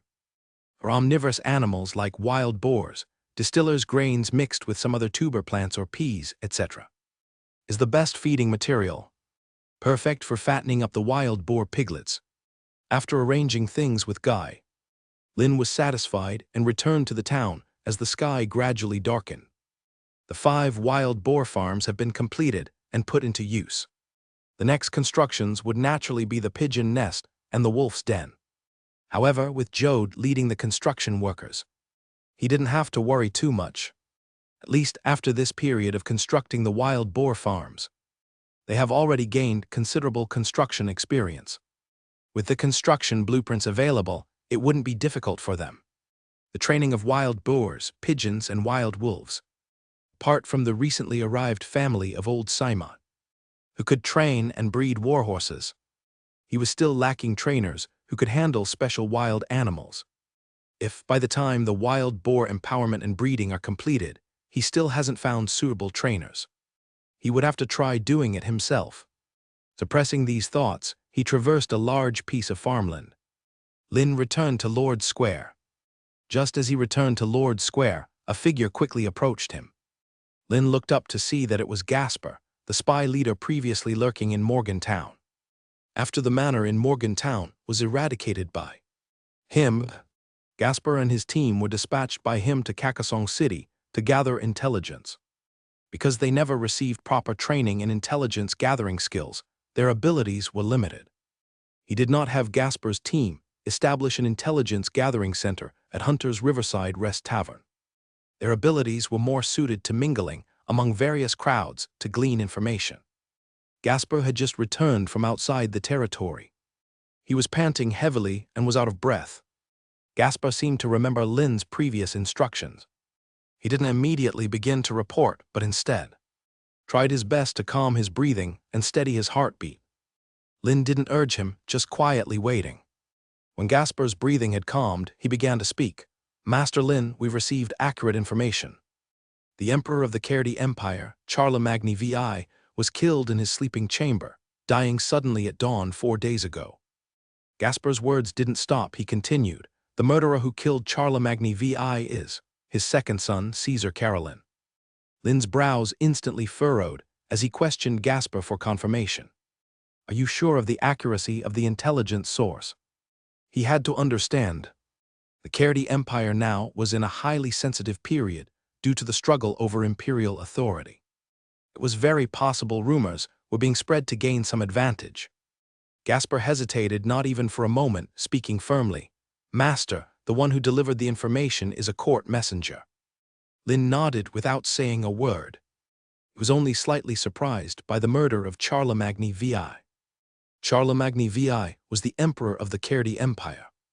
An emperor being murdered in his own sleeping chamber. Rare but not unheard of. The most unimaginable part was, the one who killed Charlemagne VI was Caesar Carolin. Compared to Mitchell, who once had the title of Spear of the Empire, Caesar, being the second son, was indeed much more obscure. Lin wouldn't choose to underestimate this prince who seldom appeared in the public eye. Caesar Carolin was trusted and loyally followed by the Duke of Red Dragon, who had the strongest military power among the 3 great dukes of the Cairdi Empire. That was a heavy cavalry corps that could make the entire Cairdi Empire tremble. A question arose in Lin's mind. Though Caesar Carolin was a second son, he was deeply cherished by Charlemagne VI. Even in his memories, he clearly recalled. Charlemagne VI, many times, openly expressed his admiration for Caesar at banquets. Lin even felt that even with Mitchell, the eldest son, present, Charlemagne VI seemed prepared to pass the throne of the Cairdi Empire to Caesar. With the strong military support from the Duke of Red Dragon, and the affection from the Emperor of the Empire, what necessity did Caesar have to assassinate a ruler long in the twilight of life, like Charlemagne VI? Lin was more inclined to believe that the one who killed Charlemagne VI in the sleeping chamber was Spear of the Empire Mitchell. There must be some huge hidden truth behind this. The intelligence gathered so far was too limited, allowing him only to speculate this far. Lin continued questioning Gasper. "Is there any other intelligence?"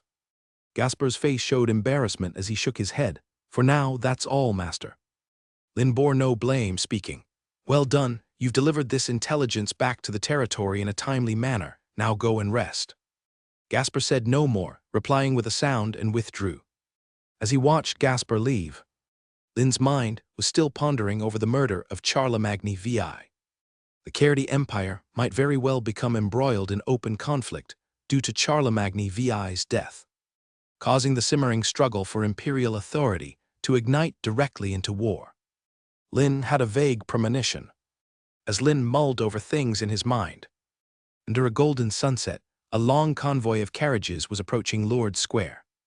Perhaps because he recognized the convoy, Alan, residing at the Trade Guild House, strutted quickly to Lord's Square.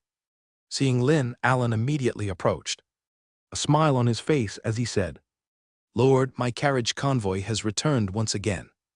Having lived on your territory for so long, it seems it's time to leave." Lin nodded, preparing to speak. Alan's guard commander swiftly dismounted and with quick steps approached Alan. A harried expression and rapid pace. Alan quickly surmised something. After signaling to Lin, he moved toward the guard commander. The guard commander went up to Alan, recounting something in his ear. Due to the distance, Lin couldn't hear the words that Mr. Allen was speaking. But Lin could clearly see that Alan's expression, which was originally calm, gradually became serious. The guard commander's whispering stopped. Alan stood still, seemingly contemplating something. Until a few minutes later, Alan stepped forward again towards Lin. When he reached Lin, his words seemed full of regret. "Master Lin, I thought I could stay a few more days in your little town. Enjoy the idyllic leisurely life. But now it seems I have to prepare to leave." Before Lin could inquire, Alan began to explain on his own. "I don't know if you have received intelligence, Master Lin. My guard commander just informed me that Charlemagne VI, the Emperor of the Kaladi Empire, has been killed. The murderer is Charlemagne VI's second son, Caesar Carolin." Lin nodded. "I also just received some information. However, I haven't had the chance to tell it to you, Mr. Allen, as your carriage team has already returned." Alan understood and continued speaking. "But, Master Lin, I've also received some other intelligence. In Charlemagne VI's chambers, after the Imperial Guard entered, they only found Caesar and the dead body of Charlemagne VI. Inserted into the chest was the dagger of judgment, which Charlemagne VI had once given to Caesar as a coming-of-age gift. Apart from that, there was no one else in the chambers. Upon learning of Charlemagne VI's assassination, the eldest son, Mitchell, went straight into the emperor's chambers.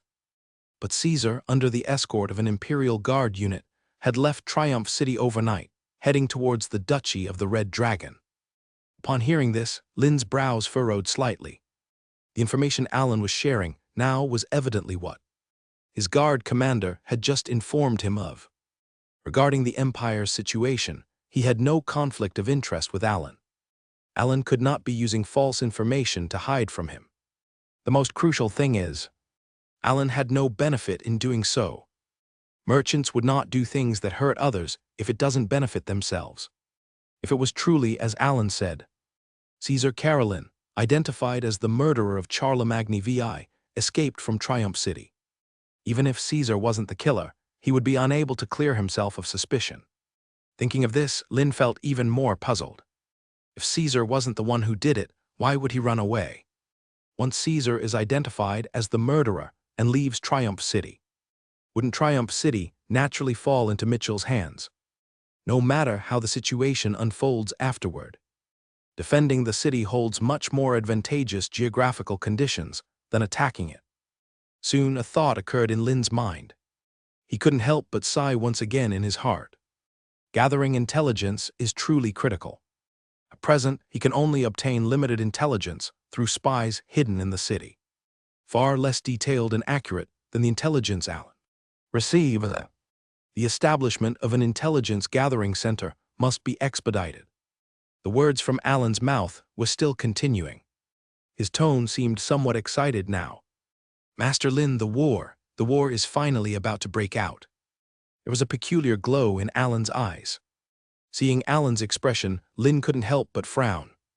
He finally remembered that although the Alan in front of him wasn't a slave trader like Grayson, he was an undeniable war profiteer, exploiting economic chaos caused before or during the war to conduct speculative activities, buying goods at low prices and transporting them, then selling them at high prices to lords or armies engaged in warfare, thus earning enormous profits.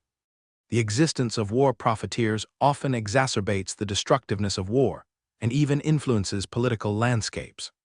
Just like Audrey far away in the Portland's empire. Using her economic ability, she directly influences the course of the Portland's empire's war. If it were up to Alan's capability alone, perhaps it would be hard to achieve what Audrey accomplished. What economic or military powerhouses lurk behind Alan? Merchants are often tied up with many powerful and influential figures. After waiting for the last batch of fine salt to be loaded onto the carriage compartment, after saying goodbye to Lin, Alan led his fully loaded carriage team away from Lord's Square, heading toward the shadow of the distant mountains and woods. Despite it being evening now and the sky gradually darkening, it was still impossible to stop Alan's steps to leave. Lin stood fixed in place, watching Alan's carriage team gradually move further away. Finally disappearing from sight, he then withdrew his gaze. The battle for imperial authority was finally about to begin. War was finally coming. For a war profiteer businessman like Alan, it presents both risks and challenges. As the empire enters war, merchants' trade routes become unsafe due to military conflicts. They might encounter robbery, attacks, or even have their goods seized and damaged. The market will definitely be affected, with prices fluctuating wildly. On one hand, war leads to shortages of goods, causing the prices of necessities to skyrocket. On the other hand, people's purchasing power declines due to war, and the market demand for luxury goods will surely shrink significantly. It is difficult for merchants to control market demand and price trends. With risk and challenges come greater opportunities and profits. War will trigger a massive demand for weapons, armor, provisions, and other military supplies. If merchants can supply these materials in time, they are sure to earn substantial profits. They can also establish long-term cooperation with certain great lords or nobility, providing a stable supply of resources. After the war ends, due to the spread of conflict, the empire will surely need large-scale reconstruction. They can still provide massive amounts of building materials, tools, furniture, and various other supplies. They can even participate in infrastructure projects. Walking on the way back to the castle, Lin slightly furrowed his brows. He knows that the battle for imperial authority is far from him and his territory. However, it is closely related to him. Once the war for imperial authority starts, the military factions of Mitchell and Caesar will certainly oppose each other.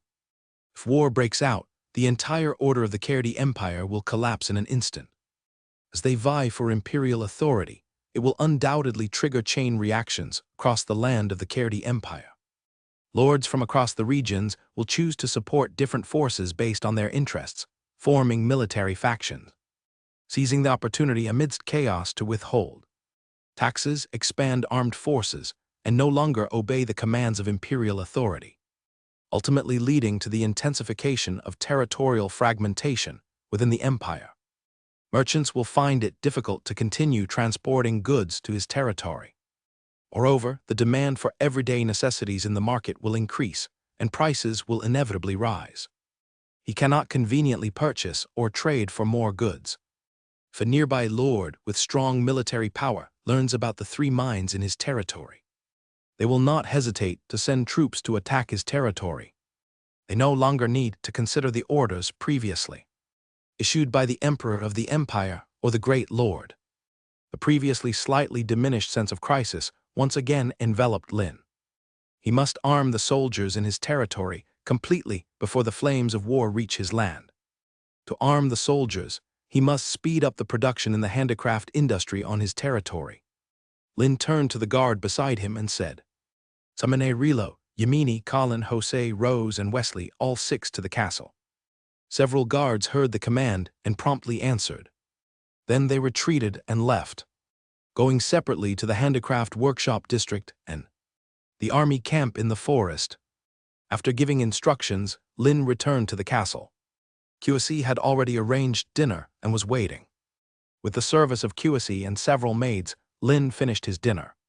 Sitting on the Lord's throne at the back, he pondered how to cope with the upcoming war for imperial authority. The crucial thing is undoubtedly improving the military strength within the territory. The current armed forces in his territory consist of only 4,000 soldiers. Especially among these 4,000 soldiers, nearly 1,000 are recruits recently enlisted as soldiers. It's necessary for Rose to speed up the training, intensity, and efficiency of the soldiers. Otherwise, when faced with a large-scale enemy force attacking the city walls, these soldiers can't even wield their weapons. Not to mention defending the city and killing enemies, just swinging their weapons a few times will exhaust them. In addition to training soldiers, the soldiers also need armor and weapons for outfitting. Secondly, the production in the handicraft workshops. Whether it's the armor and weapons produced by the blacksmith workshop and textile workshop, or the large equipment crafted by the woodwork workshop, or the standard longbows and crossbows made by the bow and arrow workshop, production efficiency must be accelerated, even with the most advanced scientific technology in his territory. If it cannot be manufactured and applied in reality, it all amounts to mere paper talk. Before the intel about Charlemagne VI being assassinated came, he was considering letting the 3,000 townsmen settle in once the expansion of the Red Brick House area for their accommodation was completed. then deploy them into the territory's infrastructure construction. But now he has to change his mindset. With the territory facing imminent crisis, infrastructure must be temporarily shelved. He needs to assign all 3,000 townsmen into production in the handicraft workshops, excluding the production and construction within his territory. Various external factors of the territory also require his consideration. The current military strength of the territory is naturally unable to expand against the lords nearby amidst the collapse of order. He rely on the fortress-like city walls, guarding them, and continuously developing the production and construction within the territory at full speed. Even for Morgantown, which recently received recognition and the certification document from the Kakasong City Church, if faced with a crisis, he can afford to abandon it. Given Morgantown's open and easily attackable geographical conditions, plus the lack of sufficient labor force, added to that the absence of enough soldiers for control. With his current military power, he is fundamentally unable to fully control Morgantown. Rather than spreading resources thinly and worrying everywhere, it's better to make reasonable trade-offs. All focus of development can only be centered on his existing territory. For Morgantown, his sole expectation now is to harvest the crops that the manor lord had planted previously before the flames of war. Reach Morgantown, no matter how many crops he can gather from those fields. As far as he's concerned, it's all an unexpected bonus. Sitting on the lord's throne, Lin glanced at the maids tidying up the tableware. His thoughts continued to swirl in his mind. To harvest the crops in Morgantown, he certainly wouldn't deploy the townsmen from the territory for large-scale outings. The best approach is to attract a large number of free people from Kakasong City to Morgantown to harvest for him. Before obtaining the land ownership documents from the Kakasong City Church, he had already made his decision. As long as free people are willing to come to Morgantown to harvest crops for him, they can receive 1/10 of the harvested crops.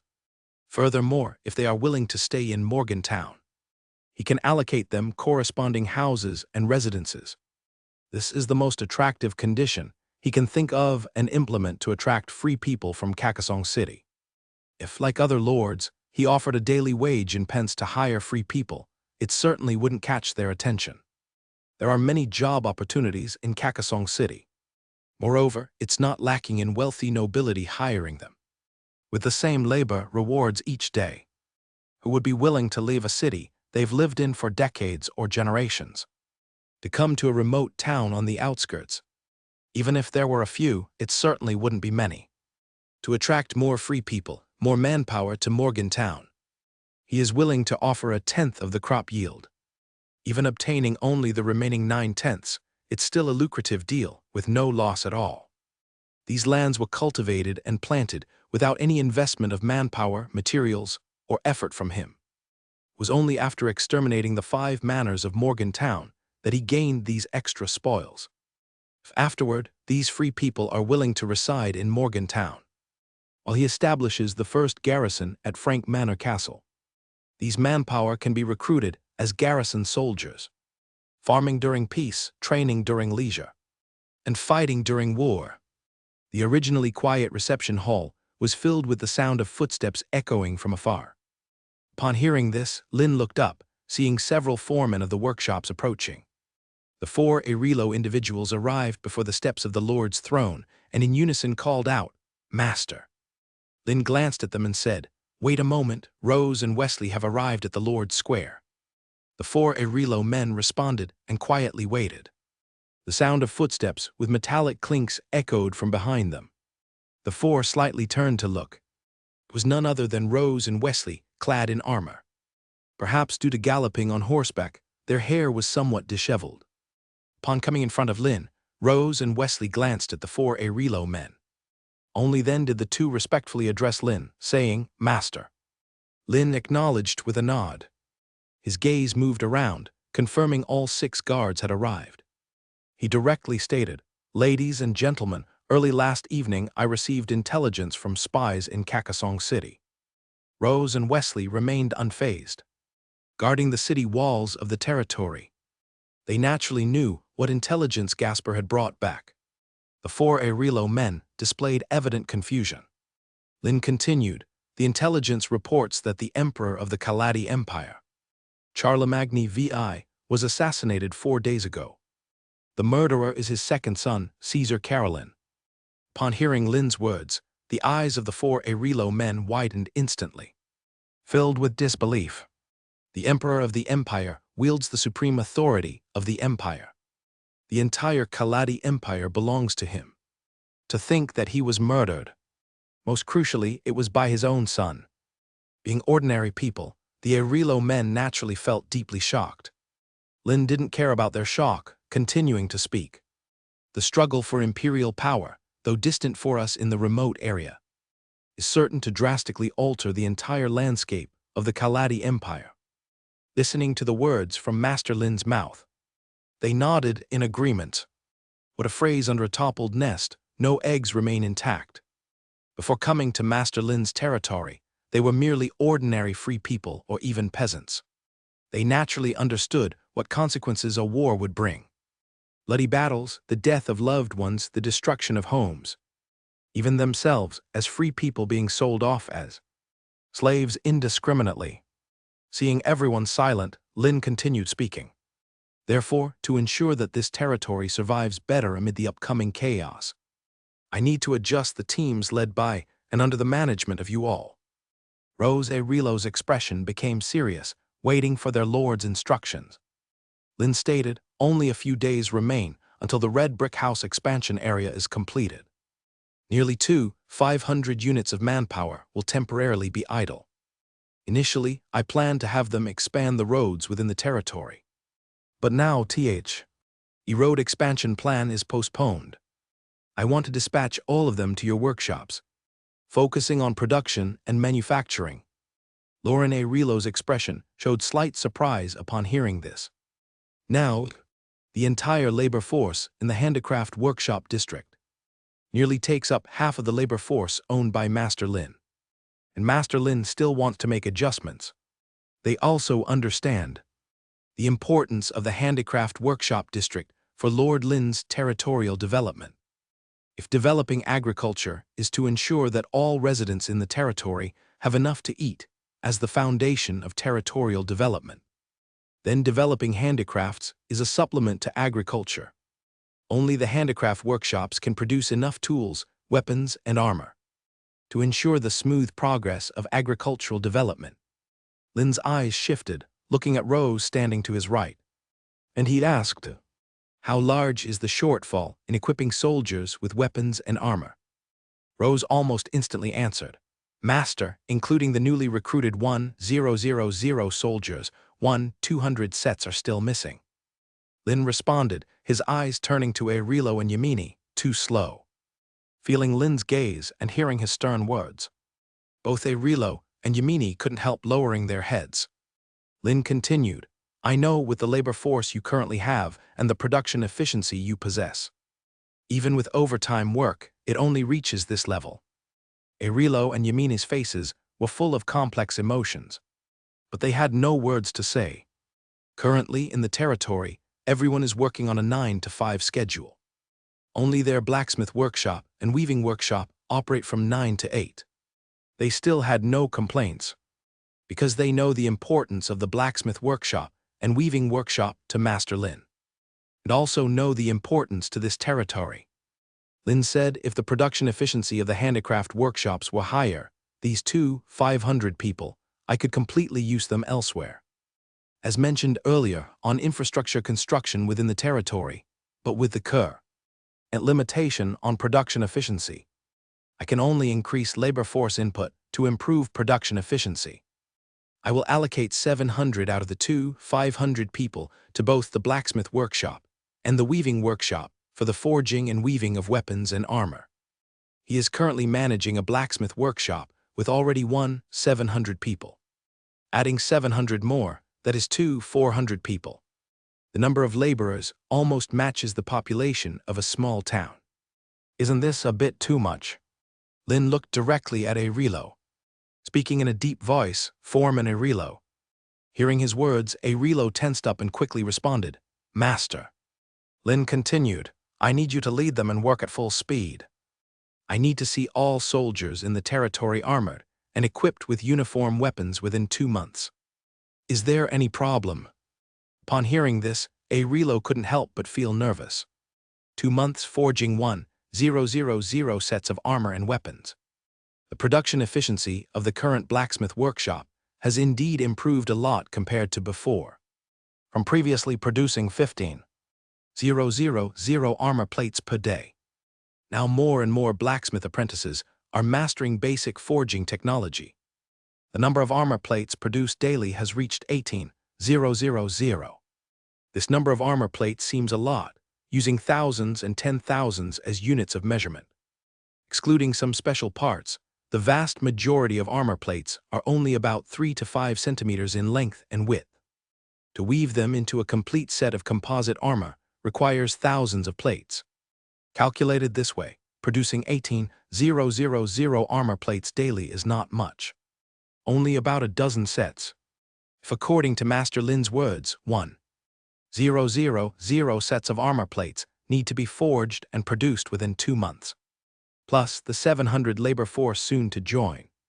The blacksmith workshop can indeed achieve this. Sitting on the Lord's throne, Master Lin must be extremely knowledgeable about the current production efficiency of the blacksmith workshop. And it was after meticulous consideration that he issued this order. An inexplicable sense of admiration emerged in Arilo's heart. He quickly bowed and responded firmly, "No problem." If unable to produce 1,000 sets of composite armor plates and weapons in 2 months, Arilo is willing to accept any of Master your handling. Lin nodded very well. Finishing speaking, Lin's gaze turned to Yamini.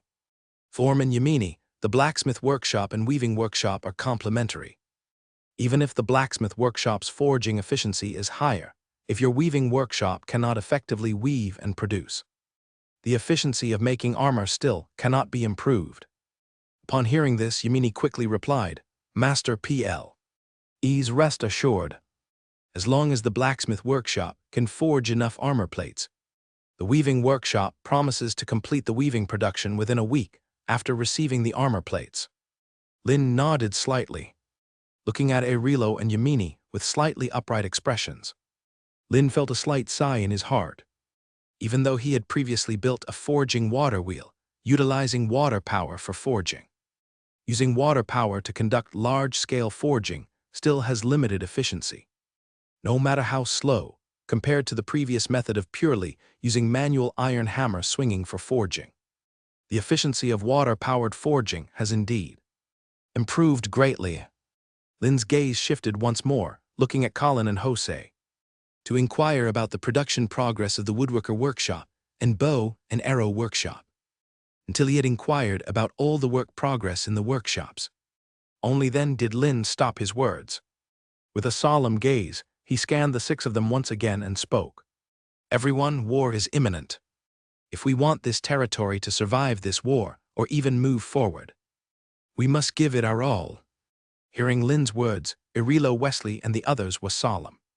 In unison they said, "Yes, my lord." Lin spoke, "You may all withdraw." Upon receiving Lin's directive, Roselero and the others refrained from any further words. They bowed in acknowledgement and retreated towards the back. As the sound of footsteps faded away, the reception hall fell into silence. Looking at the empty reception hall, Lin still frowned in thought. Lin pushed the distracting thoughts out of his mind. Even if the Kerdi Empire descends into a war for imperial authority, even if the entire empire is engulfed in flames of war, even if outside the territory the common people are suffering, with the defensive structures currently built on his territory and the number of soldiers he has, as long as there aren't tens of thousands of regular soldiers with siege weaponry coming to attack his walls, he can fully utilize the walls and Weng City to hold fast, while all the Lord nobility seeks to gain more benefits and higher status from the war for imperial authority. He ensures his territory has more time to develop. The farmland he's sown needs enough time to reach maturity and harvest. His craft workshops also need plenty of time to produce sets of armor and weapons. His pastures and breeding farms are the same. compared to external expansion, seizing labor, collecting food supplies, and occupying vast lands. What he needs more is time. His territory is still in the development stage. It is far from having the strength to contend with the great lords outside the territory. Getting up from the lord's seat, Lin stepped forward towards his private quarters. Not long ago, QC had already informed him that the hot water for bathing was ready. Janet, donned in a thin robe, was already standing by the bathtub waiting. Upon seeing Lin entering the private quarters, Janet's heart involuntarily sped up. Even though it wasn't her first time serving Lin with bathing and massage. Each time she saw Lin, and the images in her mind emerged unbidden, Janet would become inexplicably nervous. Is it because of the aura of pressure emanating from Lin as the Lord? While Janet speculated, Lin, who was walking, stopped in front of her. Her puzzled gaze, Lin raised his arm, waiting. Janet naturally understood Lin's intention. Lin wanted her to undress him. A faint blush instantly appeared on Janet's cheeks. She didn't speak but dutifully walked to Lin and began to unfasten his belt. Janet didn't notice at all. Because of her bending posture, the snowy smoothness in front of her was fully exposed to Lin's view. The thin silk robe on Lin was slowly removed by Janet. Seeing Lin's vigorous, muscular body before her, Janet's breathing slightly quickened. She reminded Lin, "My lord, you can start bathing now." Lin acknowledged and stepped forward, climbed the steps, and entered the bathtub. Watching Lin gradually lie down, Janet felt a slight sense of relief. Just as she was about to soak the linen cloth for Lin's face, Lin's voice reached Janet's ears. "No need for a massage today, just join me for the bath." Janet's eyes widened instantly, even if Lin didn't spell it out. With the previous experiences, even without saying, Janet knew what would happen next. She no longer resisted inwardly. In fact, there was more anticipation. Janet responded softly, "Yes, my lord."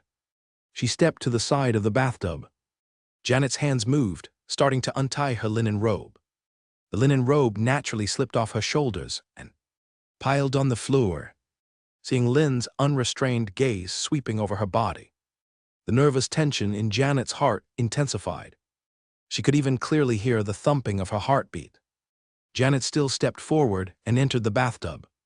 She slowly squatted down, immersing herself in the hot water, approaching Lin beside her. Upon touching Lin's strong arm, Janet's body trembled slightly.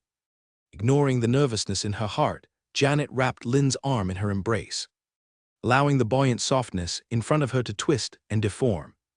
Before Janet could fully enjoy the comfort of the hot water, a strong hand fell on her abdomen, quickly climbing upward.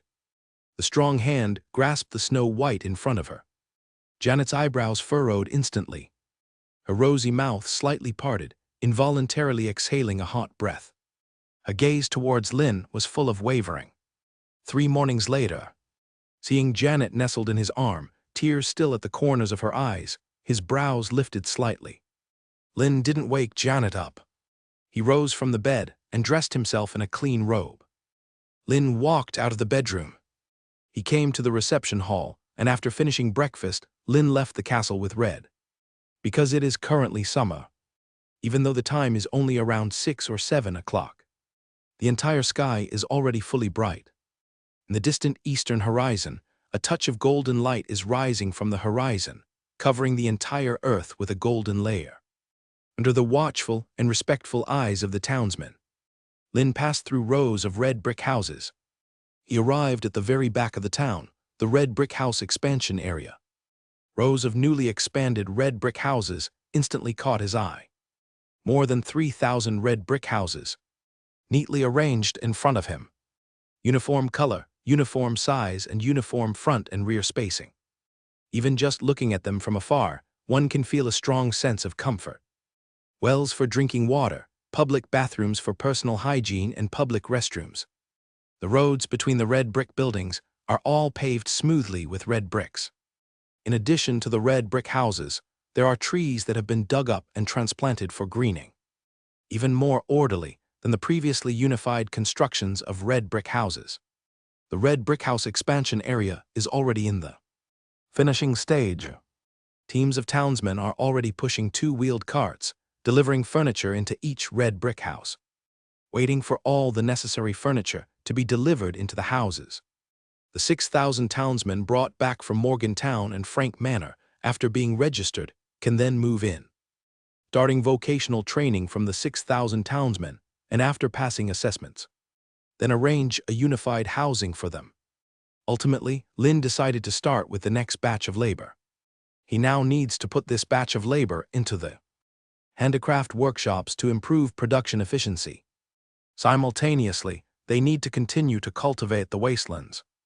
While Lynn was inspecting the red brick house expansion area, Clive and two townsmen came to meet him from the front. Coming before Lynn, Clive bowed respectfully and said, "Master Lynn." Lynn asked, "Is the construction of the red brick houses completed?" Clive didn't waste any words and directly explained, "It can be considered completed. If you need to reassign these townsmen, just leave me a few hundred people, and tea should be sufficient. The need for them to make some furniture, and for the construction of the territory court you requested." Lynn looked at Clive with surprise. "Has the format for the territory court been determined?" Clive hurriedly replied, "Scholar Erin roughly told me the requirements, and I drew up a preliminary design based on her requirements. Since I have been busy with the planning and construction of these red brick houses, the drawing progress has not been fast. It may take a few more days to submit it to you for review and decision." Lynn nodded. "I'll leave you 500 people. Regardless of the finishing work of these red brick houses or the subsequent construction of the territory court, it will also be faster." Clive said joyfully, "Thank you very much, Master. I'll go gather the townsmen now." Lynn responded, watching Clive leave with large strides. Waiting for Clive to gather the townsmen in the Lord's Square, Lynn looked at the crowd before him. His heart was somewhat moved. It turns out the feeling of having abundant labor is like this. Just randomly gathering a portion of townsmen, the number reaches 2,500. And these 2,500 townsmen are only a tenth of the total population of his territory. Lynn didn't take to the stage to deliver an inspiring speech to these townsmen. Instead, he instructed guards to call the foremen of the blacksmith workshop, textile workshop, woodworker workshop, and bow and arrow workshop. He instructed the 4 foremen a few words and had them take the townsmen to their respective workshops. The blacksmith workshop and textile workshop took 700 people each. The woodworker workshop and bow and arrow workshop took 550 people each. The distribution of 2,500 laborers was completed. Lynn's heart slightly relaxed. Now what he needs to do is to slowly wait for these laborers to produce more weapons, armor, and crossbow equipment for him. With a thought, Lynn opened the Heavenly Artifacts panel.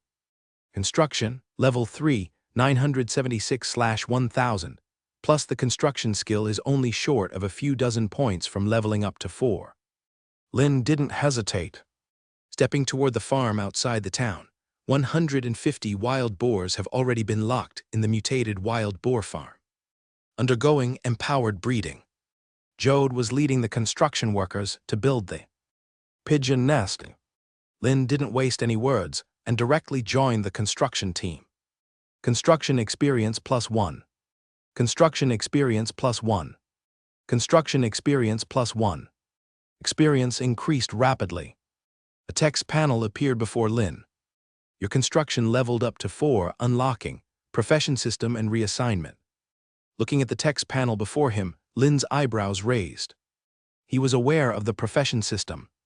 Production professions include farmer, miner, craftsman, woodcutter, tailor, chef, and others. Combat professions include cavalry, infantry, archer, and others. But this profession system and reassignment. With a thought, Lynn opened the Heavenly Artifacts panel to examine. In the lower part of the interface, a new icon with a shield and flag crossed appeared. Lynn directly opened it. Suddenly, a row of character information boxes appeared before his eyes. Lynn slightly furrowed his brows, scanning them. After reviewing for a moment, Lynn understood the function and purpose of the profession system and reassignment. He can use profession system and reassignment to assign townsmen to different professions.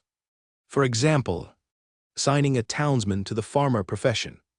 He will gain an additional effect. Farmer increases cultivation speed by 10%, increases crop yield by 10%. Other professions have different effects as well. Miner increases mining speed by 10%, improves ore quality by 10%. Looking at these lines of text information, Lin's heart felt joyful. A 10% increase might not seem significant for individual labor. By conducting profession assignments, nearly 20,000 townsmen can have additional enhancement effects. It becomes different then. This is an additional effect. He can still use ways to enhance townsmen's cultural level to further improve their technical level and production efficiency. Apart from the regular production professions, there are also some special production skill. For example, beekeeper, fisherman, hunter, etc. Besides the production professions, combat professions are the same. Cavalry, attack and movement speed increased by 10%. Infantry, defense increased by 10%. Archer, accuracy and speed increased by 10%. Lin discovered that, in the profession system and reassignment, there are currently only these three major categories for combat professions. There are no professions like priest for Old John, witch for Sienna, or succubus for Belle. After scanning the panel, as for categorizing the professions of the townsmen in the territory, it can only be done at night or during free time. It's daytime now, and he still has a lot of things to do and arrange. Lin's gaze turned to the Special Class Promotion Book. Special Class Promotion Book can transfer residents to other special classes of the same race. Looking at the yellowish-brown promotion book with only a few simple words, Lin couldn't help but raise an eyebrow. The only restriction is the same race. Lin instantly thought of something.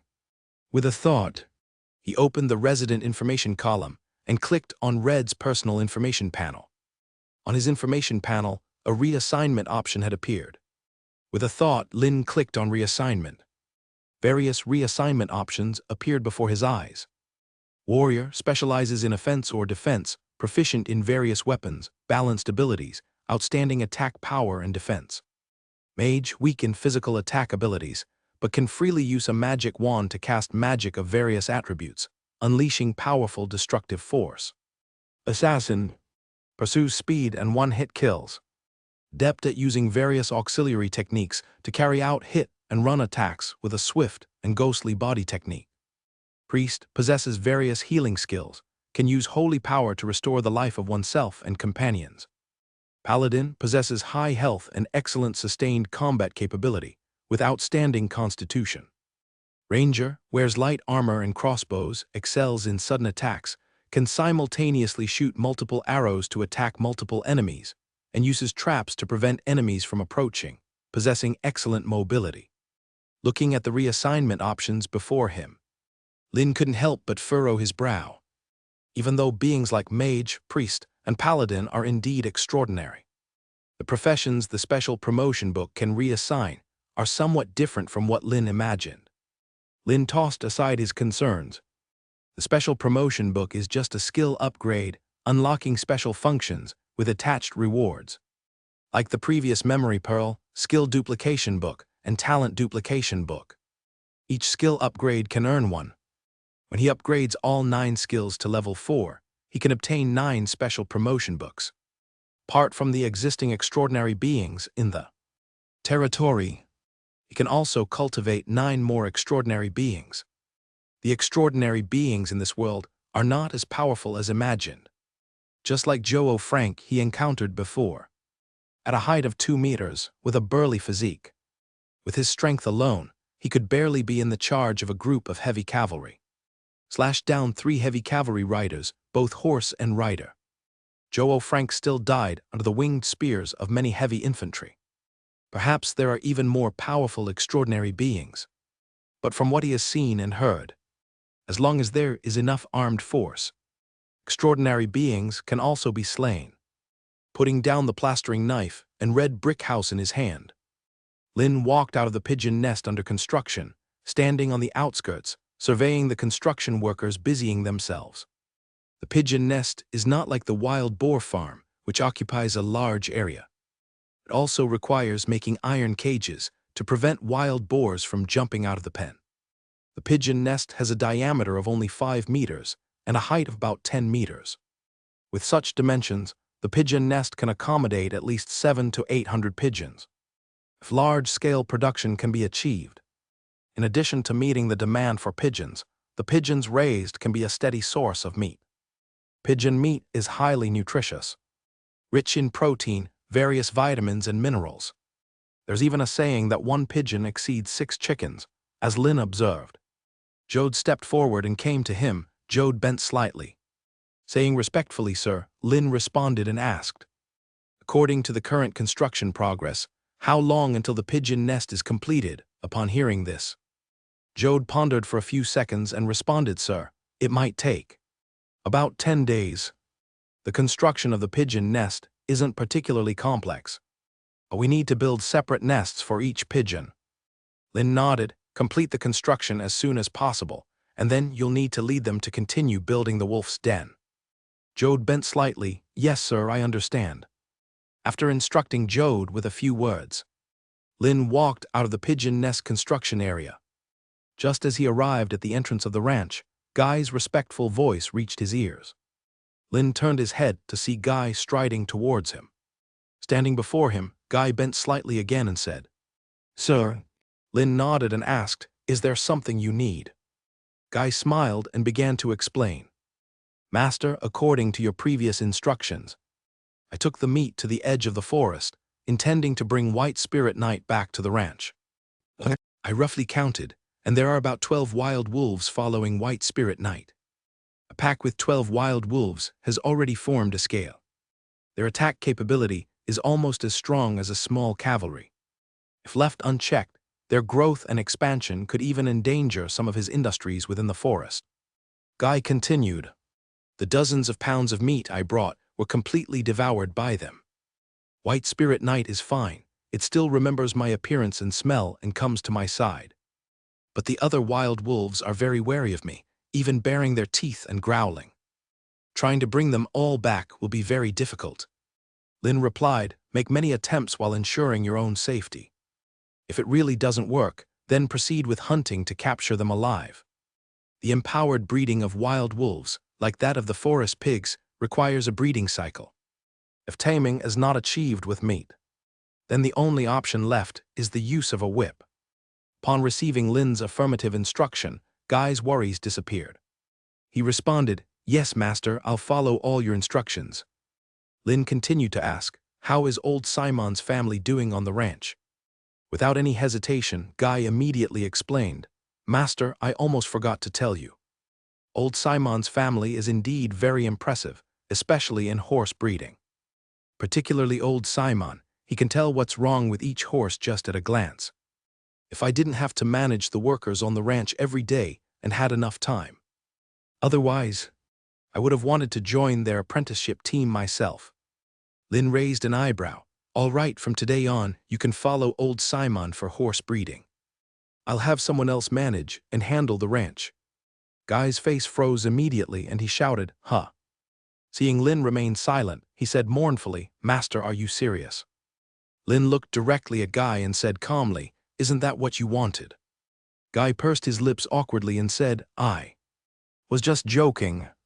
Seeing Lynn remain silent, Guy quickly added, "Well, Master Lynn, there are still some matters in the ranch that need my attention. I'll take my leave for now." Without waiting for Lynn to speak, Guy rushed back into the ranch without looking back. Watching Guy's back disappear around the corner, Lynn withdrew his gaze and continued towards the town. Previously as the foreman of the ranch, with limited labor available, he had to manage those with no breeding skills, and personally tend to the breeding on the ranch. Not to mention the smell of manure in the ranch. Even if Guy didn't say it, he could imagine the workload. Along with the newly assigned apprentices, the ranch workers numbered nearly 1,000. As the foreman of the ranch, Guy only needs to assign tasks to the ranch workers and supervise their work. Such work is naturally easier than many other jobs. If Guy still didn't want it, he could agree to give Guy a more stable job. Currently, there are many industries and workshops in the territory, offering many job positions. There will be different work intensities between different positions. Disparities will naturally exist when assigning jobs. Not to mention other lords. Even Lin himself acknowledges it's impossible to achieve absolute fairness.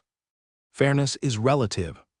No matter how intense the work in his territory's industries, could it be more intense than the labor they previously endured under other lords? No matter how tiring the work is, could it be more exhausting than their previous labors? The 9-to-5 work schedule even now. In the future, it would still be difficult for others to achieve. At the very least, a flexible work schedule will be implemented. Suppressing his thoughts, Lin passed through a large expanse of cultivated land and returned to the Lord's Square. Seeing the time, it was only afternoon. After pondering for a moment, Lin headed into a nearby cafeteria, preparing to grind the experience of the cooking skill. After more than a year of exploration, he had found some tips for grinding skill experience. Repeating the same labor for a long time only decreases his rate of gaining experience. For example, during the construction of the mutated wild boar farm a few days ago, his experience gains slowed significantly as he continued to lay bricks and build. However, when he started constructing the pigeon nest, the experience for the construction skill began to increase rapidly again. Not just the construction skill. The same applies to other skills. For example, when he grinds the cooking skill in the canteen kitchen. By preparing different foods and employing various cooking processes, the rate of experience gain also increased significantly. Under the gaze of over 100 chefs, Lin strode into the kitchen. He approached a workstation where a chef was preparing ingredients and promptly dismissed the chef. After washing his hands, Lin picked up 2 kitchen knives placed nearby and began chopping a large piece of pork on the cutting board. With both hands gripping the knife handles, Lin's arms moved swiftly and rhythmically. The sharp edge of the polished kitchen knife continuously fell upon the pork. It produced the constant paw-paw sound of the knife's blade hitting the pork, which then deformed and collided with the chopping board. The technique was skilled, the arm motion seamless. Cooking experience +1. Cooking experience +1. Cooking experience +1. Bit by bit, the experience was rapidly increasing. The nearly 10-pound piece of pork on the chopping board, from its initial block form, visibly turned into a paste-like consistency. The previous paw-paw sound turned into a dong-dong noise of the knife blade penetrating the pork paste and hitting the chopping board. Despite the overwhelming smell of oil and smoke permeating the entire kitchen, despite the anthracite burning in the stoves with waves of heat flowing, Lin did not give up, continuing to grind away at his cooking skill experience. The journey of 100 miles begins with a single step. The 9 great skills he possessed had all reached level 3. To rise to level 4 or 5, more experience was needed. Only then could he unlock more functions and gain more rewards. Grinding skills might seem tedious and monotonous. The feeling of seeing results for the effort one puts in can only be truly felt through personal experience. That state of immersing oneself completely in work, nearly shutting out everything around, made him extremely enjoy it. Lin, covered in a layer of oil and smoke all over his body, walked out of the kitchen, out of the dining hall, under the puzzled and shocked gazes of the townsmen enjoying dinner. These new townsmen to the territory never dreamed that the lord they revered and admired would actually cook dinner for them. It was unbelievably astonishing. The townsmen who had been in the territory for some time had much calmer expressions, yet they still couldn't restrain themselves from casting admiring gazes at Lin. Lin directly bypassed those gazes from the townsmen. Just stepping out of the dining hall, a breeze with a comfortable coolness blew past, slightly easing the sticky and uncomfortable sweat on his body. Lin comfortably let out a breath of hot air. Whether it was the chef in the dining hall or other positions, it was not as simple as imagined. Now, due to the excessive number of townsmen, the dining hall had long started to implement shift meals. The stoves in the entire dining hall kitchen had to continuously cook food from before dawn. All the townsmen's breakfast, lunch, and dinner. While townsmen ate in shifts, cooks in the kitchen also needed to work in shifts. No one could keep cooking from morning till night in the hot temperatures and thick smoke smell of the kitchen. Sitting on a bench in the Lord's Square, resting for a while, After drying the sweat on his body, he stepped on the path back to the castle. The sky at this time had already begun to dim. A day's time almost fleetingly passed. Although for Lin, it was just a day of grinding experience. But for this territory, it was another day of stable accumulation and development, enveloping the entire sky and earth. A group of cavalry, wearing chest armor marked with a gold-bottom, black-crowned lion emblem, rode into the city gate, entering the city. "Get out of the way! Get out of the way! Get out of the way quickly!" Under the hoarse, urging shouts, groups of residents' expressions changed dramatically, hurriedly dispersing to avoid the charging and reckless heavy cavalry charge. Some, due to excessive panic, stumbled and fell, letting out cries of fear. This group of cavalry did not slow their speed because of this. Instead, continued galloping past. Where the heavy cavalry passed, there was chaos. Residents voiced their complaints. But that was all they could do. They clearly saw and knew. The group of heavy cavalry wearing standard armor came from the Dukas clan. The Dukas clan, Marquis Duca, was their lord. Not until more than a dozen minutes passed. The heavy cavalry troop moved away, and the once noisy street returned to normal. Those needing to make a living at night resumed their work. As ordinary residents, they could only cling to the Lord's side, eking out a living. They had long become accustomed to such a life. Passing through the outer city, after entering the inner city, the cavalry squad slowed down considerably, until they arrived at the gates of the Marquis's castle. After some exchange with the guard at the gate, the cavalry squad leader in front dismounted from the horse. Under the guidance of the guard, running through the castle corridors in quick steps. Some patrol soldiers, responsible for castle security, just glanced at the cavalry squad leader being led and chose to ignore it. They knew he was a messenger cavalry from Triumph City. After turning through corridor after corridor and corner after corner, the messenger cavalry stood before the large double doors guarded by 4 sword and shield soldiers. The messenger cavalry took out the letter from his chest, explaining to the guards at the door, "Marquis, His Highness Mitchell has an urgent report." The sword and shield soldier guards at the door looked at the letter in his hands without saying a word. One of them strode forward, took the letter from the messenger cavalry's hands, and walked towards the door. After delivering the letter, the messenger cavalry finally retreated, panting heavily. The guard lightly knocked on the door and explained, "Marquis, an edict from Triumph City." The guard's voice had just fallen. From behind the closed wooden door, a man's voice emerged. The guard responded and gently pushed open the door, stepping into the room. As he entered, a faint fragrance of incense wafted into his nose. Without looking around, the guard headed straight toward Marquis Mark Duca at the desk. Coming to about 4 or 5 meters from the desk, the guard bowed slightly and said, "Marquis, an edict from Triumph City."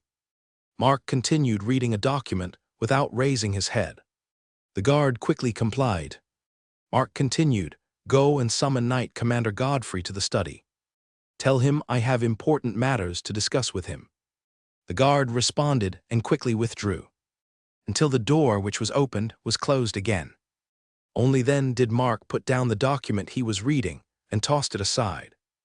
With a motion of the arm, he picked up the edict the guard had just placed down and slowly opened it. With the help of the burning candle on the desk and the light from the oil lamp on the wall, he carefully examined it. As Mark continued to read, his initially slightly furrowed brow gradually became tightly knit. A series of footsteps sounded outside Mark's study. "Marquis Godfrey." After the footsteps stopped, a man's voice sounded. Before the man's words could finish, Mark interrupted him directly. "No need for pleasantries, come in directly." Godfrey outside naturally heard Mark's words. The closed wooden door was slowly pushed open with a creaking sound. Godfrey glanced at Mark ahead and strode forward. Looking at the documents piled up like a mountain on the desk, Godfrey asked, "Marquis." With a motion of his arm, Mark tossed the newly obtained edict towards the desk in front of Godfrey. Without further words, Godfrey stepped forward and picked up the edict from the desk with both hands. Upon seeing the golden lion crown crest, Godfrey's brow raised. He naturally knew it was the emblem of the Carolingian clan. His gaze scanned the symbols on the edict. Godfrey's eyes widened in surprise and said, "His Highness Mitchell instructs the soldiers stationed at Windmill Ridge Canyon to attack Spirit Reef Port." Mark made no reply, just stared straight at Godfrey. Godfrey's mind spun rapidly, as if contemplating the implication. Mark leaned back into the comfortable and soft leather seat. He asked Godfrey, "Knight Commander Godfrey, tell me, what do you think?" Upon hearing Mark's inquiry, Godfrey snapped back to attention. He bowed slightly to Mark, speaking respectfully, "Marquis, if I may be frank. Mitchell Carolyn is using the Dukas clan as a pawn." Mark waited for Godfrey to continue. Godfrey didn't hesitate to continue narrating. The first directive was to send troops into the Duchy of the Red Dragon, to incite hostility between the Duke of Red Dragon and Duke Kanyu. The end result was far from effective. In fact, nothing changed. Godfrey's tone shifted. How? This led to the loss of over 3,000 sword and shield corps soldiers from the Dukas clan. 3,000 sword and shield corps soldiers were forever lost in the Duchy of the Red Dragon. They couldn't even have their names, only being labeled as rebels within the Feiyu army of Duke Kanyu. Of course, I know that command from those in power often requires countless soldiers to march forward unwaveringly. If it were from someone else, it would be dismissed. However, such feudal directives leading to soldiers' senseless deaths are meaningless. Godfrey took a deep breath, his tone slightly softened. If it were only once, it would be forgivable. Mitchell Carolyn has issued such an edict again to the Dukas clan. Spirit Reef Port, that is the territory of Marquis Palk. Leo Palk has long been closely connected with Caesar Carolyn. It's not an exaggeration to say that Leo Palk is one of Caesar Carolyn's confidants. If you, Marquis, were to deploy a large army to attack Spirit Reef Port per the edict, that would certainly attract attention from all factions. Given Marquis Palk owns dozens of warships and troops, even if you can capture it, your military strength would suffer greatly. Moreover, Marquis Palk can rely on the defenses of Spirit Reef Port, delaying until the arrival of reinforcements. With Marquis Palk's army ahead, reinforcements coming behind. By then, despite the strength of the sword and shield corps soldiers, they'd face total destruction. Knight Commander Godfrey, I've also considered what you said. You know, the Dukas clan has already joined His Highness Mitchell's ranks. The Dukas clan has no choice but to execute the orders from His Highness Mitchell. Otherwise, it would be disobedience. The most critical aspect is that the Arrent Empire's situation, with Caesar identified as the one who killed Charlemagne VI and his withdrawal from Triumph City, the wind of public opinion has already shifted towards His Highness Mitchell. Moreover, those wavering noble lords have also begun to pledge allegiance to His Highness Mitchell. Godfrey's expression became serious. Neither he nor Mark, sitting opposite him, were oblivious. They both knew that the death of Emperor of the Empire, Charlemagne VI, was not as simple as it appeared on the surface. The evidence before them was undeniable. Caesar had entered the bedchamber of Charlemagne VI alone. The dagger of judgment that Charlemagne VI had bestowed upon Caesar pierced the emperor's heart. Charlemagne VI was thus slain. If it was simply a normal imperial power struggle, the last throne of the Kerdi Empire could have fallen to either Mitchell or Caesar. It was hard to say. Clearly, Mitchell has a greater advantage, compared to a murderer who killed both his king and father. The majority naturally preferred to support the renowned spear of the empire, who had previously suppressed a rebellious Marquis. After thinking briefly, Godfrey spoke to Mark sitting in front of him.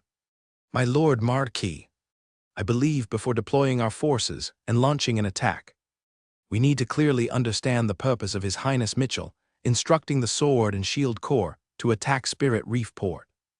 Mark seemed to have already considered this issue. He spoke directly. Spirit Reef Port is located on the edge of Marquis Leo Palk's territory. Yet besides Iron Anchor Bay, it's the dock closest to Triumph City. If we don't capture Spirit Reef Port, the forces supporting Caesar can easily board warships and gather there. Simply put, if Spirit Reef Port falls into the enemy wise hands, it would be a fatal blow to Triumph City. Its importance even surpasses that of the Sword and Shield Corps stationed at Windmill Ridge Canyon. Godfrey nodded. So, His Highness Mitchell's plan is for you, my Lord Marquis, to capture Spirit Reef Port and take control. This can be understood in 3 intentions. Mark raised an eyebrow. Looking at Godfrey, he said, "Let's hear it, Knight Commander Godfrey." Without further ado, Godfrey spoke. "Firstly, the Dukas clan is only a marquisate. Neither in status nor military strength can it compare to the Duke Kangyu or Duke Haiyao." Speaking of which, Godfrey apologized to Mark. "Apologies, my Lord Marquis, my words might be harsh." Mark was indifferent. "Go on." Godfrey continued, "Therefore, His Highness Mitchell has issued a decree for you, my Lord Marquis, to send you, whose strength is limited and also a Marquis, to launch the attack. Soldiers against soldiers, generals against generals. Because this way, the entanglements will be minimal."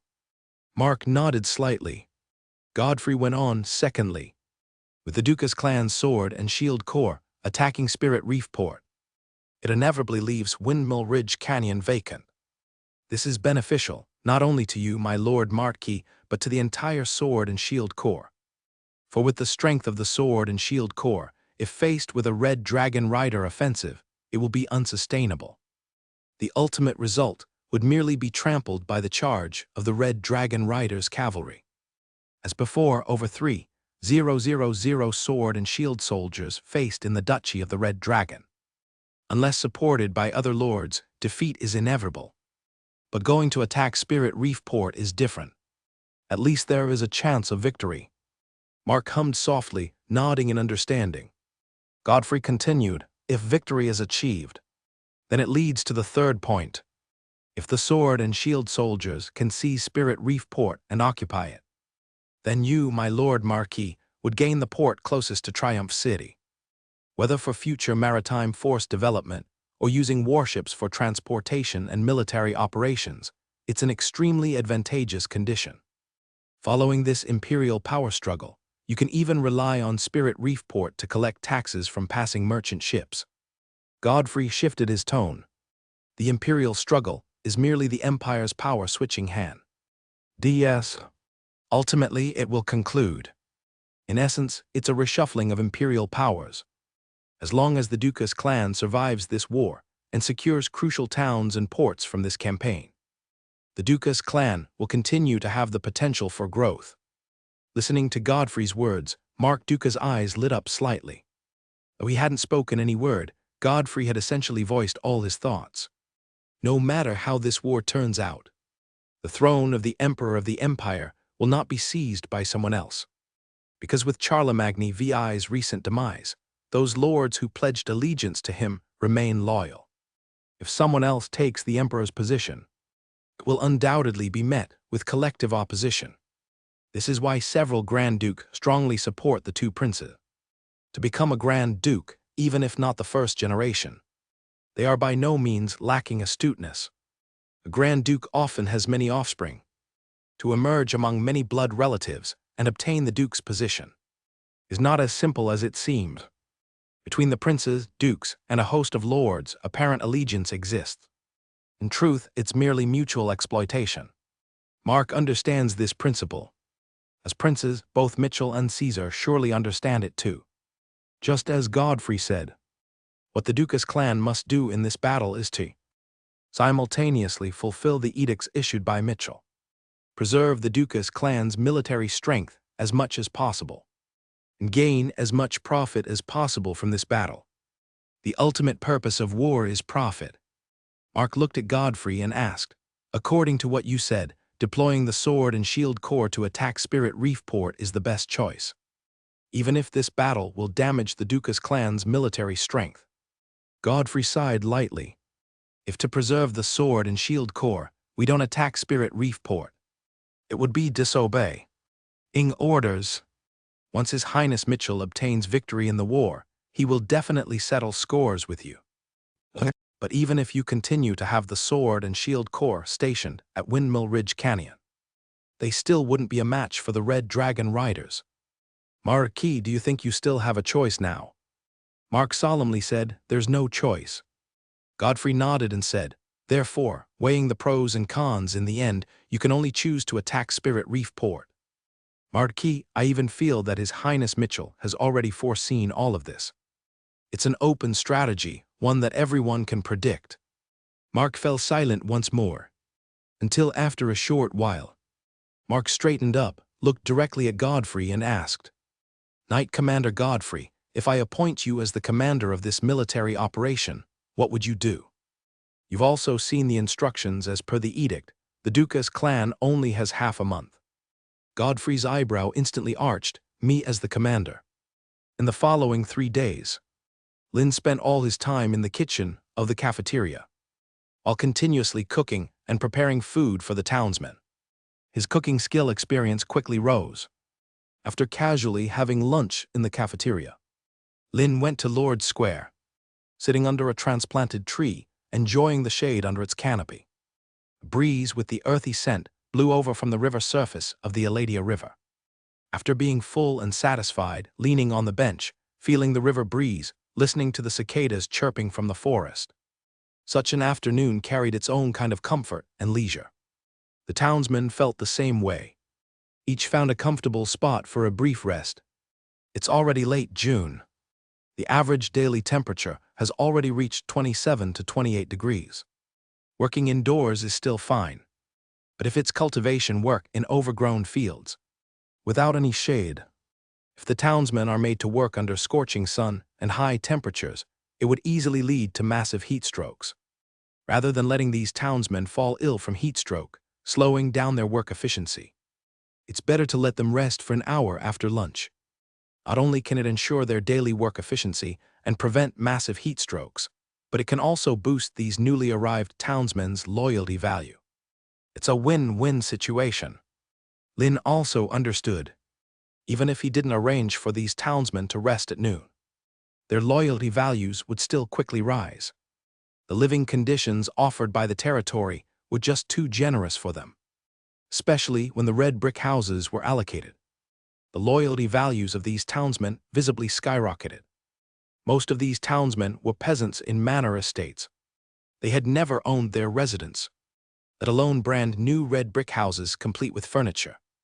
Taking advantage now of the leisure time, Lynn thought for a moment, opened the profession system and reassignment, and continued assigning different professions to the townsmen in the territory. The features unlocked in the Heavenly Artifacts mode were linked together. He could project the characters from the holographic map, and then assign roles to residents in the profession system and reassignment. With over 22,000 residents in the territory, assigning each one wouldn't be easy. Because in Lynn's view, except for those in special regions who have obvious differences in body size and skin color, the other townsmen didn't seem much different to him. As Lynn was doing the assignments, Red, standing behind him, scanned the surroundings with his eyes. Red's gaze fixed beyond the Lord's Square. Several fully loaded carriages, being drawn by draft horses, were approaching the Lord's Square. Red reminded Lynn, who was on the bench, "Master, there are carriages approaching." Upon hearing Red's words, Lynn turned his gaze over. The carriage team stopped on the open space of the Lord's Square. A young woman dressed in white leather armor dismounted from a white warhorse at the front of the team. The young woman's eyes quickly scanned Lord's Square. Her gaze landed on Lynn sitting on the bench. The young woman's long, beautiful eyebrows noticeably arched upwards. Stepping forward with her long, exposed legs, she strode towards Lynn. In front of Lynn, the young woman bent her waist, extending her equally exposed long arms and palms. "Master Lynn, long time no see, have you missed me?" The young woman before him was graceful and athletic, her leather armor tightly wrapped, outlining a waist that could be encircled with one hand in a lean-forward moment. Her snowy white bosom appeared faintly, almost emerging. Lynn extended his right hand, lightly grasped the young woman's. A silky, soft, yet unusually smooth sensation instantly hit him. "Miss Kari, indeed it has been some time since we last met." I thought Miss Kari had already forgotten our previous agreement. Feeling the warmth from Lynn's palm, Kari couldn't help but reveal a sly smile. Retracting her palm, Kari argued mischievously, "Master Lynn, how could that be? Kari is still waiting for Master Lin to become the future Great Lord. Lin rolled his eyes directly at Kari. Since Kari last came to his territory, it had been several months. If Kari were trading commodities nearby, she could have returned long ago. However, Lin didn't ask much, even though Kari had a merchant partnership agreement. With him, there were no explicit constraints on trade intervals in the agreement. Lin shifted his body, moving from the middle of the bench to the right side. In doing so, he made ample space for Kari to sit down. She took a few steps and sat down next to Lin. A faint fragrance wafted from Kari's body, drifting into Lin's nose. Kari seemed to notice the slight sound of Lin sniffing. The corners of her mouth noticeably curved upward. Lin looked towards the truck convoy not far away and asked, "Miss Kari, what kind of goods did you bring for me this time?" Kari followed Lin's gaze and explained. "Leather, a large batch of leather. On 10 wagons, totaling 50,000 pounds of leather. Master Lin, you may not know, but to get this batch of leather, I even had disputes with other merchants. Fortunately, I finally invoked the name of the Brown clan, and that merchant slinked away." Lin slightly turned his head to look at Kari and said, "It seems I owe Miss Kari a thank you." Just as he finished speaking, a glimpse of the snow-white cleavage, outlined by the leather armor in front of Kari, instantly caught his eye. His height was already above Kari's. Even sitting on the bench, there was a height difference. The view was almost fully captured by Lin's eyes. Young with a devil-like figure. As a merchant, Kari would naturally showcase her inherent advantages. If it was just once or twice, Lin might not think much of it. But every time Kari came to his land, she dressed like this.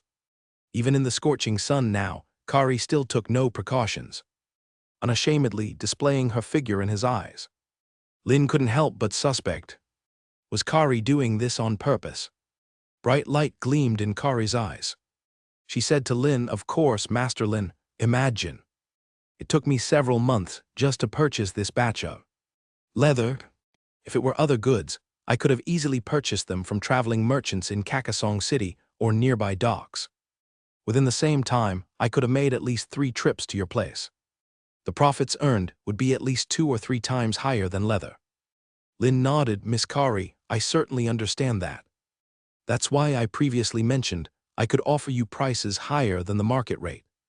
The current market price for leather is 5 pence per pound. I can offer 6 pence.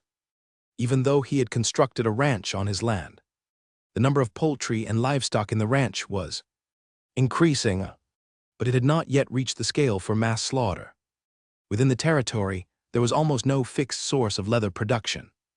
All the sewing labor in the weaving workshop required large amounts of leather for each set of composite armor, used for making linings, or used to string together pieces of armor plate. Even some large-scale equipment in the woodworker workshop and the crossbow production in the bow and arrow workshop required leather as a component. Kari's ability to go outside the territory, to find and purchase leather, was naturally beneficial to him, but for Kari, finding goods required more time and effort. Brightness shone in Kari's eyes, her words full of praise. "Master Lin, you are indeed the most generous lord I know."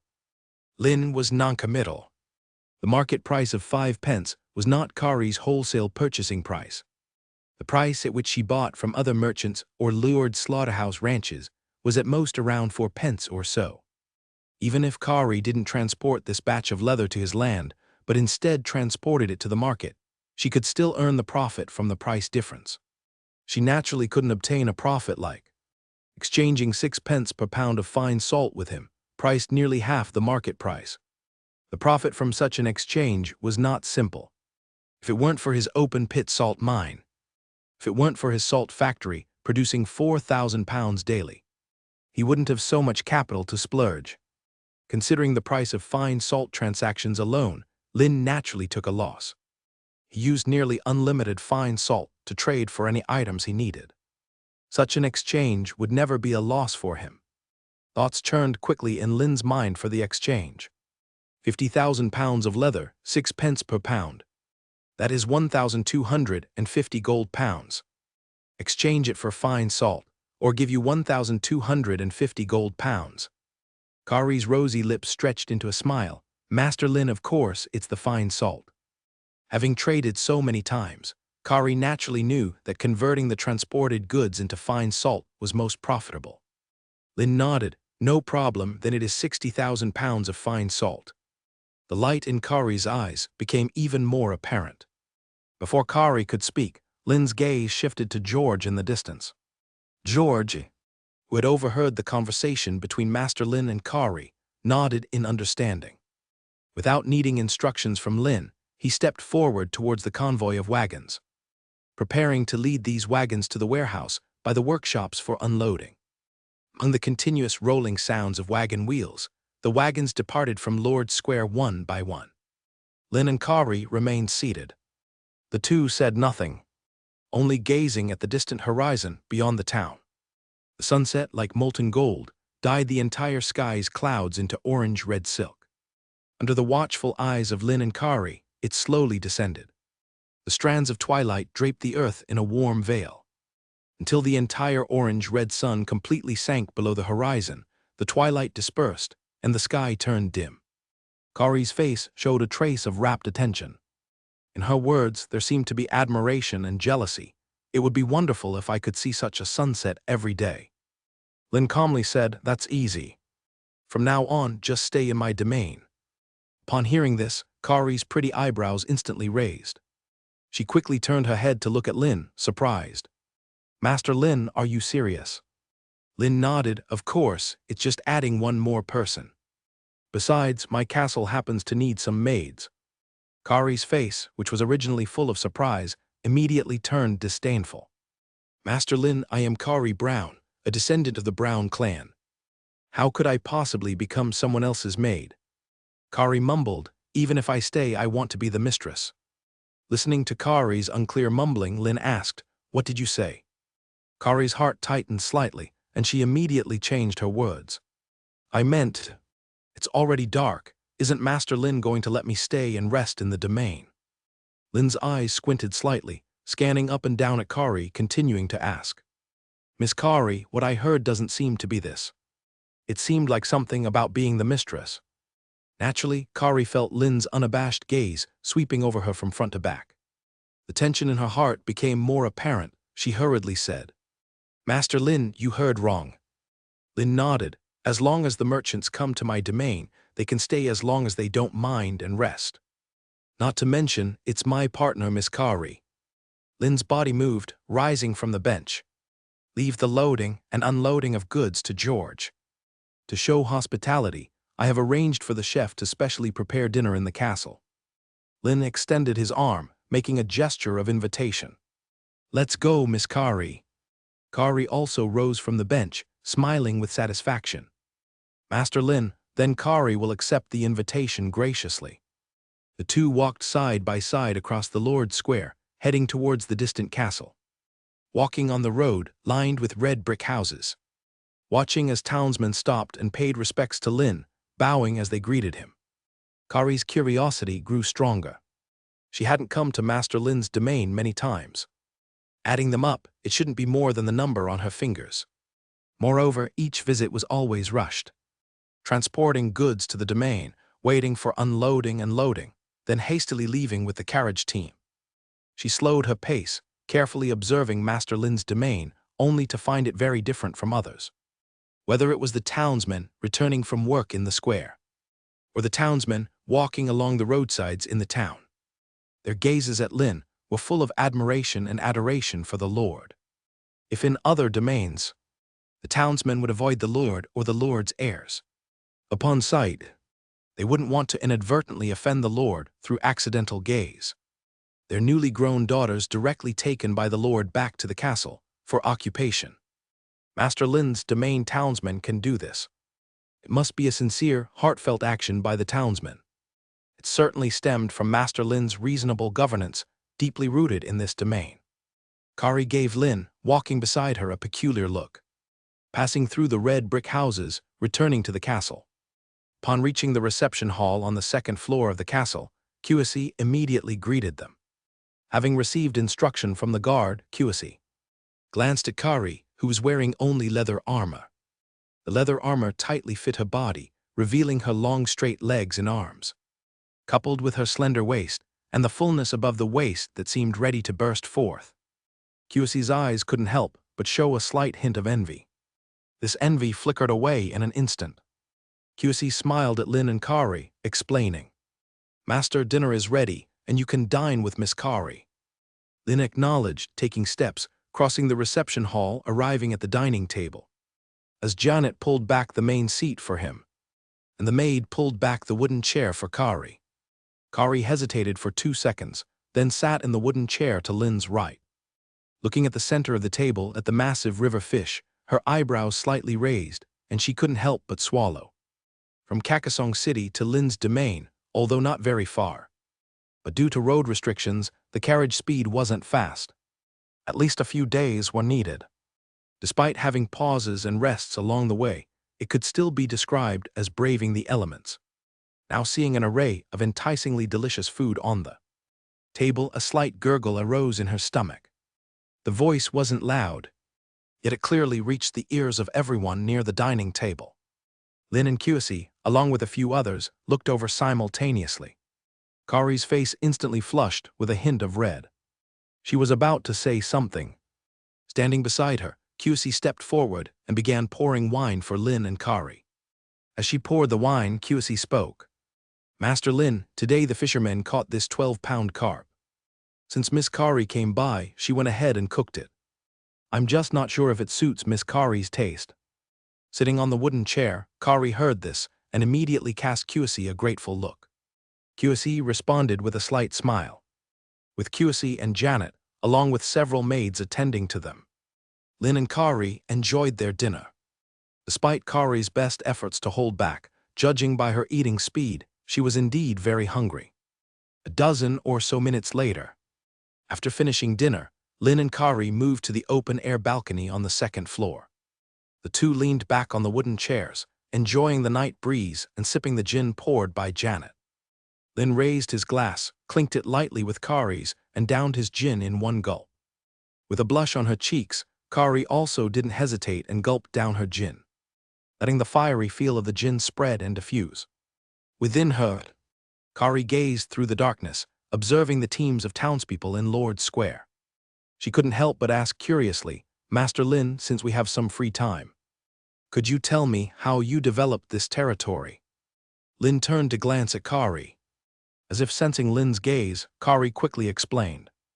"Of course, Master Lin, if it's inconvenient, you don't have to say anything." Standing behind Lin and Kari, Janet's eyes also showed a hint of curiosity. Lin replied, "There's nothing inconvenient about it. It's just that it was a long process. Starting with making flint tools, building wooden houses, saving Kyossi and Red, reclaiming overgrown wasteland and planting. Then making fishing nets, catching river fish, and going to Kent Village to sell them. Then to using barley to start brewing beer." However, just as Lin spoke of a small band of Iron Blood Brotherhood raiders invading his territory, a soft snore reached his ears. Lin turned his head slightly. Kari, clutching Alex's gin bottle, had already fallen asleep. Her head lowered, resting against the chair back. Strands of hair falling carelessly against her fair cheeks, adding a touch of laziness. Her eyes closed, long eyelashes gently trembling with her breath. The corners of her mouth slightly upturned, as if she encountered something amusing in her dreams. Looking at Kari in this state, Lin felt a bit curious. On his territory, in his castle, Kari dared to drink herself to sleep without even a guard with her. Was it out of trust in him? Or was this woman deliberately showing a weakness to him? Kari certainly was a stunning beauty, but Lin would never take advantage of such a situation. Lin's gaze shifted. Looking at Janet, who was still waiting behind, he spoke. "Call a few more maids to take Miss Kari to her room and let her wash up and rest." Janet immediately responded, "Yes, master." After answering, Janet turned and headed towards the reception hall. In less than half a minute, Janet returned to the open-air balcony with two maids. The three worked together to lift Kari from the wooden chair and carried her into the reception hall. After settling everything, he picked up the glazed cup from the coffee table and drained its contents in one go. With a thought, he reopened the profession system and reassignment, to classify the remaining townsmen into specific professions. The existence of the profession system and reassignment essentially established clear demarcations of roles. Townsmen, once professionally classified, could only achieve extra work efficiency by engaging in the corresponding profession. Night gradually deepened. After several days of continuous classification, Lin had finally categorized the townspeople in his territory into professions. After closing the profession system and reassignment panel, Lin let out a warm sigh. Lin's gaze shifted, looking at Red, who was still standing by. He asked, "Red, have you ever heard of the existence of a ranger?" The normally stern Red showed a hint of curiosity on his face and couldn't help but ask, "Ranger?" Lin nodded. "Exactly. I have an ancient book here that records how to promote an archer to become a ranger. A ranger with keen senses, agile skills, and immense stamina. Proficient in archery, can hit distant targets accurately, even in a storm, can take down an enemy hundreds of meters away with a single arrow using just a faint glimmer. Even stronger rangers can gain the ability to communicate with nature, summoning animals to assist in combat. If you're interested, I can give you the ancient book." Master Lin's explanation was plain, but he could clearly understand its meaning. Storm, faint glimmer. Take down an enemy hundreds of meters away with a single arrow. This is not something an ordinary archer can achieve. Only an extraordinary. Master Lin is actually going to give him an ancient book that allows him to be promoted to a ranger. Despite wearing composite armor, Red still bent his right knee and knelt to salute. "Master, Red is willing." Seeing Red's actions, Lin replied, "Stand up." With a movement of his hand, Lin took out the special promotion book, Ranger, from his backpack and handed it to Red. Lin originally thought the special promotion book worked like the talent duplication book, that it could be used directly on townsmen. It could only record the knowledge of promotion in written form in the book, allowing the person needing promotion to learn and comprehend on their own. And as if enchanted by magic, it burns after reading. It can only be watched by one person. Otherwise, he thought of transcribing the entire special promotion book for everyone's promotion. However, Lin also understood. If that were possible, each skill upgrade wouldn't just be rewarded with one special promotion book. Red stood up, looking at the ancient book in Lin's hand without any hesitation, stepped forward and took it with both hands. The book's weight was lighter than he imagined. Lin stood up from the wooden chair, stretching his lazy waist comfortably. A series of cracking bone sounds kept ringing. After finishing this, Lin spoke to Red. "You and QSE have been by my side the longest and are the ones I trust most. Otherwise, I wouldn't have appointed QSE as the territory steward and you as my personal guard." Listening to Lin's calm words, Red's body slightly trembled. He bent his waist, speaking firmly, "Thank you, Master. Red will surely become stronger." Lin replied softly, taking steps to walk into the guest hall, heading towards the master bedroom. Pushing open the double wooden doors, he arrived beside the large bed. Lin just took off his clothes, his gaze moved. On the large bed, a body was concealed by a thin blanket. But it couldn't hide the perfectly contoured silhouette. With a movement of his left hand, Lin pulled open a corner of the blanket. The fair woman's body underneath instantly entered his eyes. Her skin seemed like snow under the bedroom's oil lamp light, exuding a charming glow, delicate as if water could drip from it.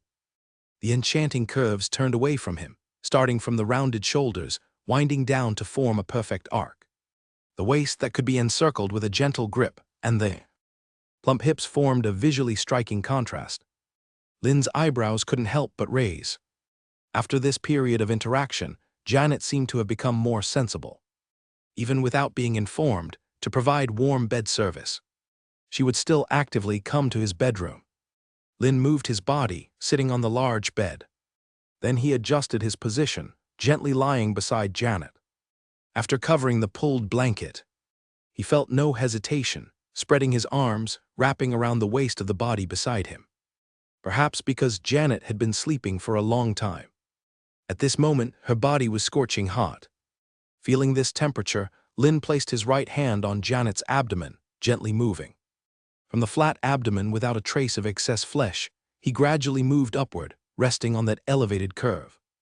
With Lin's palm slightly exerting force, soft sound like buzzing mosquitoes gently rose. Lin's hand movement became more forceful. Lin's right hand moved down from the elevated curvature, slowly descending, crossing the flat abdomen, continuing to move. Feeling the body in front, showing noticeable changes. Lin no longer hesitated, his body moved, pressing down on it. Instantly, a painful cry sounded. Upon hearing this unfamiliar sound, along with the feedback of an unusual sensation, Lin instantly thought of something. With an arm movement, he turned the body facing away from him over. Under the weak oil lamp light on the bedroom wall, Lin finally saw the woman's face clearly. This woman, where is Janet Frank? Clearly, it is Kari Brown. At this moment, Lin felt his head was about to explode. He had instructed Janet, clean the drunken sleeping Kari and send her to rest in the room. Janet directly sent the clean Kari to his room. No wonder Kari's body was scorching hot. Wasn't it obvious she would be hot if drunk? Perhaps sensing the bodily changes, Kari evidently woke from sleep. She opened her drowsy eyes, looking at Lin, who was kneeling opposite her, as if she hadn't completely shaken off the drunken stupor. Her lazy eyes full of confusion and puzzlement. Before Kari could speak, Lin quickly explained, "Miss Kari, Lin, swear on my life it was definitely not." Lin's explanation was cut short. Kari, lying on the large bed, sat up. She kneeled on the bed with both knees, opening her arms to wrap around Lin's neck. Her face, flushed red, quickly approached Lin.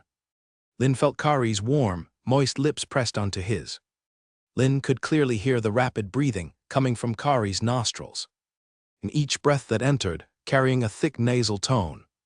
Feeling Kari's comfortable softness in front tightly pressed against his chest, Lin was no longer reserved, extending his arms to wrap around Kari's slender waist. His right hand began to move swiftly. He felt a pushing sensation from Kari's arms. Lin's body relaxed onto the big bed. No guiding from Lin was needed. Kari climbed up on her own, sitting cross-legged on top of Lin. The next day, just as dawn broke, Lin awoke habitually. He opened his eyes, scanning the bed around him. The almost frenetic figure from last night had already disappeared. Even the warmth from the area where she lay was completely gone. However, from the traces of bright red left on the bed, Lin was very aware that everything from last night was real. Wearing a comfortable, thin silk robe, Lin walked out of the bedroom into the banquet hall. QSE was setting today's nutritious breakfast. Upon seeing Lin, QSE immediately bent over, speaking respectfully, "Master, breakfast is ready." Lin responded with a sound, stepping toward the dining table. Passing by Janet, Lin couldn't help but give Janet a glance, where he found Janet's face full of confusion and innocence. Arriving at the head of the dining table, Lin sat down. He felt certain that this woman must have done it on purpose. Seated at the head of the dining table, Lin glanced at the chicken and eggs on the plate, then turned to QSE. QSE quickly explained, "Master, Lady Kari left with her carriage team before dawn without having breakfast." Lin asked, "Did she say anything before leaving?" QSE did not hesitate, directly responding, "Master, Miss Kari asked me to convey to you thank you for last night's hospitality." Was she referring to last night's dinner and drinks? Or everything that happened in bed last night? Lin couldn't help but frown. Anything else? QSE shook her head. "No, master, just that one sentence." Lin responded with a sound, "I understand, let's have breakfast together, it's too much." Even though last night's events were a bit misunderstood and bizarre. But between adults, Lin never regrets mutual fully willing encounters. If Kari wanted to stay in the territory from then on, he would not refuse. Now that Kari wants to leave, he likewise won't prevent it. QSE replied, "Yes, master." With Lin's instruction, both QSE and Red sat at the dining table to eat breakfast together. After a dozen minutes, Lin, having finished breakfast, left the castle with Red, heading toward the town. Walking on the red brick road, Lin glanced back at Red. "Can you understand the ancient book, recording the content of the ranger's job promotion?" Listening to Lin's inquiry, Red immediately responded, "Master, the ancient book you gave me is somewhat magical." Lin raised an eyebrow, asking, "How is it magical?" Red explained, Master, I was previously just a hunter, illiterate. When I returned to the room, I attempted to read by opening it. If I couldn't understand, I was ready to have QC assist me. However, as soon as I opened, a string of strange symbols seemed to come alive, weaving into my mind. Some abilities of the Ranger were directly instilled into my brain, integrating with my memory. I feel that now I am completely different from yesterday, both physically and in memory and experience in my brain. However, Master, to fully master those memories and experiences, I still need to undergo extensive training and practice. After listening to Red's explanation, Lin nodded. Very good, take your time. Compared to directly transferring jobs on Red's personal interface, this seemingly magical experience indeed aligns more with this fantasy world possessing extraordinary power. Red lowered his head with gratitude again, saying, Thank you, Master. Lin responded with a sound, retracting his gaze and continuing forward with Red. Arriving at the Lord's Square, batches of townsmen had already left the town, going to their posts to begin today's labor. He likewise immersed himself in the canteen kitchen. While preparing lunch for the townsmen, he continued grinding the cooking skills. Experience accumulated rapidly, bit by bit. Cooking experience +1. Cooking experience +1. Cooking experience +1. While Lin was grinding the experience, 3 days passed in a flash. A guard sprinted into the kitchen, arriving beside Lin, who was grinding the cooking skills. The guard bowed and reported, Master, Mr. Boer has arrived at your territory. In the midst of tossing the pan, Lin casually glanced at the guard, speaking, Let George conduct the reception and transaction for now. I'll come over as soon as I fry this dish. Lin's right hand, with the long-handled iron spoon, scooped a spoonful of lard, sprinkling it into the iron pot. A flame engulfed the entire pan. Under the high-temperature roasting of the flame, a rich aroma spread through the kitchen. Some chefs around Lin were full of shock in their eyes upon seeing this scene. They found that Master Lin's culinary skills were becoming increasingly exquisite. The guard snapped back to reality, promptly responding and withdrawing. Feeling the gaze of everyone, Lin remained focused. He began adding some ingredients to the stir-fry that was about to be completed. Then Lin lifted the iron pot off the stove and placed it to the side. He called over a chef, handed over the task of plating the dish. Only then did Lin step out of the kitchen. He walked out of the kitchen, arriving at Lord's Square. George and Boa were engaged in conversation. Among the exchanged words, occasional bursts of laughter could be heard. George, with the keenest eyes, quickly spotted Lin. He walked over to greet him.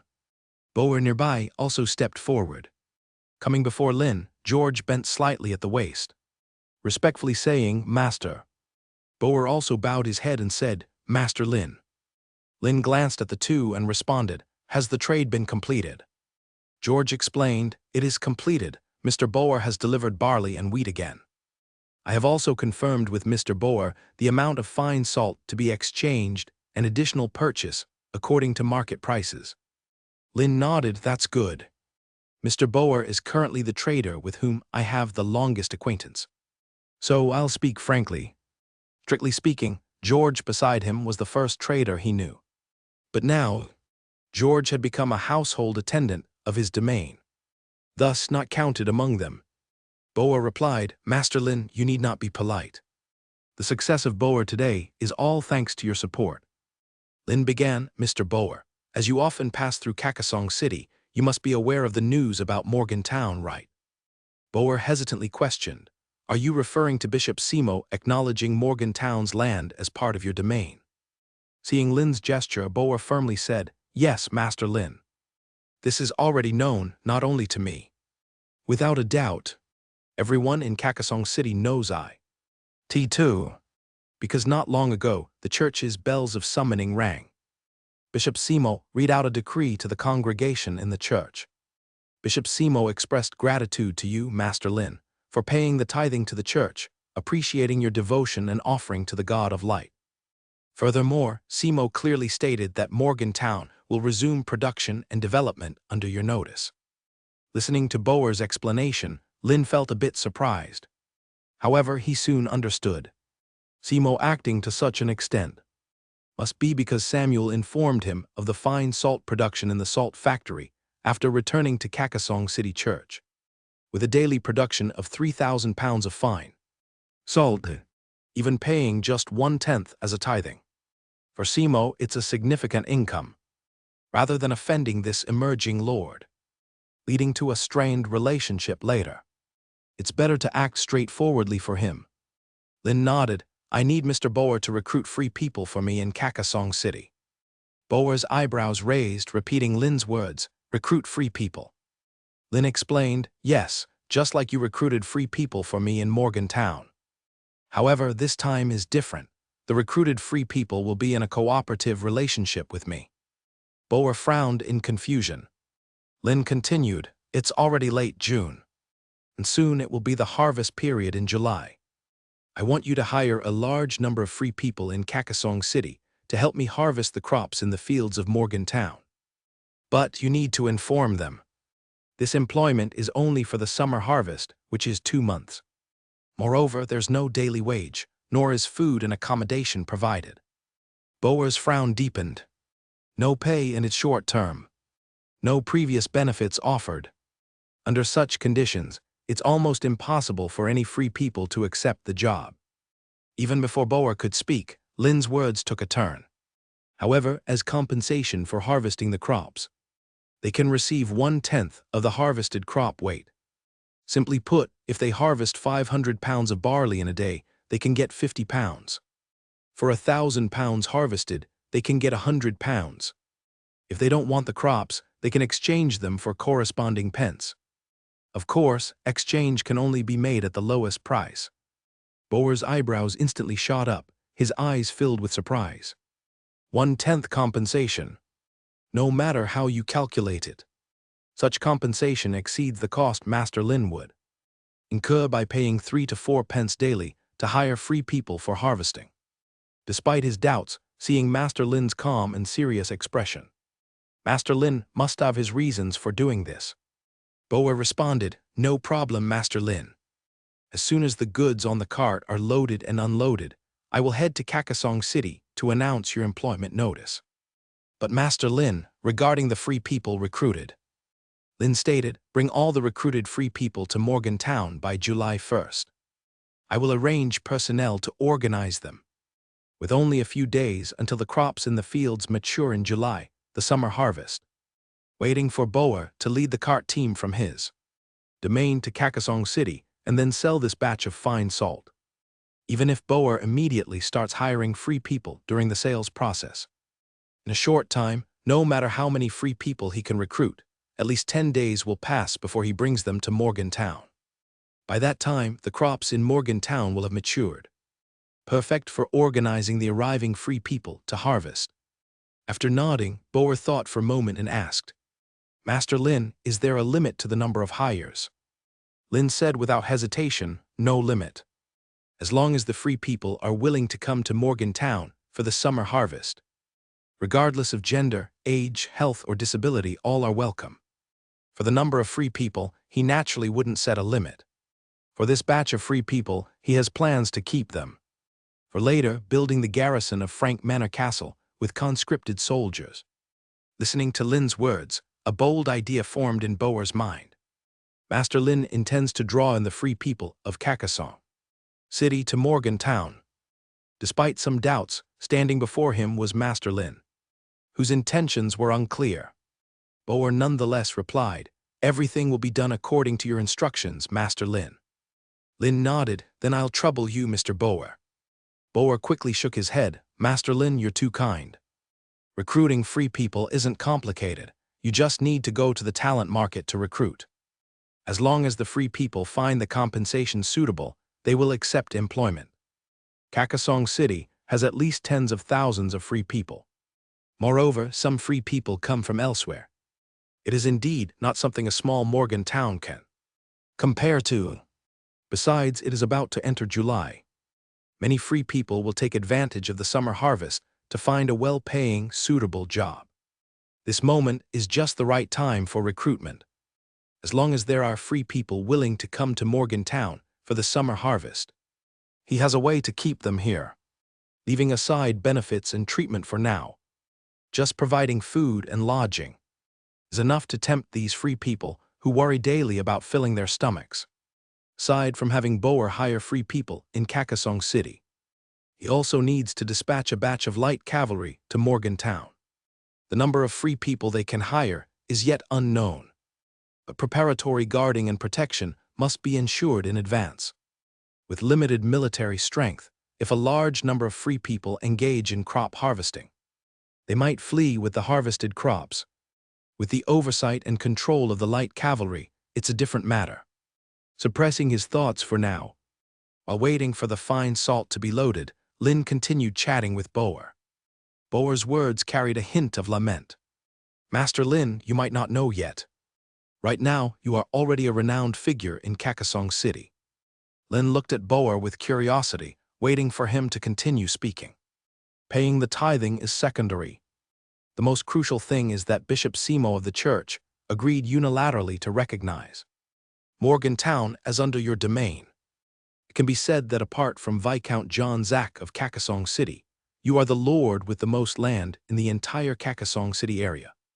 You've also become a topic of great interest during people's idle conversations, because everyone is hearing for the first time that a single lord controls a whole town. Other towns typically have several to a dozen manor lords collectively balancing and controlling a town. At this point, Boer suddenly remembered something and changed his tone. Of course, excluding Lady Janet from before. Janet controlled all of Morgantown at that time. But within the bounds of Morgantown, there was still the presence of Master Lin. Lin slightly frowned and said, Mr. Boer, such fame isn't necessarily a good thing. An obscure lord suddenly emerges abruptly, paying the tithing that a crowd of manor lords and lords, even nobility, are unwilling to pay. Even getting unilateral approval from the church, claiming Morgantown for this lord. Such actions are indeed somewhat ostentatious. Morgantown is located on the southernmost edge of the Kerdi Empire. It still has a developed farmland area, with large undeveloped and unexplored forests. These forests hold abundant animal resources, plant resources, even undiscovered mineral resources.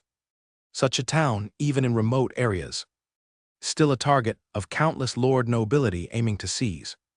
If it's just an ordinary noble lord with limited military power, he can still rely on cavalry and archers for deterrence and defense. But if it's like the Viscount John Zack mentioned by Boer, that becomes an entirely different situation. Lin looked at Boer and asked, Mr. Boer, the Viscount John Zack you mentioned, what kind of military power does he possess? Upon hearing this, Boer showed a look of embarrassment and shook his head. I'm sorry, Master Lin, I am not familiar with the lord nobility here in Kakasong City. It was only during trades with Master Lin, exchanging fine salt, that he frequently visited Kakasong City this past year. In the past, he only traded in basic crops. Usually, the transaction processes could be completed right in Morgantown. He didn't need to go to Kakasong City at all, considering the time and effort required to go to Kakasong City. Boer shifted his words and quickly said, but rest assured, Master Lin, once I return to Kakasong City, I'll inquire immediately for you. Currently, he indeed has no connection with Viscount John Zack of Kakasong City. So far, no interest conflicts have arisen. However, just to be prepared, he still needs to make beforehand preparations, considering all scenarios in the worst possible way. He wouldn't encounter unexpected incidents. Under George's guidance, all the barley and wheat on the wagon were unloaded. The exchanged fine salt for Boer and fine salt purchasing were all loaded onto the wagons. After Boer bid farewell to Lin, he left with his wagon team. Watching Boer depart into the distance, Lin withdrew his gaze. Striding out from the Lord's Square, he headed towards a vast expanse of arable land in the distance. He stood still in front of a crop that had grown to nearly a meter high. Lin's gaze swept over the scene ahead. In the gentle breeze, the plants swayed continuously, resembling golden waves. The air was filled with a rich and distinctive aroma of barley. He slightly lowered his head to observe the robust stalks in front of him. On the stalks, yellowing leaves loosely clung to them. Strings of mature barley grains, akin to smooth pearls, were embedded in the ears of grain. Thanks to Gavin and Wilbur, who led the farmers in dedicated care, fertilizing, pest control, and irrigation, coupled with the heavy plow cultivation and the warm environment of the Cairdy Empire. The barley he planted matured earlier than he anticipated. The barley is mature. For him and for this land, it is good news. If only this field of barley can be harvested, at least for a short while, his territory would no longer need to worry about food shortages. No matter how expensive the market prices become or how scarce food becomes, it would not affect his territory. Lynn stepped carefully along the limestone road between the fields, continuously scanning the barley on either side. The mature barley was just the winter barley planted last winter. The spring barley planted this year was still in the grain-filling stage. The transition from the grain-filling stage into maturity, waiting for the barley grains to fully develop, would take at least half a month. This timing conveniently allowed the winter barley harvest to be staggered. Waiting for the farmers to finish harvesting the winter barley, drying it in the sun, threshing, using the grain winnowing machine. After screening and pest-proof treatment, the barley could be stored. By then, it would be mid to late July, and the farmers could be engaged in the harvest of the spring barley. Lynn noticed that aside from the winter barley, the onions, garlic, carrots, lettuce, and spinach that were planted had entered the harvest period. Seeing these mature crops, Lynn felt a slight relief. These were the results of his and the townsmen's collective hard work. After making a round through the fields, Lynn approached the townsmen who were engaged in reclaiming Wasteland. Another issue surfaced in his mind. He needed to arrange for the free people recruited from Kakasong City to harvest the crops planted in Morgantown's lands. He also had to arrange the townsmen in his territory to harvest the winter barley and other crops planted. His territory held over 50,000 acres of barley fields. Morgantown comprised a total of 120,000 acres of land. Even if some forested hills and pasture lands were excluded, the area seeded with crops still amounted to 80 or 90,000 acres. Leaving aside Morgantown, the 50,000 acres within his territory alone required a substantial labor force. Lynn's mind whirled with ideas. Wilbur, leading the farmers caring for the fields, had 2,000 people. Gavin was leading the townsmen engaged in cultivation, boasting 3,000 individuals. 3 days hence, cultivation of Wasteland would cease. He could completely gather these 5,000 individuals and deploy them into the imminent summer harvest. 5,000 people harvesting 50,000 acres of barley, it was enough labor. He needed to consider how to enhance the efficiency of the townsmen's barley harvesting. Improving the townsmen's harvesting skills in a short period was virtually impossible. The only possibility lay in the barley harvesting tools. With an exploitable open-pit iron mine, 6 iron smelting furnaces, and a blacksmith workshop, along with a large number of blacksmith apprentices. Especially after the demise of the 5 manors on Morgan, his territory was hardly lacking in iron tools. However, he could modify those traditional sickles. In his mind, a new type of modified sickle, the serrated scythe, was clearly remembered. A short handle, thin blade, lightweight, with a serrated edge, extremely sharp. Perfectly suited for harvesting straw barley and similar stock crops. While Lynn pondered, he had reached a front of reclaimed farmland.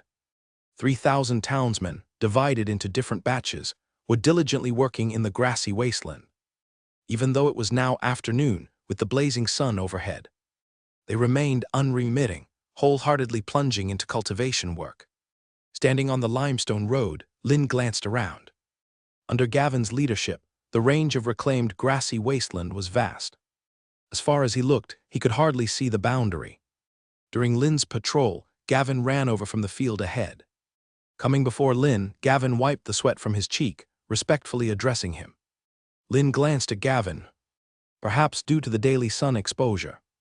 Compared to their last meeting, Gavin's skin had darkened significantly. At this moment, his trousers and shoes were stained with dirt. Lynn acknowledged Gavin's presence with a nod and asked, "It's just 3 days until the end of June. How is the progress on reclamation?" Upon hearing this, Gavin swiftly explained, "Master, so far, we've reclaimed at least 38,000 acres of farmland. With 3 more days, we should be able to reclaim around 40,000 acres." Lynn's brows slightly lifted. The initial task he assigned to Gavin was to reclaim at least 30,000 acres of farmland. Afterwards, 20,000 acres were used for planting peas, and 10,000 acres for planting pasture. Now that June hasn't ended yet, Gavin has already exceeded the task. Besides Gavin's leadership and management, a big reason is that there are more plow oxen in the territory. With more plow oxen, using the wheel plow for cultivation, naturally more arable land can be opened up. Lynn approvingly said, "Well done. For the next 3 days, continue cultivating, and it's best to cultivate 40,000 acres of farmland. Afterwards, assign them to Wilbur, and once the winter barley is harvested, start planting peas in pasture." Gavin was just about to reply when he seemed to think of something. He asked, somewhat puzzled, "Master, should we assign all the townsmen to Wilbur?" Lynn nodded, "Yes, let Wilbur manage them. I need to assign you to Morgantown to lead the newly recruited free people to harvest all the crops there." Gavin bowed his head slightly, without any words, seemingly pondering something. Lynn asked Gavin, "If you have any questions, you can speak directly." Gavin responded quickly upon hearing this, "Master, you misunderstood. Gavin has no questions. Gavin will act according to your instructions." Lynn acknowledged, "Both you and Wilbur have been with me for a long time, and I have observed your performances. As townsmen under the Lord's instructions are commands. I originally don't have to explain to you. However, I'm still willing to tell you the reasons." Gavin listened intently. Lynn explained, "In agricultural production, you and Wilbur are the townsmen most familiar and knowledgeable with the planting methods I taught. I trust your abilities. This is also why I appointed you as foreman, to lead and teach those new arrivals to the territory. Agricultural production in the territory is important, and so is the production in Morgantown. In this territory I possess, the land area available for cultivation is large, at least 300,000 acres. But this large area is only relative.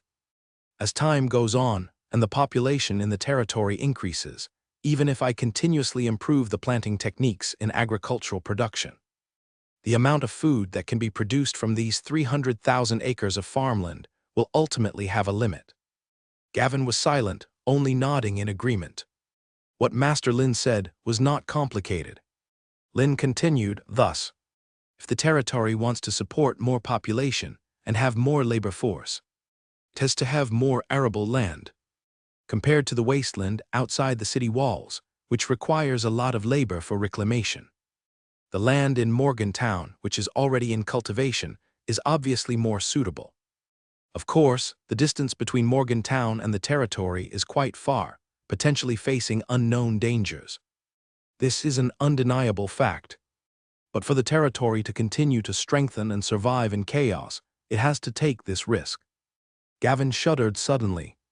He looked up, directly meeting Lynn's gaze, and declared firmly, "Master, Gavin is willing to go to Morgantown. Even if it means death, I will not retreat." Lynn smiled helplessly. "Rest assured, even if I send you leading a group of farmers to Morgantown, I will also arrange a cavalry team to go together to ensure your safety. Besides, Earl is still in Morgantown at the moment." Hearing this, Gavin couldn't help but let out a breath of relief. He gratefully said, "Thank you, Master." Lynn responded with a nod. He dismissed Gavin, letting him continue leading the townsmen in the next wave of cultivation. He strode back towards the small town. With the matters of harvesting in the territory and Morgantown settled, what he needed to do now was to arrange for the blacksmith workshop to improve the harvesting tools. Returning to the small town, he entered the handicraft workshop district. With attention from several blacksmith apprentices, Lynn walked into the blacksmith workshop. Lynn directly called for the foreman Arilo. Striding forward, Arilo approached Lynn somewhat puzzled and called out, "Master." Lynn nodded, getting straight to the point. "Select 200 blacksmith apprentices with some forging experience to learn my production of the serrated scythe. Arilo's eyebrows instantly rose, serrated scythe. He was just about to continue asking when he noticed Lin giving him a stern look. Arilo said no more, promptly responding, "Yes, master, I will arrange it now." Arilo immediately stepped back and began making arrangements. After searching momentarily, Lin strode to a comparatively tidy forging station. He put on a thick leather apron and a pair of heavy gloves. Grabbing a long-handled iron clamp nearby, he opened the kiln not far away. In an instant, a surge of scorching hot air rushed over Lin's body. The intense heat and burning sensation abruptly struck. This wave of heat was at least several hundred degrees. Lin simply furrowed his brow, swiftly moving his right hand to quickly grab a piece of glowing red-orange iron from the intensely burning kiln. Placing the iron on the anvil, Lin immediately shut the kiln's iron extraction gate. Only then did the intense heat gradually subside. But in just a few seconds, sweat had already soaked the back of Lin. In the scorching summer, one still has to work by the kiln and engage in forging. The work of a blacksmith truly can't be sustained without a robust physique. As Lin completes the preparations and starts to forge, Arilo approaches with a team surrounding him. Arilo bows to Lin and says, "Master, 200 apprentices with some forging experience have been dispatched here." Lin's gaze shifts to the space behind Arilo. There, several apprentices are staring at him with wide eyes. Their faces are full of confusion and curiosity. Facing the eyes of the blacksmith apprentices, Lin's expression is calm, and he speaks with composure. "Arilo has assigned you here to observe my process of producing serrated scythes. Once I finish production, you will need to start large-scale production. I need a large quantity of serrated scythes for the imminent summer harvest."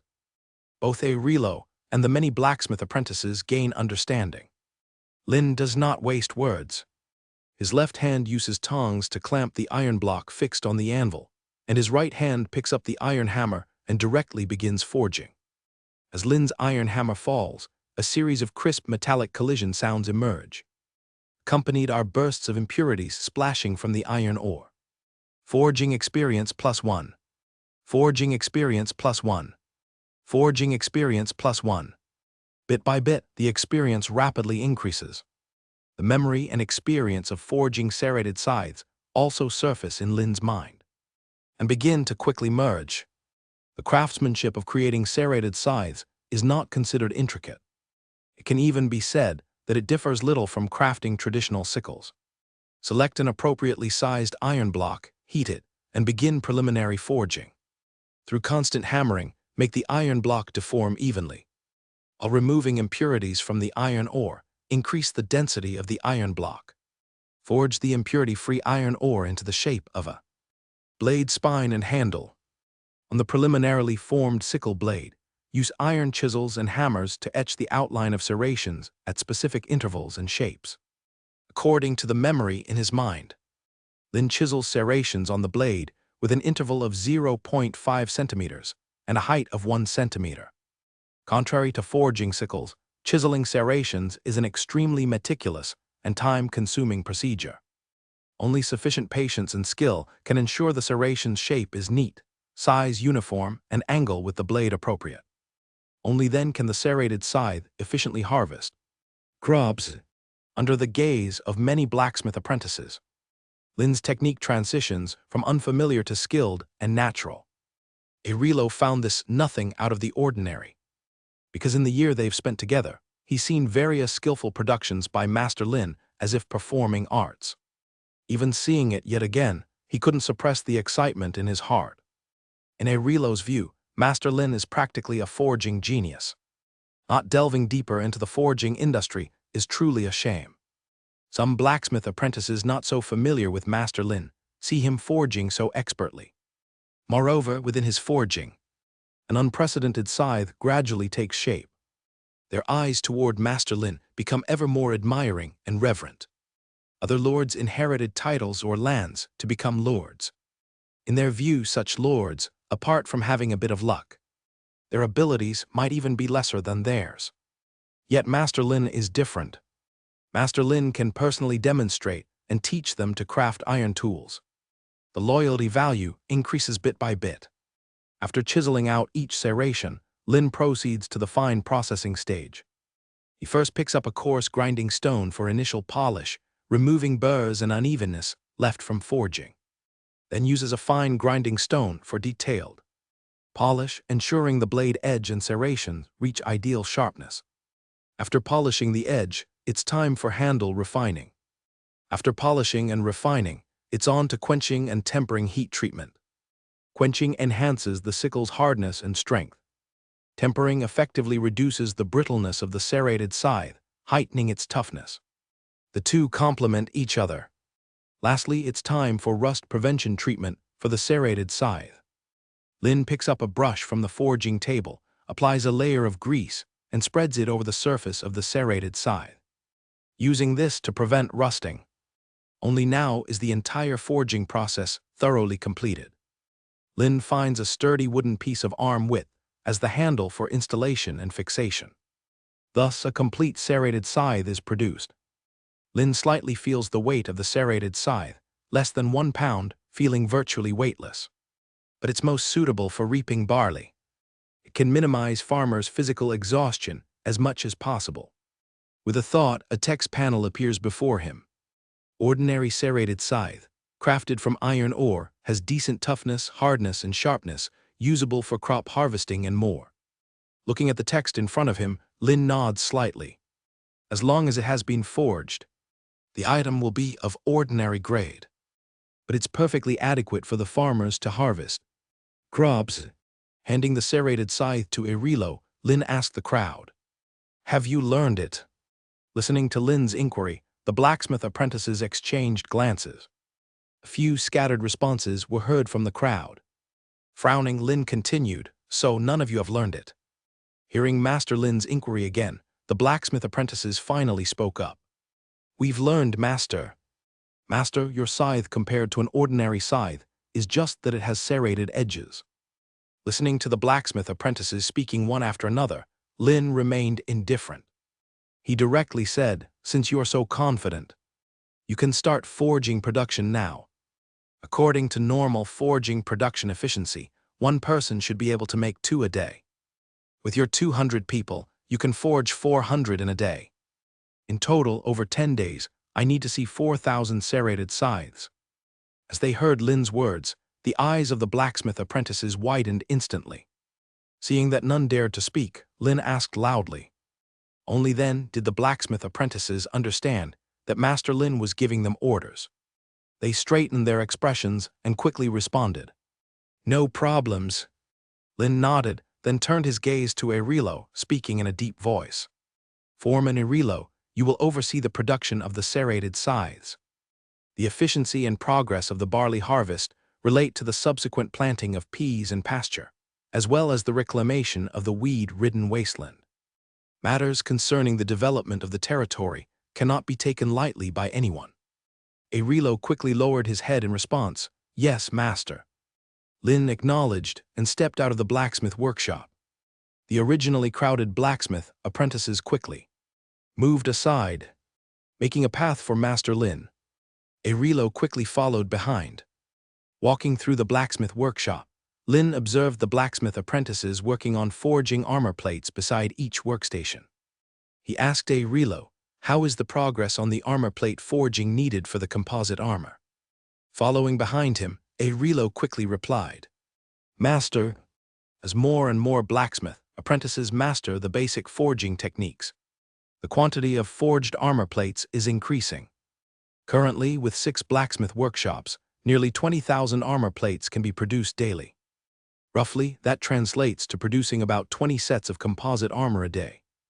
Of course, the winged spears and one-handed swords needed for soldiers are also being produced. I can guarantee that in the 2 months you requested, 1,000 sets of armor and weapons will be forged. Listening to Irilo's confident response, Lin nodded. Once this batch of armor and weapons is completed, the blacksmith workshop will undergo a comprehensive reform. Irilo curiously asked, "Reform?" Lin replied, "Yes, I need to further improve the iron smelting blast furnaces of the 6 blacksmith workshops. The improvement will allow the smelting of sequential refining to produce low-impurity steel.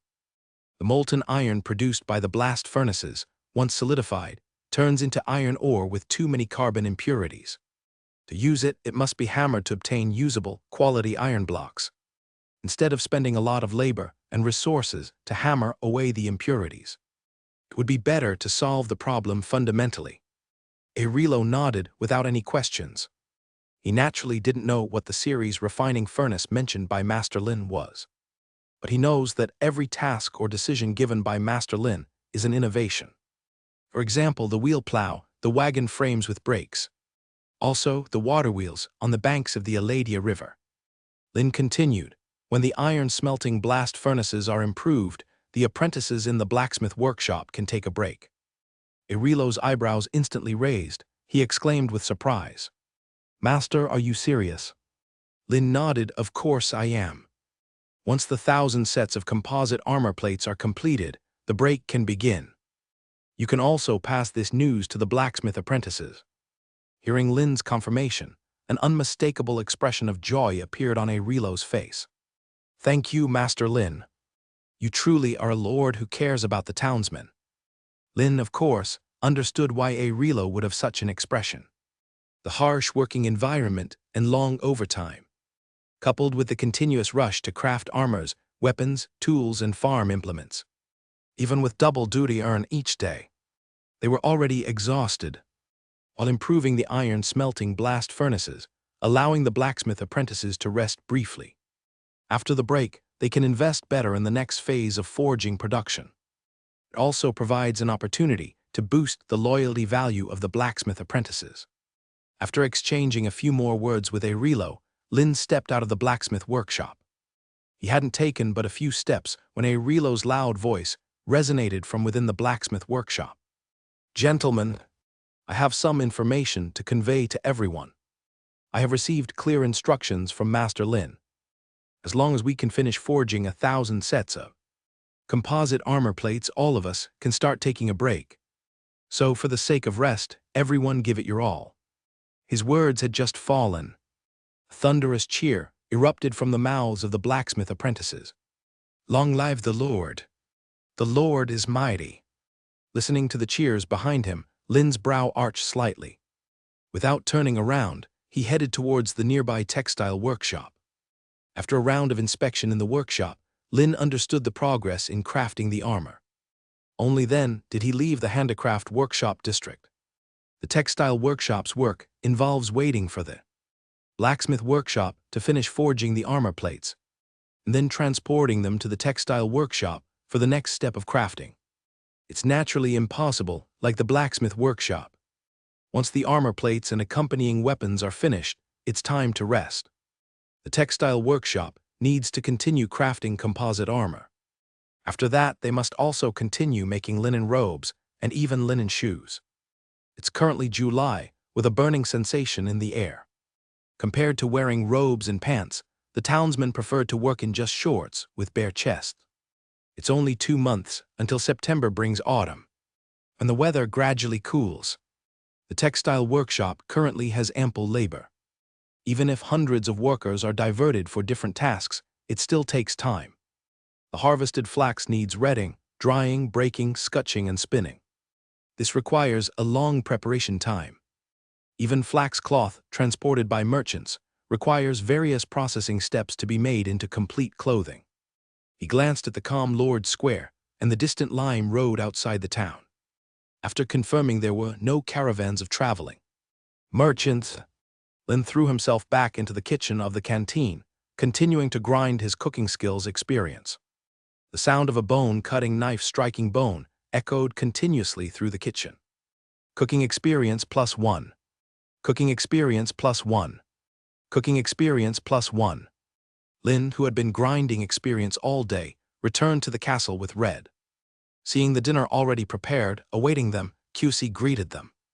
Lin walked towards the dining table. Seeing Lin and Red, QC hurried to greet them. Following behind her was a maid carrying a basin for washing. QC smiled, "My lord, dinner is ready. Wash up and you can start enjoying dinner. Also, when I passed by the canteen and saw you cooking in the kitchen, I specially prepared hot water for you." The sheets and bedding in your bedroom have also been changed to brand new ones. At her words, Lynn instinctively turned his gaze to the not-too-distant Janet. Janet quickly lowered her head, not daring to meet Lynn's gaze. With a nod of approval, Lynn said, "Well organized." After dining with QC's service, Lynn rested briefly in his main seat, then stood and headed to his private quarters. As he passed by Janet, who was standing by, he spoke calmly. "Enter the private room in 10 minutes and give me a massage." Janet's eyes widened instantly, her face showing tension. Even if she was nervous, Lynn's figure had already receded into the distance, obviously giving her no chance to bargain. She felt it was a deliberate act of revenge by Lynn. Lynn had asked her to get Kari, who was drunk, cleaned up and delivered to his room. Janet could only reply softly, "Yes, my lord." Time ticked by slowly. At the private room door, after waiting for 10 minutes, Janet reached out her right hand to knock on the double wooden doors. Just as she was about to inquire softly, a deep voice from Lynn came from behind the door. Hearing this, Janet took a breath of cool air, reached out and slowly pushed open the wooden door. As soon as she opened a crack, a wave of warm steam hit her cheek, making her already somewhat flushed face even more hot and rosy. Janet did not pause, entering the private room and simultaneously closing the door. She glanced around at the dimly lit private room. In the bathtub in the center of the room, where Lynn was soaking in hot water, Janet quickly breathed a few breaths, trying to calm her nervous heart, reduce her racing heartbeat. But after several breaths, Janet found no effect. As she drew closer to Lynn, the contours of Lynn's strong and muscular figure became more pronounced. Her breathing and heart rate nearly uncontrollably sped up. Crossing the flat ground, she arrived at the bathtub. Glancing at Lynn's body, submerged in the swirling hot water, that barely visible silhouette, Janet quickly withdrew her gaze. Her rosy, smooth lips parted slightly, asking, "My lord, should I begin your massage now?" Lynn, with a warm linen cloth covering his eyes, responded casually. Receiving Lynn's instructions, Janet stayed silent. In a wooden bucket with some hot water, she soaked her hands until warm. She spread her hands and slowly reached for Lynn's head. "My lord, I will start the massage now." Following Lynn's previous hands-on guidance, Janet's long fingers began massaging Lynn's head and continued downward. The temples, cheeks, neck, and then the shoulders. Once she finished massaging his shoulders, Janet now needed no instructions from Lynn. She habitually approached the bathtub, slowly loosening her linen robe and placing it aside. Extending her fair, slender right leg, she stepped into the bathtub where Lynn was soaking. With the first step, Janet, filled with shyness, turned to glance at Lynn. Noticing Lynn still had that linen cloth over his eyes, her heart remained full of tension. Janet raised her left leg, stepping into the tub and crouched down, entering the hot water. Seeing Lynn remain silent, Janet felt slightly relieved. She extended her hands, gently lifted Lynn's right arm, and began massaging it. After massaging both of Lynn's arms, Janet touched her face, uncertain if it was sweat or condensation from the steam. She continued massaging Lynn's legs. When reaching his thighs after his calves, observing the change in Lynn's body, Janet's eyes widened instantly. Before she could react, Lynn's arms wrapped around her waist. In the next moment, a strong force emerged. The crouching figure in the water was drawn tightly into his embrace. The first day of July, the Lord's Square was crowded with people. One by one, the townsmen stood in neat and orderly queues. Their bodies stood straight, their faces full of spirit, their eyes passing through the masses in the square, gazing at the Lord on the platform from afar. Even though the sky had just begun to brighten, even though their Lord had not yet spoken a word. But in this land without oppression, where information was nearly transparent, whether for the Lord on the platform or for these townsmen, today was an important day. On the 1-meter-high platform, Lynn stood at the center, his gaze sweeping over the faces of the townsmen. Seeing the flickering eyes of the townsmen, Lynn smiled softly. Without any unnecessary words, he spoke directly. "Gentlemen, I am your Lord, Lynn." Listening to the Lord utter the name, both strange and familiar, the eyes of the gathered townsmen, already bright, began to flicker. That gaze was full of admiration and reverence. Lin continued, "I believe you all know why you have been gathered here on this square." As the words fell, the townsmen unconsciously nodded slightly. Soldiers go to battle for honor, for home. There is bound to be death, bound to be sacrifice. Because the battlefield is the destined place for all soldiers. And the fields where 1.2 million pounds of winter barley seeds was sown last year are your battlefield. The expression of the townsmen gradually became solemn. There was no movement, no whispers, just serious listening. Even in fields where only crops are planted, many dangers still exist. Heat stroke and dehydration, venomous snakes and insects, improper use of tools, accidental falls, even death. But no matter how many dangers there may be, I still need you to grasp your sickles and serrated scythes tightly, and enter the 50,000 acres of farmland. For this land, for yourselves, to harvest all the crops in the fields and bring them back for storage. Do you have the confidence? Hearing Master Lin's question, the townsmen's expressions turned solemn. They opened their mouths and shouted in unison. The shout of 5,000 townsmen, so uniform, so loud, echoed continuously throughout the Lord's Square. Even the workers at the distant handicraft workshop district, and even further at the Eladia River dock, looked around in confusion. Hearing this inspiring and powerful shout, Lin nodded in satisfaction. You will be divided into 5 batches to begin harvesting the barley. The first batch of 3,000 people, responsible for using sickles and some newly produced serrated scythes to harvest barley. These 3,000 people will be divided into 5 groups, each group of 600 people.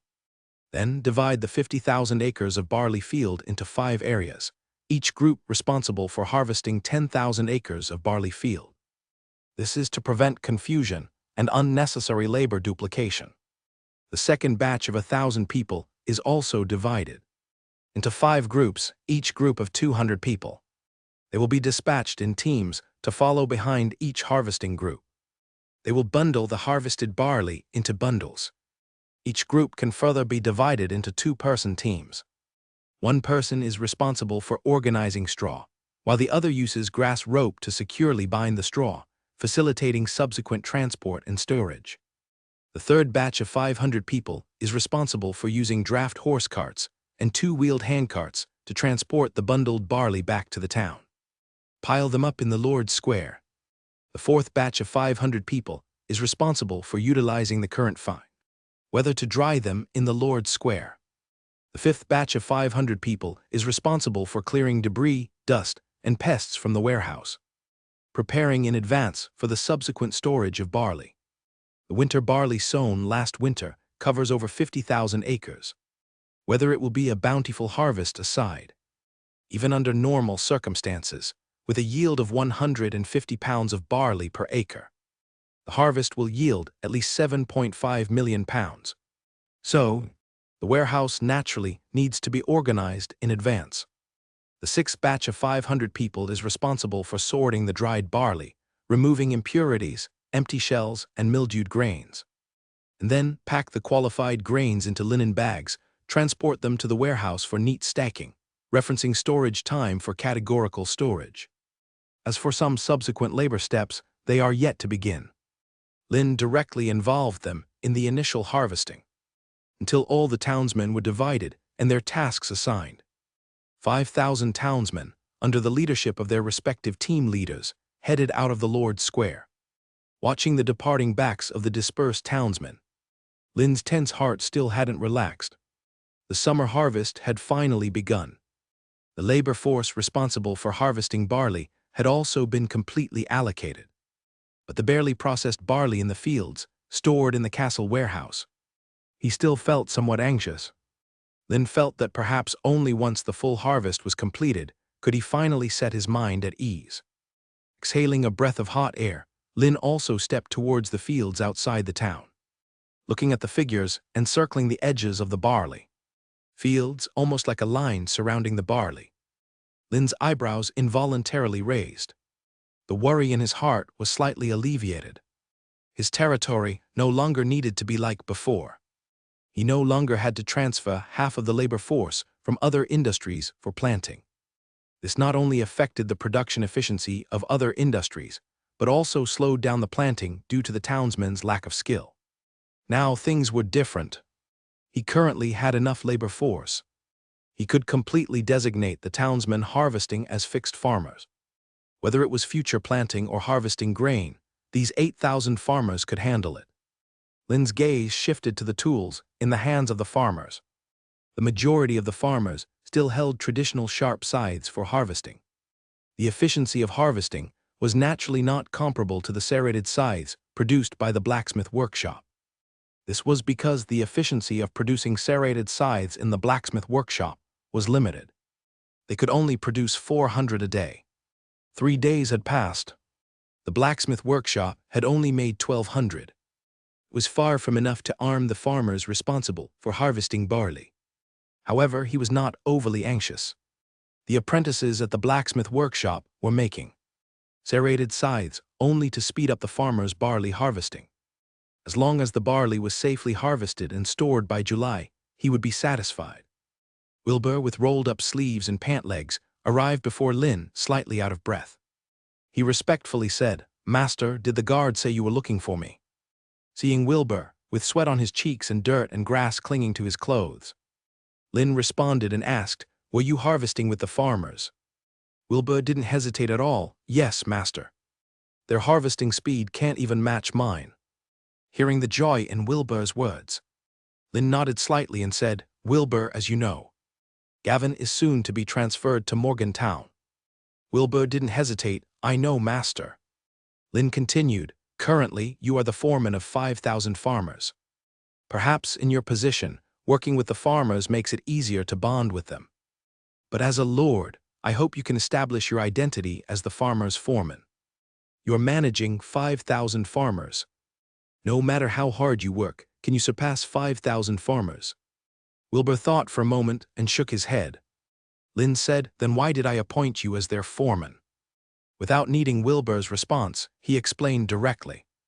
"This is because you and Gavin are the most familiar with the cultivation and planting techniques I taught.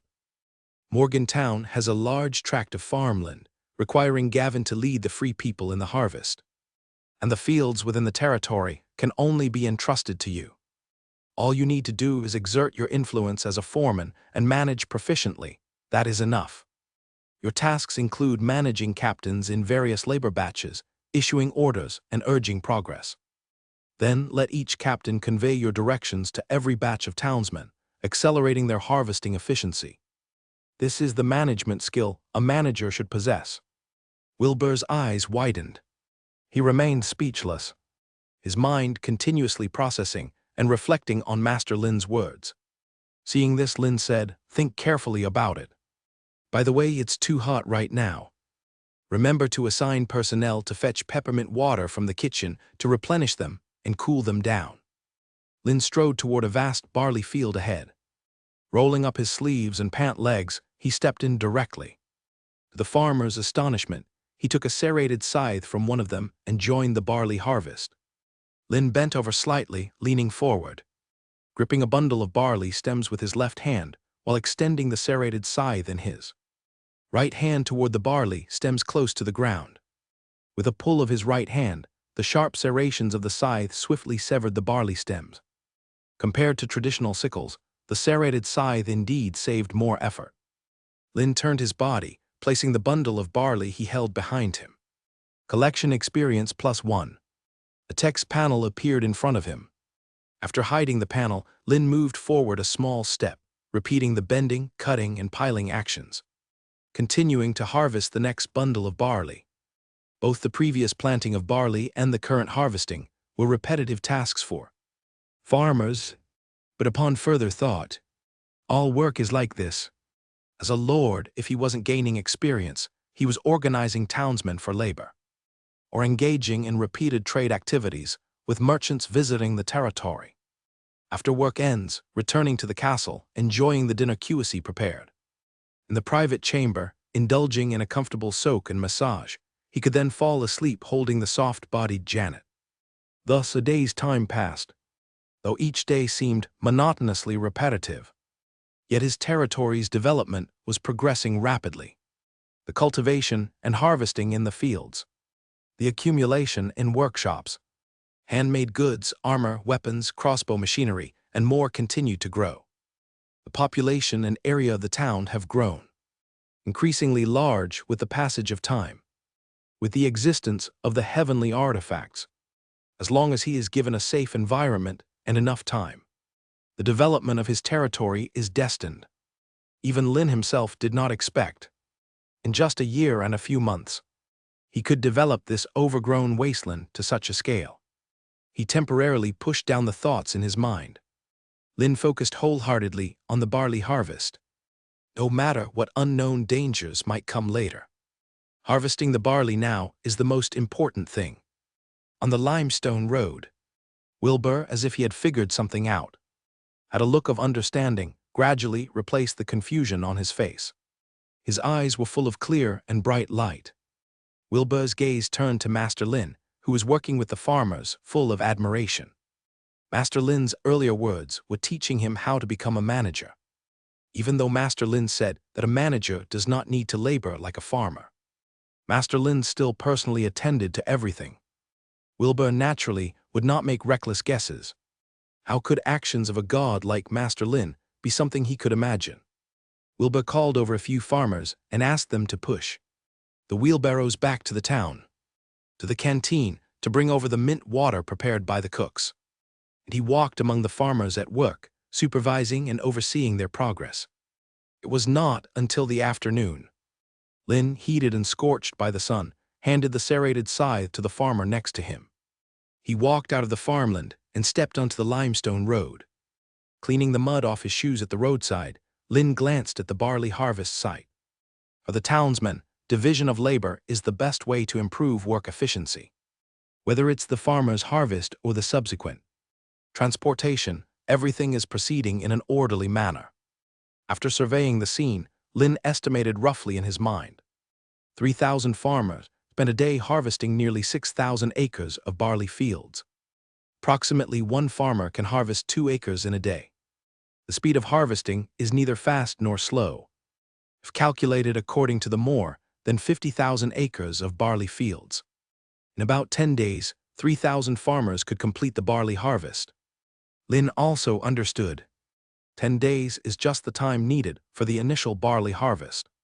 It still needs threshing, winnowing, drying, and sorting afterward. Even with the current, nearly 20-degree favorable weather of the Kerdi Empire, at least another half a month is needed. If this batch of barley yields a good harvest, with the limited drying area at the Lord's Square, Lin guessed that the time required would certainly be more than half a month. Fortunately, with the weather forecast, he can know the weather conditions for each day ahead. The coming month will be bright and sunny. This is the advantage of a temperate oceanic climate. No severe cold in winter, no extreme heat in summer. Once the 5,000-acre barley and vegetable harvest is completed in 10 days, at least 3,000 farmers can be liberated to continue cultivating the overgrown wasteland, to open up more arable land for future planting. Retracting his gaze, Lin was about to return to the town. The pounding of hoofbeats was getting closer. Lin turned to see Avery riding towards him. Avery on the horse naturally saw Lin, not just because of Lin's silk clothing, different from the ordinary townsman, of Lin's tall and slender figure, exuding an aura of authority. Avery used his arm strength to halt the horse beneath him. Dismounting swiftly, Avery strode forward, stopping 3 meters in front of Lin. Avery bent his waist, speaking respectfully. Lin responded, asking, "Returning to the town, is there something that requires attention?" Avery wasted no words, answering directly. "Master, the right side outside the city wall, near the forest, and leading to Morgantown, the outpost fortress and surrounding defense structures. On the left side outside the city wall, in the pile of rocks, the outpost fortress and surrounding defense structures are completed. Please give the next instructions to the stonemason workshop." Listening to Avery's report, Lin activated the holographic map.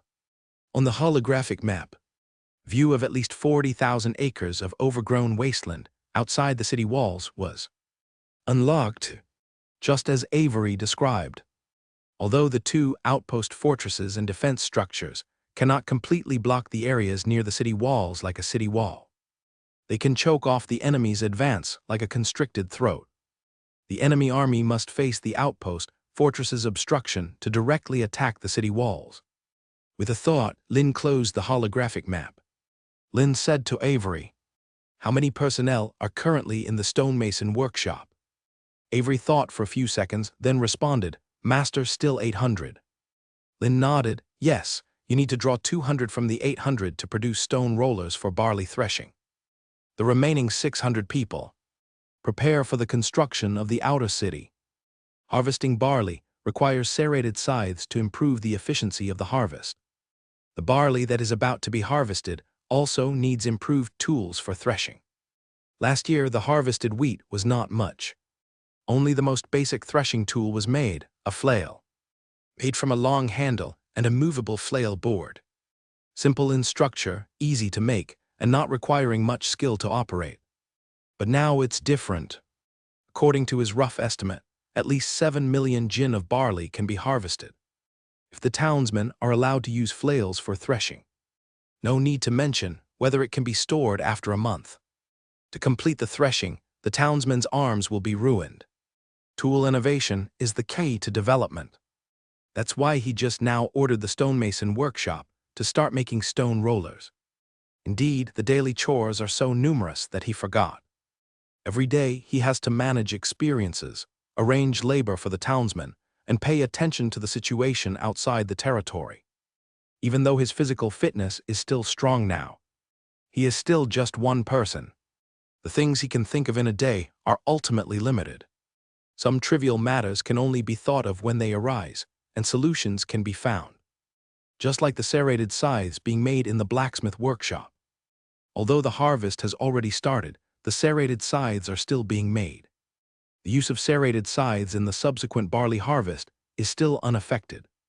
More serrated scythes can be transported to Morgantown and given to the free people to harvest crops. The harvest starts today. The workers at the stonemason workshop can completely finish making dozens of stone rollers during the time the barley is being dried. Once the barley is thoroughly dried, draft horses can be used to pull the stone rollers for crushing and threshing. Everything is on schedule. Avery was slightly surprised. Outer city. Lin nodded, "Yes, outer city. Lookout towers can link the two outpost fortresses with the city walls. Building an outer city can add another layer of defense at the mountain passage entrance. Outer city, city walls, and inner city. 3 layers of defense. He intends to block the forest entering the territory thoroughly, with additional large siege defense machinery. If an enemy force wants to siege, they will have to meticulously weigh whether they have the strength. Lin knows very well. Constructing a wing city requires at least several months. During this period, a substantial amount of human and material resources needs to be invested. If he doesn't build the wing city, he could dispatch the workers from the stonemason workshop elsewhere. For instance, expanding the territory's roads, which he always wanted to do. Or laying the wooden tracks to other mining areas within his territory. Moreover, he could recruit soldiers to expand the army. But compared to these constructions, he prefers to use this labor force to build the Wang city. Because only if there are impregnable defensive structures, his territory can develop rapidly. If every day the townsmen live in constant fear, forget diligent labor. If they can restrain their fear and not flee, they will already be doing more than enough. Lin continued, "The size of the outer city doesn't need to be too large, just consistent with the inner city. The remaining 600 people can prepare the materials needed for Wang City construction first. Once the 200 stonemason workers complete the stone rollers, I will bring them back to start the outer city construction." Receiving Lin's confirmed instructions, Avery no longer had any doubts. He answered, "Yes, my lord. Once I return to the stonemason workshop, I will immediately relay your instructions. Moreover, I will personally lead the workers to make the stone rollers." Lin nodded with satisfaction. "Very good." Compared to other foremen who like to probe for answers, Avery is evidently much more stable. Almost whatever instructions and commands he gives, Avery will take them up and execute them without any mistakes. This is one of the reasons why he appointed Avery as the foreman of the stonemason workshop. After dismissing Avery, Lynn walked back to the Lord's Square. At this time, the sky had already reached dusk. Sitting on a bench at the Lord's Square, Lynn admired the gradually setting sun, and the townsmen finishing their work and preparing to return to town. Lynn was about to return to the castle. A group riding horses and driving carriages appeared in his sight. Lynn squinted slightly. It was Gavin leading a group of farmers, leaving the town, heading to the distant forest wall. When Gavin arrives at the wall with the farmers, they will join Wesley, who is waiting at the wall. Together, they will head to Frank Manor Castle, preparing to receive the free people hired by Boa to start harvesting crops in Morgantown, even though he still doesn't know how many free people Boa can recruit in Kakasong City. He had Wesley lead 200 light cavalry, 200 archers, and 200 light infantry to go together and keep a long-term residency at the Manor Castle if they encounter a small-scale enemy invasion. With Wesley there, they can completely lead and organize the soldiers to counterattack and repel.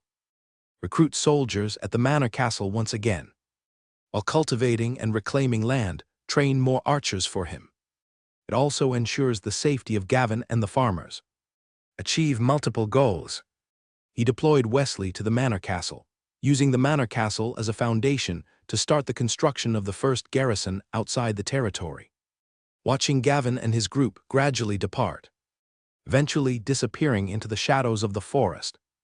Only then did he retract his gaze, returning to the castle with Red. After being served dinner by Cusi, Janet, and several maids, Lynn arrived at the Lord's seat at the back. As he watched Cusi and the others tidy up the tableware on the dining table, his mind was rapidly pondering the development direction of the territory. As the lord of this territory, he must not only consider his own safety and standard of living, but also consider the existing residents of the territory. In work apart from the blacksmith workshop and textile workshop, all other townsmen operate on a 9-to-5 work schedule, allowing the townsmen who work today to have their own personal time. In family matters, he encourages the townsmen to form families, become couples, and actively have children. Female residents before and after pregnancy are entitled to rest. The territory provides eggs and chicken for female residents and infants, supplementing them with more nutrients. In this way, fundamentally increasing the population of the territory. In education, minors can enjoy education, while adults are organized in batches for night school literacy campaigns. Learn to read and write, improving the overall level of knowledge among the townsmen. As long as the townsmen learn and pass the assessment set by scholars, each can receive 1 acre of privatized land. As the territory continuously develops, with enough military strength to completely control the land between the 2 outposts, fortresses outside the city walls, townsmen can go outside the city walls to cultivate and plant. Beyond meeting their living needs, surplus crops can be taken to the completed market area to sell or trade, thus promoting economic growth in the territory. In terms of law, he also had Aaron draft a territorial law to regulate townsmen's behavior in the territory. Violations are strictly enforced according to territorial law, with no leniency. Clive and Aaron are discussing the construction style of the territory courts. Once they finalize the design, it will be submitted to him for review and confirmation. Then the construction can begin. In handicrafts, several blacksmith workshops are quickly producing. Compared to production at other workshops, his main attention is on the improvement of the iron smelting furnace at the blacksmith workshop. Transform the ordinary iron smelting furnace into a double-chamber reflector furnace. During this improvement, it will certainly affect the efficiency of producing armor plates at the blacksmith workshop. To achieve higher quality iron blocks with less carbon content steel, even if affected, it must be done. This is not only related to the quality of the armor and weapons forged afterward. It also involves items requiring high-quality steel, such as his long-coveted matchlock guns and cannons, such as key parts of various industrial machines, crankshafts, gears, transmission shafts, and molds, etc. such as railway tracks, steam engine boilers, cylinders, pistons, and flywheels, etc. Only high strength, high toughness, and high ductility steel can make these items. After finding saltpeter, he only had the idea of producing gunpowder and matchlock guns. He did not rush into action, because producing matchlock guns or gunpowder is far more complex than imagined. The mnemonic 1 saltpeter, 2 sulfur, 3 charcoal, even without making black powder before, is already memorized fluently. The so-called mnemonic 1 saltpeter, 2 sulfur, 3 charcoal is not precise. Such black powder is only suitable for making ordinary fireworks. It does not qualify as military propellant. Aside from the modification of the iron smelting furnace at the blacksmith workshops, he also cares about the telescope that Bayo and Xenophon are developing. He doesn't expect them to make an astronomical telescope. As long as high magnification telescopes are made, capable of seeing dozens of miles away, he would be content. With such a telescope, scouts taking high ground can gather insights enough to spot enemy march routes or deployment strategies all in the field of view. The telescope can also avert most enemy ambushes. He has a total of 4,000 soldiers in the territory. After Alan sent 200 medium warhorses from the Baden Empire, he can fully assemble a squad of 500 heavy cavalry, along with 1,100 light cavalry, 200 heavy infantry, 800 archers, and 400 territory guards. The remaining 1,000 newly recruited soldiers are all light infantry, waiting for the blacksmith workshop and textile workshop to complete the composite armor assembly. 4,000 trained and fully armed soldiers.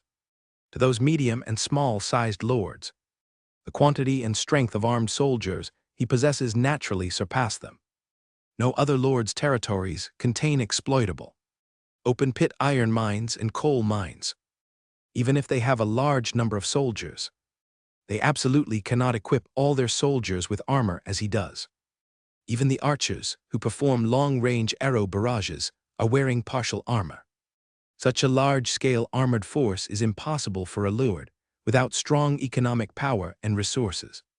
This is precisely the advantage he holds when waging war against other lords. As long as there are no powerful, extraordinary individuals, the number of armored soldiers can significantly determine the direction of a war.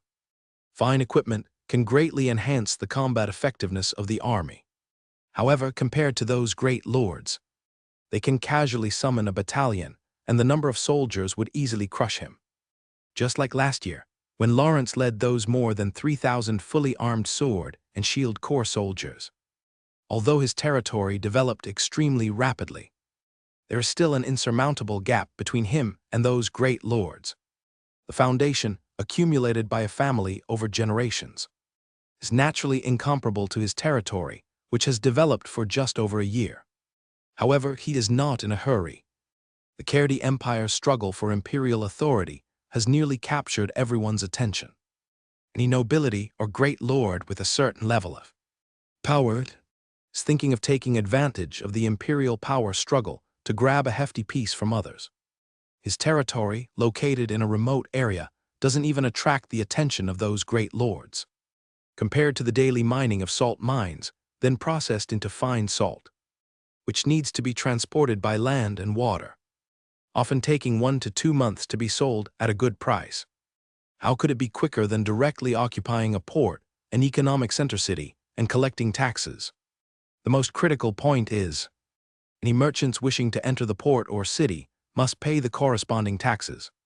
Even the most precious goods cannot be traded and, therefore, can never turn into commodities to gain their deserved value. The more chaotic the Kerdi Empire becomes, the more time he has to continue developing.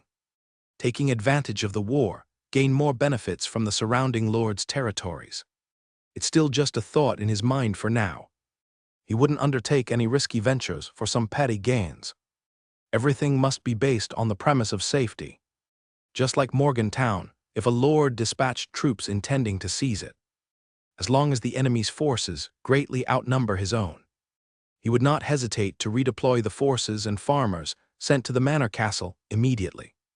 Even if the crops in Morgantown's fields have all matured, he would not hesitate. Reviewing the development progress in his territory, Lin felt slightly relieved. The most important task now is the harvest of barley and vegetables in the territory, and waiting for Boer to employ free people to start harvesting the crops in Morgantown. As for other things, they can be gradually produced and manufactured as long as there is time. Lin exhaled a breath of hot air and stepped towards the private chamber in the distance. Earlier, QC had already informed him. The hot water for soaking had been prepared for him.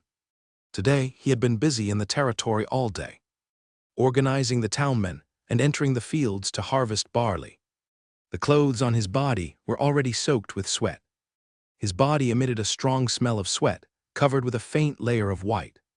That was from excessive sweating, leaving salt after drying. After a comfortable soak and a massage from Janet in the private chamber, Lin returned to his bedroom and comfortably fell asleep. On the other side at this moment, teams of figures walked on the gravel roads, illuminated by the torch's light. They carried simple bundles on their backs, holding labor tools in their hands. These could be used for work later or as weapons for self-defense, because they had heard in Kakasong City, Morgantown had always been a place overrun by bandits. The surrounding manors and villages suffered greatly. At this moment, an urging shout rang out from behind them. "Everyone, speed up. We should reach Morgantown before dawn." You can rest assured, Master Boer is a registered merchant in Kakasong City. Moreover, engaged in commerce for so long, he certainly wouldn't deceive you. Listening to the guard's words from behind, the group of free people continued to feel nervous. Not to mention what Master Boer, as a merchant, might do to them. If they were attacked by bandits tonight, they wouldn't even have a chance to run. Even if they had farm tools and implements, being untrained and never having taken a life, how could they possibly be a match for bandits? Boa had nearly 50 guards wearing chain armor. As long as they didn't encounter a large-scale bandit corps, just these 50 guards could scare off ordinary bandits. At the front of the convoy, fully loaded horse carts were moving along. Boa, riding on horseback, glanced back at the free people troop behind him. Their faces, full of dissatisfaction, were illuminated by the torchlight and reached his ears. After scanning the group, Boa turned back and looked at the guard captain beside him. He asked, "Has the number of this batch of free people been tallied?" "There are no issues of having contractual obligations with other noble lords and being rehired, are there?" The guard captain nodded quickly upon hearing this. "Master Boer, it's already been investigated. They are all genuine free people, awaiting the summer harvest to find suitable employers. After learning about the employment conditions, you offered harvesting 100 pounds for 10 pounds in payment.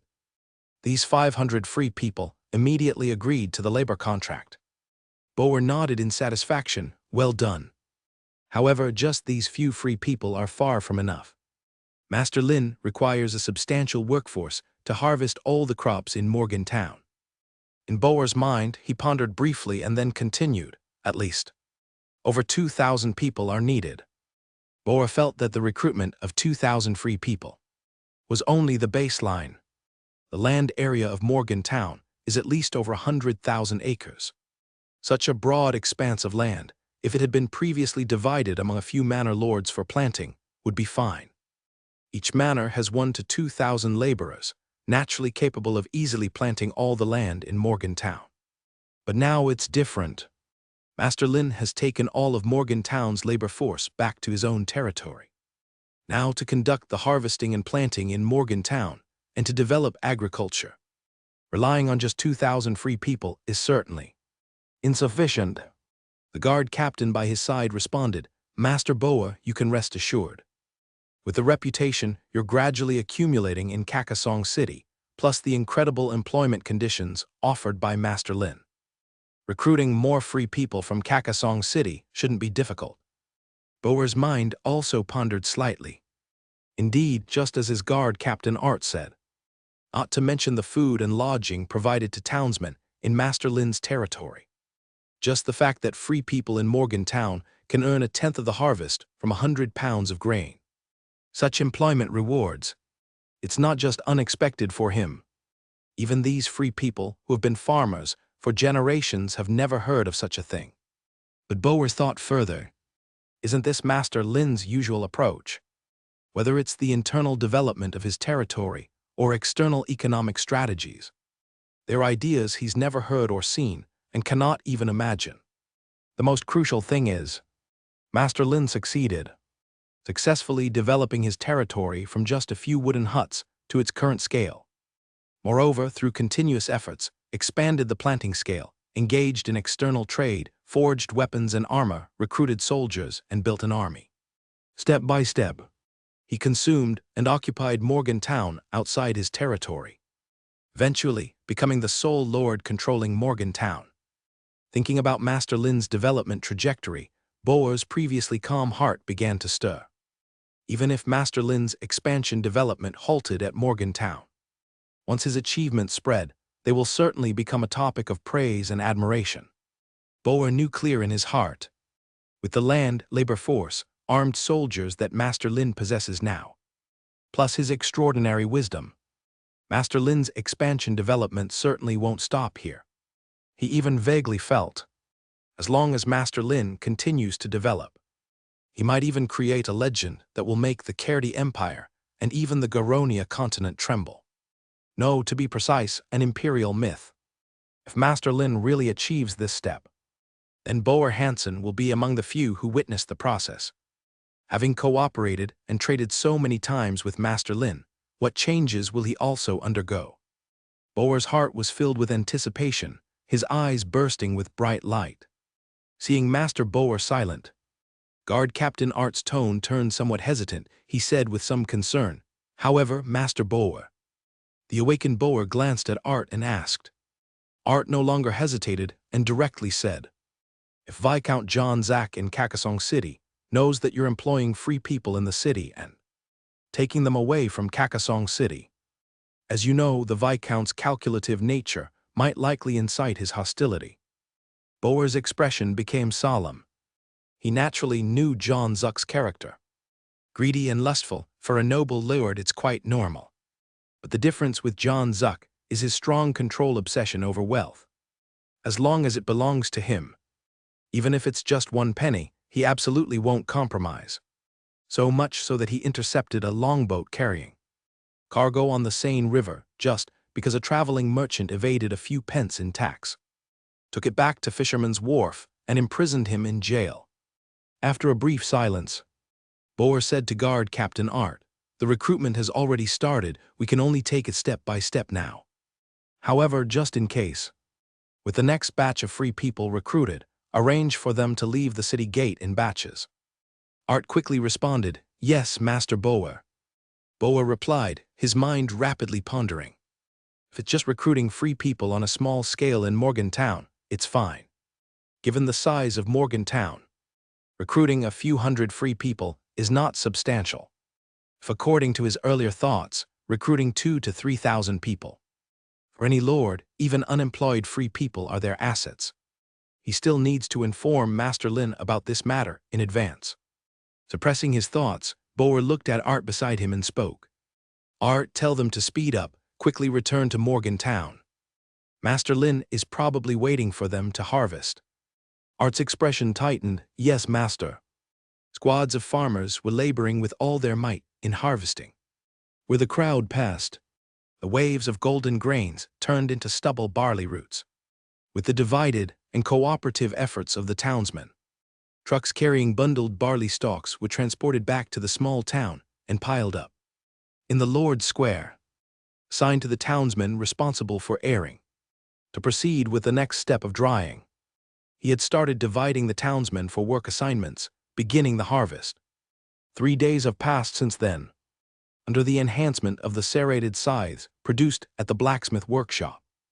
The harvesting efficiency has visibly improved. From harvesting 6,000 acres on the first day, it has now increased to 7,000 acres.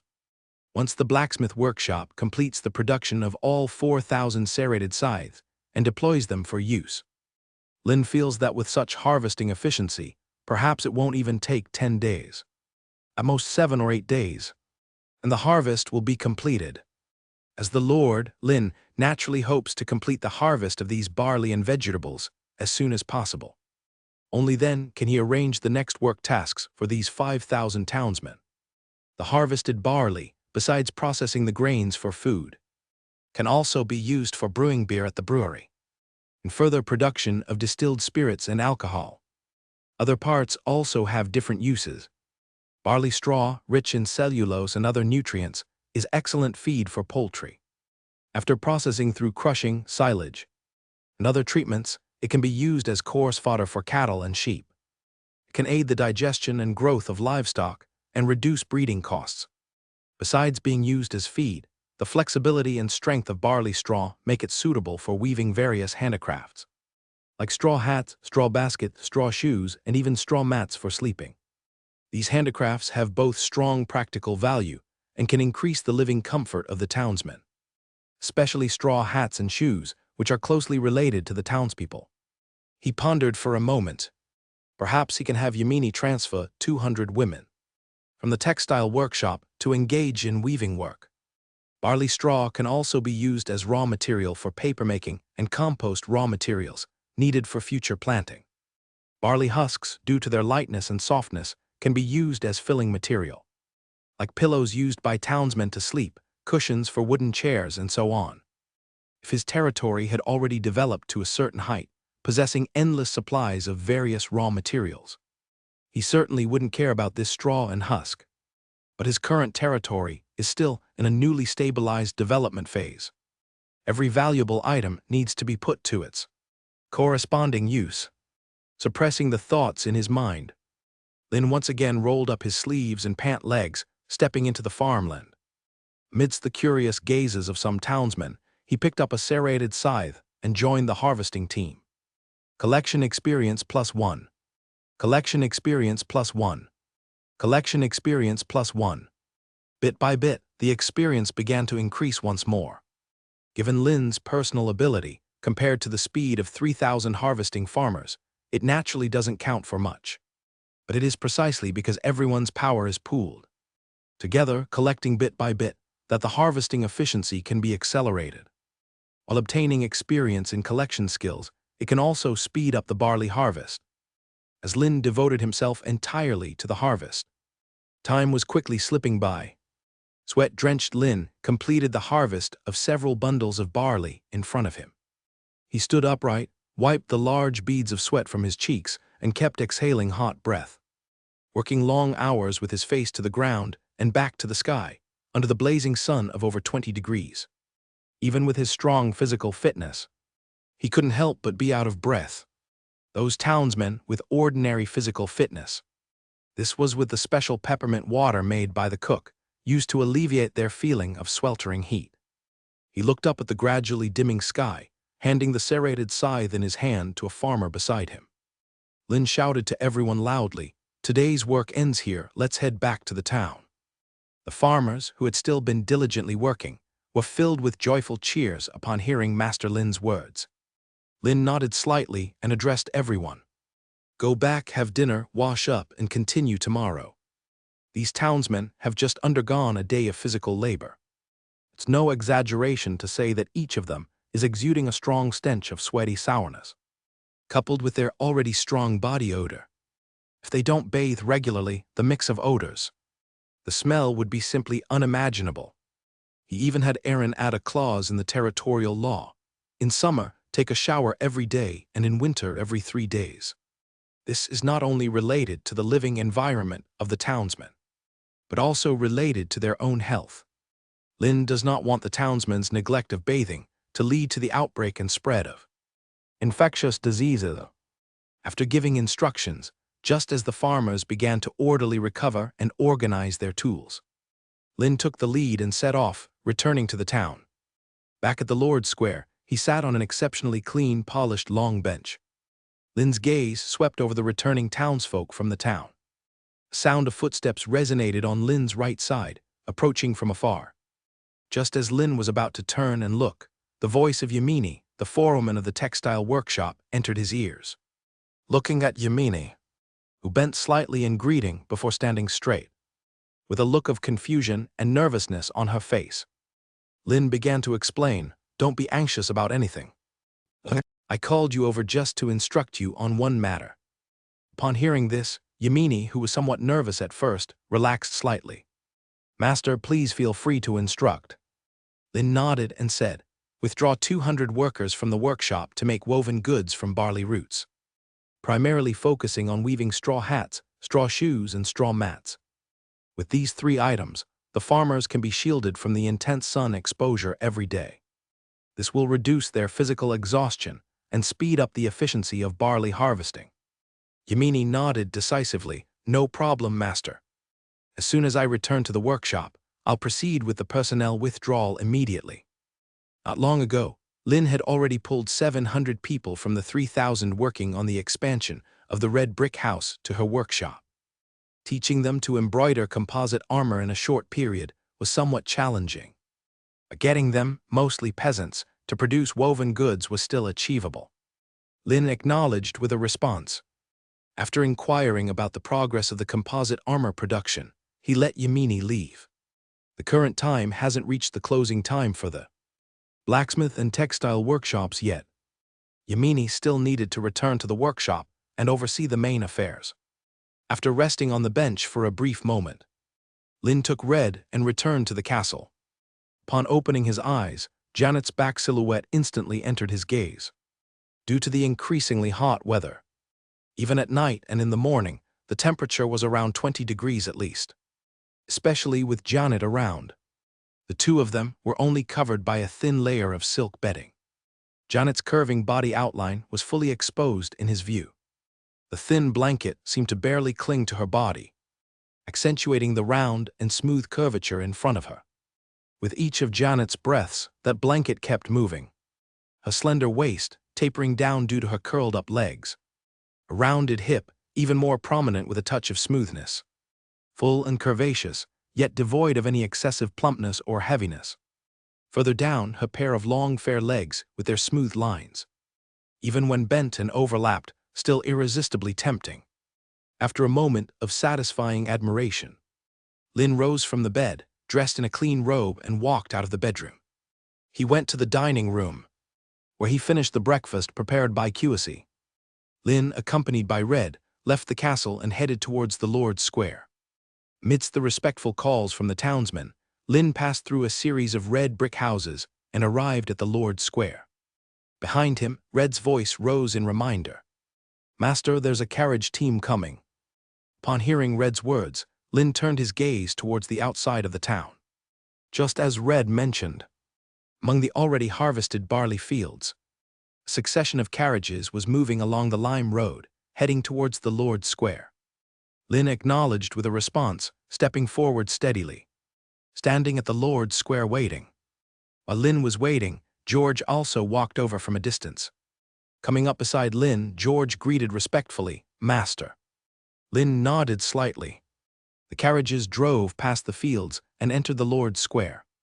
At the forefront of the carriage team, Boer dismounted from his horse with a swift movement, striding directly towards Lin.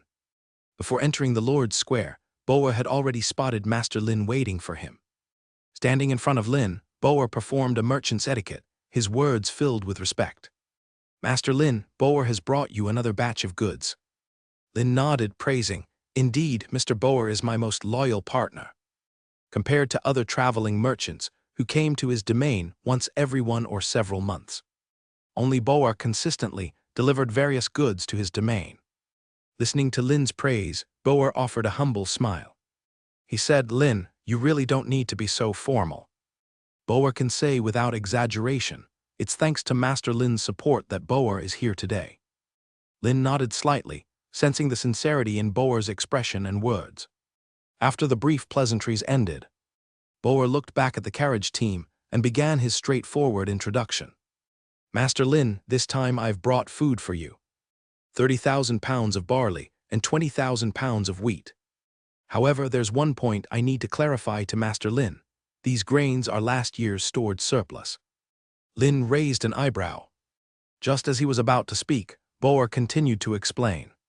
"Perhaps because a certain lord stored too much grain. Or maybe because the summer harvest is starting this year, with fresh grain appearing.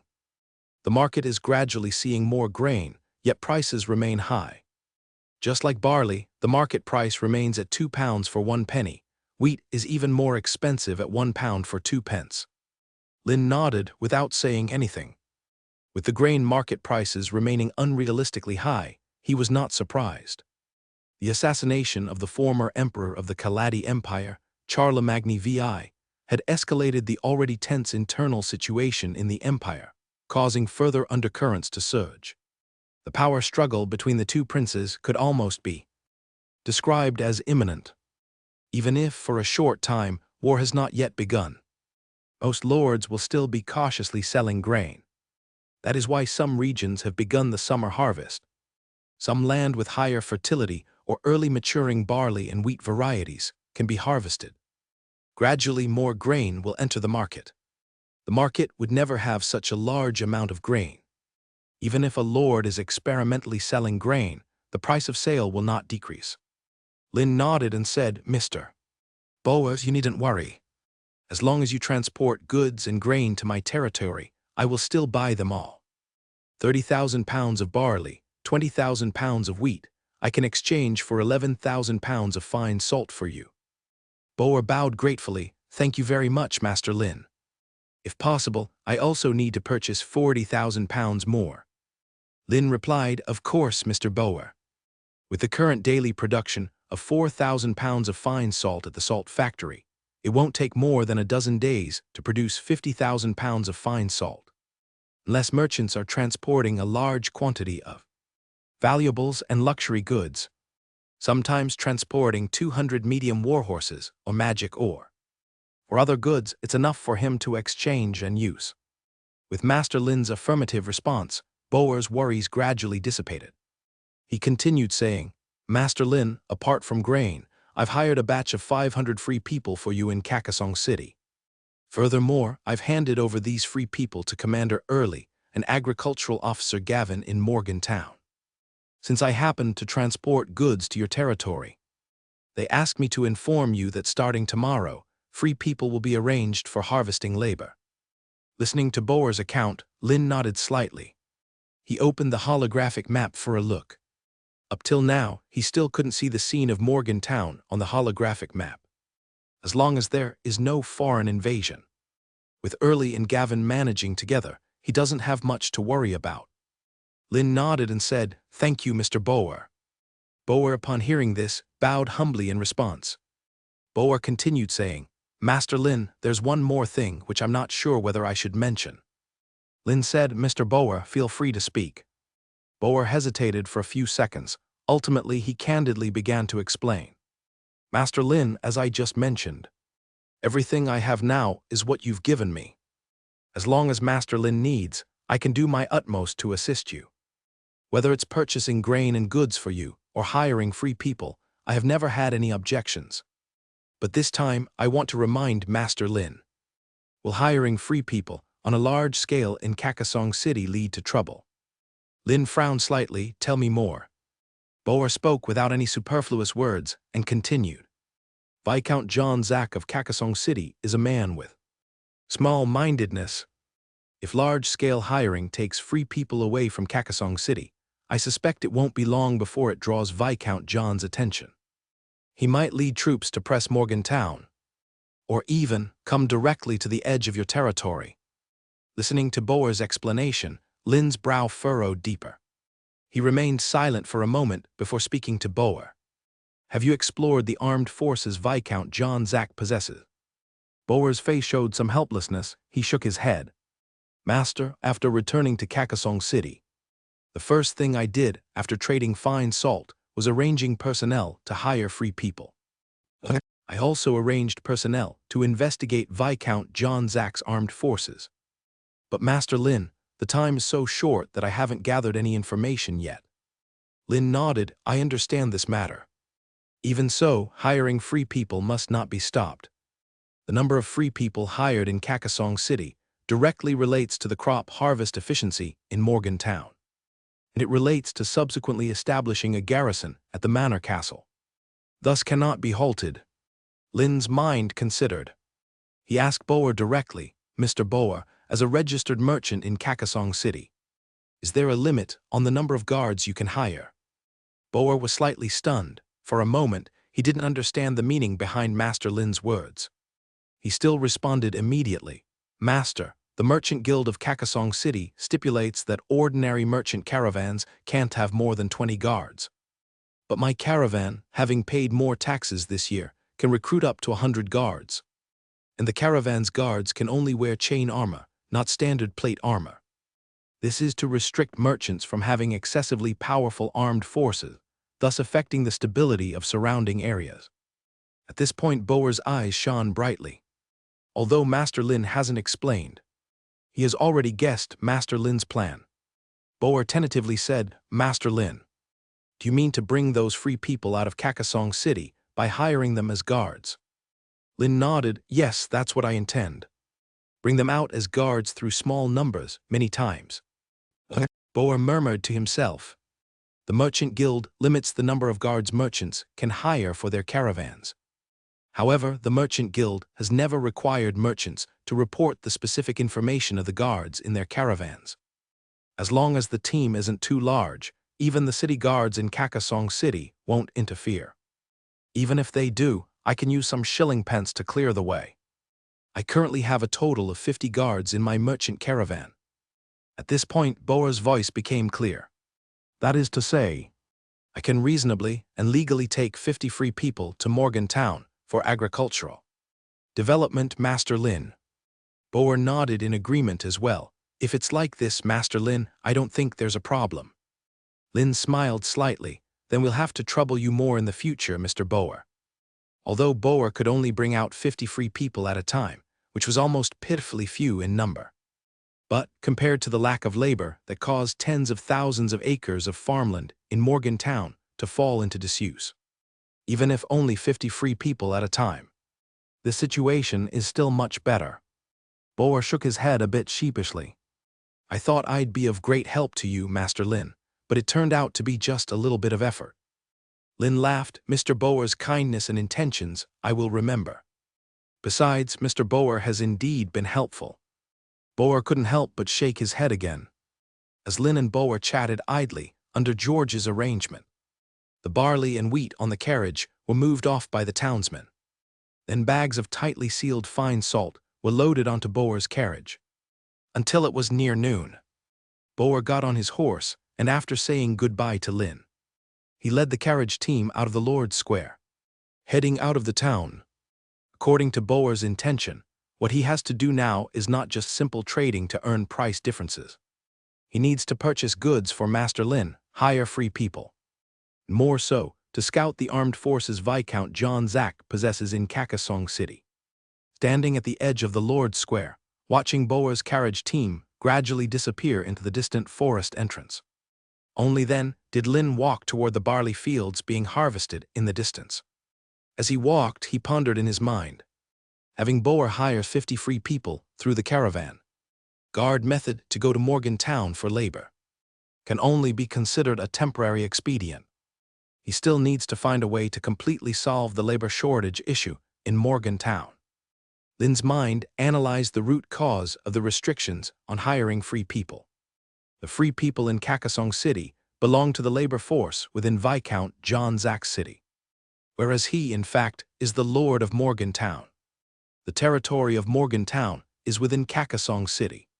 But these lands do not belong to John Zack. They belong to those manor lords whom he overthrew. Even if he recruits free people from Kakasong City, in the form of hiring, it is only infringing on John Zack's property. To solve this problem, it can be both simple and complicated. The simple way is to transport a large amount of gold pounds to Kakasong City to curry favor with Viscount John Zack, buying a large number of free people from him as if buying slaves. But if John Zack, upon seeing a large number of gold pounds, becomes covetous, not only wanting to seize the gold pounds sent to him, but also desiring to take over Morgantown and his territory, then the matter will become complicated. Small town on the southern borderland with so many gold pounds, moreover, intending to covet the free people within Kakasong City. As a lord, this is not just a matter of property infringement, but also an insult to his dignity. Upon thinking of this, Lin has made a decision in his heart. For the development of Morgantown, for the construction of the garrison, the plan to hire free people cannot stop. Because only in this way can he have more land, establish a garrison with a manor castle. Then form a strategy with the garrison and Morgantown supporting each other, controlling the entire Morgantown. Not only can he absorb the surrounding free people, recruit soldiers, form a military to enhance military power, he can also make it the first line of defense for the territory under his feet. The current priority is that he needs to clearly know the military strength of Viscount John Zack, the number of armed soldiers he possesses, and if a war breaks out, how many nearby manor lords will provide him with military aid. A lord with the title of Viscount means that John Zack has specific social standing, economic power, and political influence. Although a Viscount is only the lowest title among the nobility, it is widely scorned and looked down upon by those with higher titles. Viscount can still participate in various high-level social activities, having interactions with other noble lords and even members of the royal family. In Carcassonne City, as a Viscount, John Zack also has local governance authority. Possessing his own court and judicial system, John Zack controls the Fisherman's Wharf in Carcassonne City. All the traveling merchants who come will be under his control. The lords or manor lords around Carcassonne City, in order to reduce or even eliminate tax, have no choice but to offer their support and loyalty to John Zack, the ruler of Carcassonne City, even providing military assistance. Even if now his combined armed forces are stronger than John Zack's, he still needs to obtain detailed intelligence and devise a meticulous plan before he'll issue the order to attack Carcassonne City. This is just a setup of his own. A lord with the title of Viscount is naturally not comparable to the few manor lords he has annihilated. Attacking the towering city walls of Carcassonne City could cost him many troops. Supporters offering loyalty behind the Viscount alone are enough for him to contend with. Even if he does not attack Carcassonne City, John Zack leads his supporters and their army approaches. He can still rely on the walls and Wang City for defense. Attacking and breaching his walls and Wang City won't be easy either, because within his walls and Wang City there are numerous large-scale defensive mechanisms. The most fundamental and direct way to resolve this matter is overwhelming military power. If at this moment he had tens of thousands of fully armed soldiers, he wouldn't need to care about John Zack's attitude towards hiring and taking away free people. Nor would he need to inquire about John Zack's military strength. He wouldn't need to concern himself with how many supporters John Zack has or how much military force they have. He could pressure with a mighty army, march directly into Carcassonne City, and replace John Zack directly, no matter if he's a Viscount or what title he holds. Absolute military power can crush everything. Now he only has just over 4,000 soldiers in total. He can only advance step by step slowly. Is to abandon the land of Morgantown and recall all the farmer soldiers back to the territory. But even if he has to abandon it, he still needs to harvest the crops in Morgantown's fields as much as possible. Only with more food can he feed more townsmen and recruit more soldiers. Putting aside his thoughts temporarily, Lin had already arrived at the edge of the farmland where barley was being harvested. Under the gaze of a team of farmers transporting barley, he joined the barley harvesting team. Collection experience +1. Collection experience +1. Collection experience +1. Bit by bit, the experience once again increased. Lin, with a thought, opened the Heavenly Artifacts panel and took a glance. Collection Level 3, 376/1000, plus several days of continuous harvesting had significantly increased his collection skill experience. The distance to leveling up is indeed somewhat far, but as long as he keeps at it every day, the collection skill will surely level up someday, as Lin was leading the farmers in the barley harvest. In the blink of an eye, it was already evening. After all the townsmen finished work, Lin blended into the crowd of farmers. Under the glow of the golden sunset, they returned to the small town. Perhaps due to Lin's presence, waves of idle chatter continuously arose. The farmers' conversations always revolved around food, children, and women. The thing they most loved to talk about, naturally, was what they did with their wives after dinner and night school's literacy campaign. Lynn didn't mind this at all. At present, the territory is still in a high production development mode. The core of everything remains ensuring that the townsmen have enough to eat and drink, ensuring the safety of the townsmen, and ensuring that the territory's development isn't hindered, compared to the quiet development in Lynn territory. At this moment, on a road through a mountainside forest, soldiers in standard plate armor, wearing bucket helmets, with great swords at their waists and a large black iron wooden shield on their backs, were marching in step. As the marching troops passed, the sound of solid footsteps and the clattering collision of metal between the plate armor components nearly melded into one.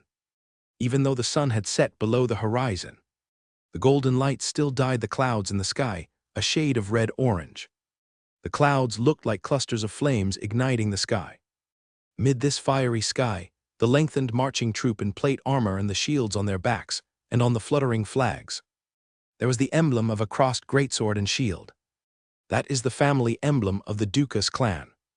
At the front of the troop, several hundred cavalrymen were advancing on horseback. They, too, wore the specially tailored standard plate armor of the sword and shield corps. With urging calls, a young man on a warhorse moved to the front. Slightly slowing the pace of his warhorse, alongside, Dank spoke to Godfrey. "Commander, after inspection, the marching state of the 30,000 sword and shield corps soldiers is all normal." Hearing Dank's words, Godfrey's brows furrowed for a moment. He turned his gaze to the burly man on his left side. Before Godfrey could open his mouth to remind, Dank immediately remembered something. He quickly spoke again. "Please instruct us, Lord Lawrence." Lawrence, riding a purely white pure-blood warhorse, upon hearing Dank's words, with eyes fixed forward on the road, he casually remarked, "Knight, I believe you've asked the wrong person. For this campaign, Godfrey Harvey is the commander. I am merely a battlefield advisor." Listening to Lawrence's indifferent tone, both Godfrey and Dank furrowed their brows. However, Godfrey's frown only lasted a moment before returning to normal. He respectfully bent slightly to Lawrence and said, "Lord Lawrence, I think you might have misunderstood. The Marquis appointed me as the commander, but as a battlefield advisor. You still hold direct command over the sword and shield corps soldiers, because you, like the Marquis, are a descendant of Lord Donovan Dukas." Despite Godfrey's deliberate attempts to curry favor, Lawrence's expression remained tense. He tilted his head slightly, his gaze once again directed forward, and said coldly, "Commander Godfrey, increase the marching speed. Otherwise, at this marching speed, not to mention capturing Spirit Reef Port within half a month, whether we can even reach it is questionable." As his words fell, Lawrence suddenly squeezed the sides of his warhorse. The warhorse, slightly pained, neighed before picking up its pace and galloping forward, leaving the group of soldier commanders looking at each other in disbelief. Godfrey's gaze followed Lawrence Dukas, who had already galloped tens of meters away, and his eyes narrowed slightly. In the next instant, he withdrew his gaze and looked at a nearby messenger. "Relay Lord Lawrence's order. The entire army is to increase marching speed." The messenger quickly responded, "Yes, Commander." He pulled the reins in his hand, turning the warhorse to head toward the soldiers who were marching behind. After giving instructions, Godfrey wasted no more words and spurred his warhorse to catch up to Lawrence in front. Dank and a group of soldiers also hurried to follow. Behind them, the soldiers who received the order increased their pace to run. However, because they were wearing standard plate armor, running quickly was nearly impossible. They could only march with large strides. Was the sound of footsteps and the clashing of plate armor pieces, echoing continuously through the forest. Under the light of the setting sun dipping below the horizon, they headed toward the distant Spirit Reef Port. 3 days passed in the blink of an eye. Standing on the limestone road, Lynn surveyed ahead. What was once a vast sea of golden barley fields had now largely vanished. Exposed was the land left with the stubble roots after the barley had been harvested. Given enough labor force and relatively advanced harvesting tools, the efficiency of the barley harvest was much faster than the time he had estimated. Over 50,000 acres of barley farmland were nearing completion after just 6 short days. Barley stalks bearing ears were transported cart by cart to Lord's Square. It was still morning now. By evening, the 3,000 farmers responsible for harvesting would be able to complete the final stages of the barley harvest, awaiting the transport group of farmers to finish moving all the stalks. The winter barley planted last year would be completely harvested. Over 50,000 acres of barley farmland had 3,000 farmers for harvesting. On average, each person harvested 3 acres of barley per day. This harvesting efficiency was considered quite fast.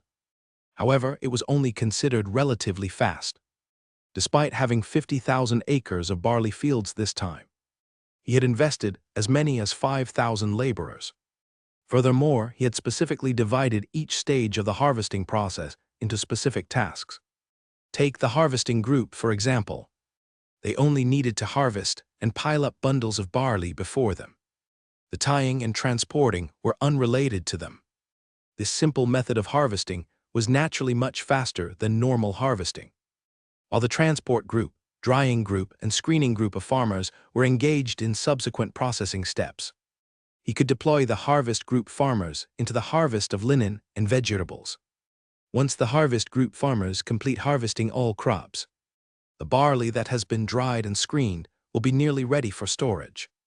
The 5,000 farmers could be redirected toward the upcoming summer planting.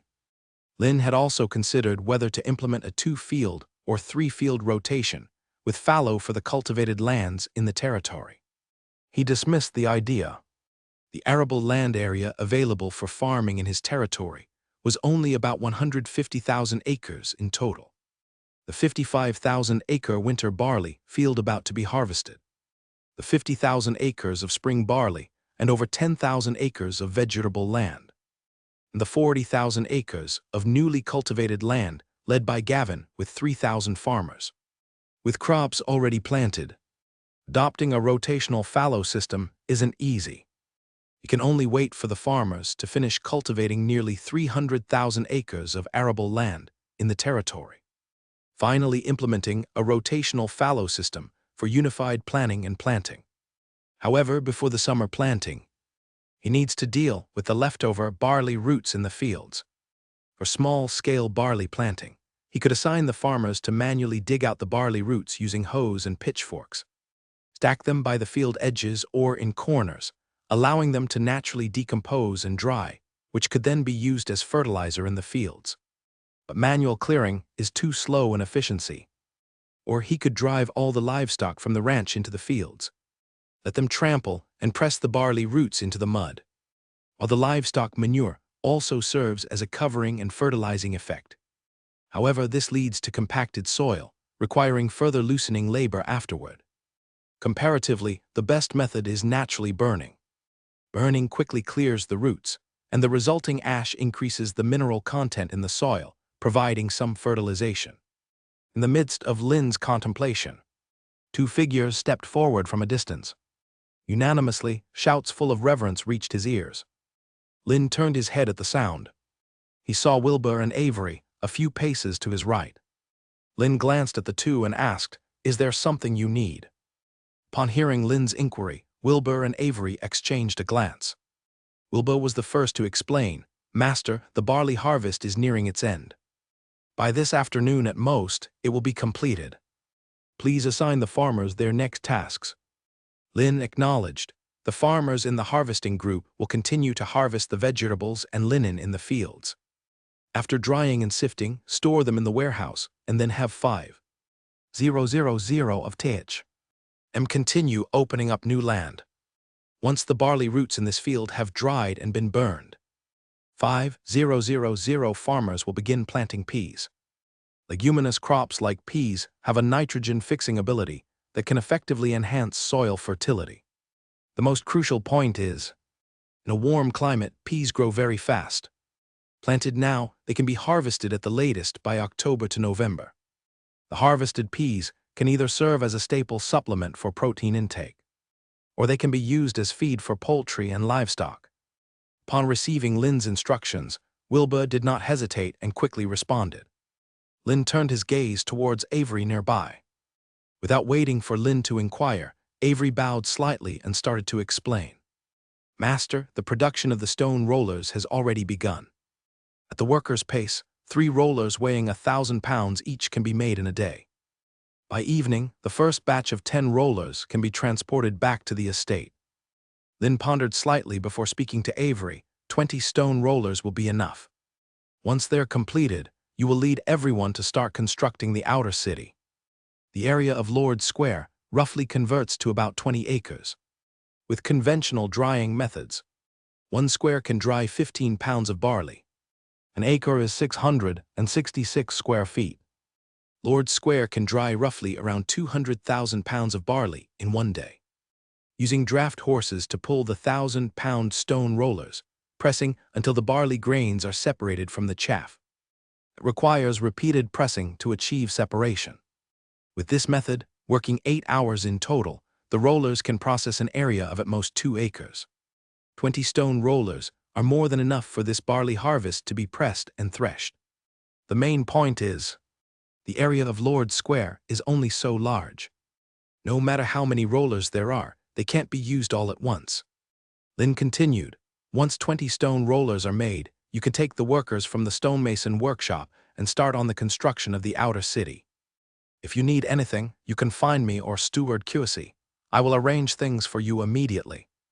Any other questions?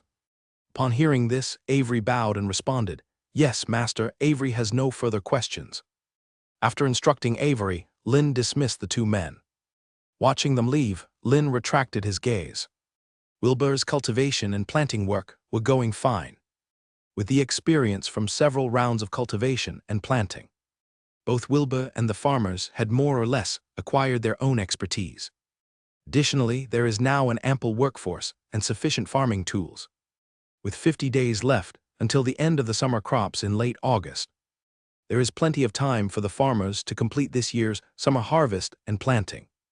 What worried Lin was Avery's construction of the outer city.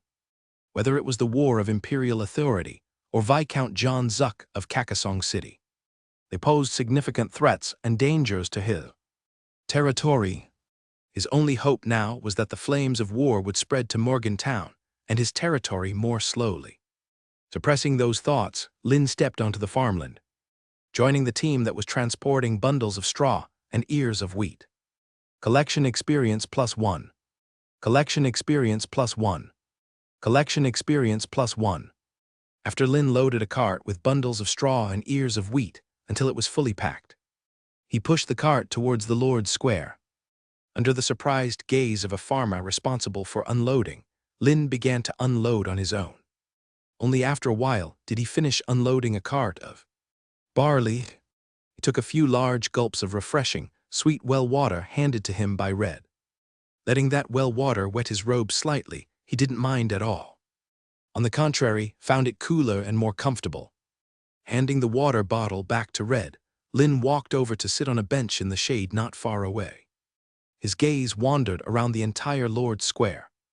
One by one, the carts loaded with barley were transported by pairs of farmers, one pulling and the other pushing, to the Lord's Square. After parking, they awaited the farmers responsible for drying to unload, allowing them a brief rest and water break. Once unloaded, the carts were pulled back to the fields to continue transporting barley. The drying farmers spread the barley evenly on the ground, using sunlight and air circulation to dry the harvested barley. During this, tools like wooden rakes are used to turn the barley, ensuring every part is fully exposed to sunlight.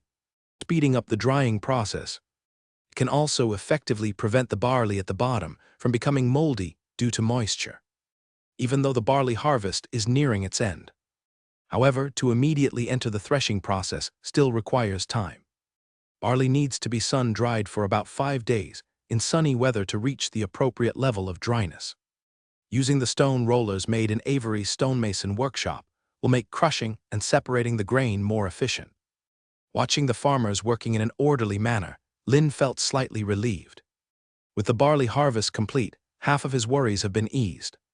To be completely at ease, he must wait for all the barley to be processed and stored in the warehouse. Considering the current weather, Storing all the barley in the castle warehouse is just a matter of time. After resting on the bench for a while, Lin got up and headed to the cafeteria, ready to continue grinding on his cooking skill experience. Cooking experience +1. Cooking experience +1. Cooking experience +1. Amidst the dull sounds of knives hitting the chopping board, Lin's cooking skill experience began to increase. Whether it is his currently grinding cooking skill or any of the other 8 skills. As the level increases, the experience required also becomes more substantial. For Lin, it's not a difficult task, but it requires constant perseverance.